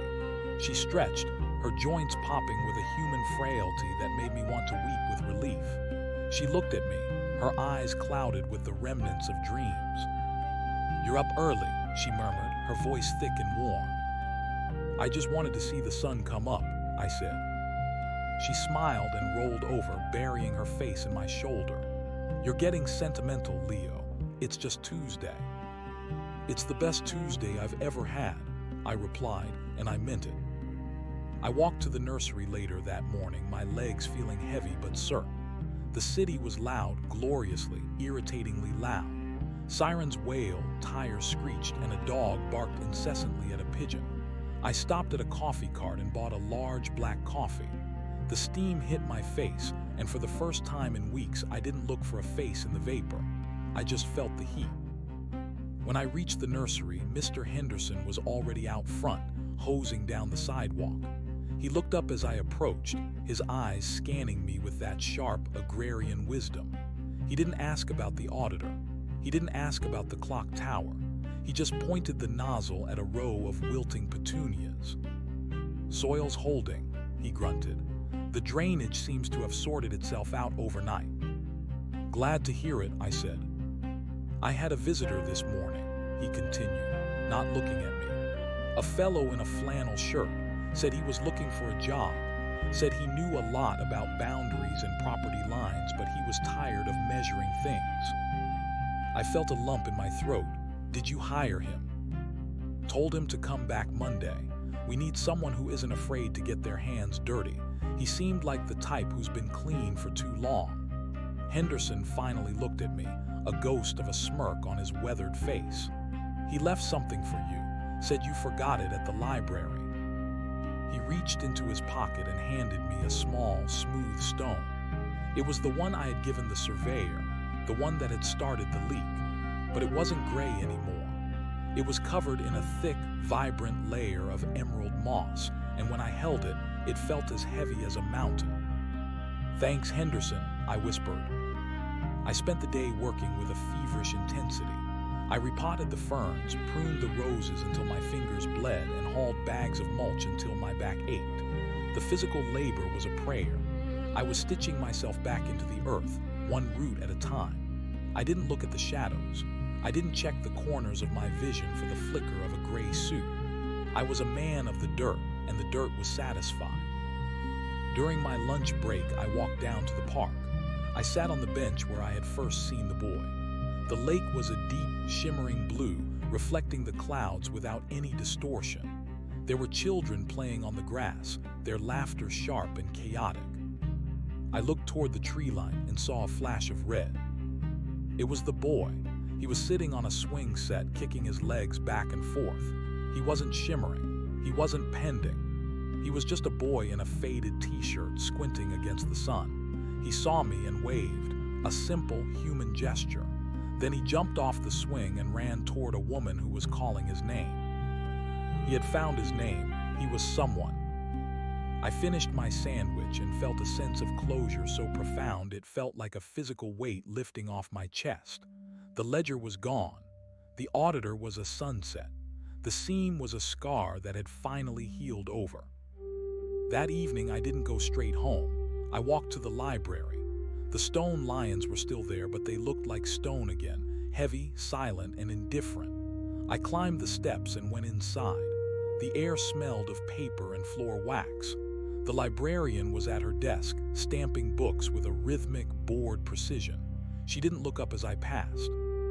I went to the genealogy section, to the very back where the shadows used to pool like ink. I found the shelf where the surveyor had stood. I reached behind a row of dusty volumes on local history and tucked the brass key into the dark crevice of the wood. It didn't belong to me anymore. It belonged to the architecture of the building, a hidden part of the foundation that no one would ever see. As I walked out, I saw a man standing by the window looking out at the streetlights. He was wearing a gray suit, and for a heartbeat, my breath caught in my throat. I felt the old terror clawing at my stomach. But then he turned. He was an old man, his face etched with 1,000 lines of worry and laughter.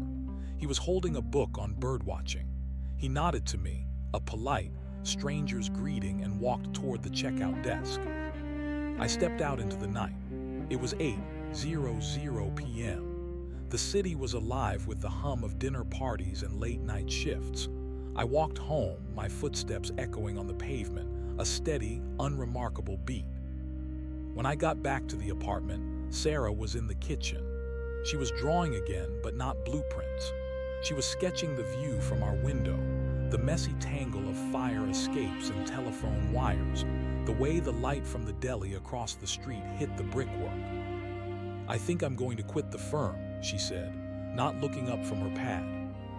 I paused, hanging my jacket on the hook. "Yeah, why?"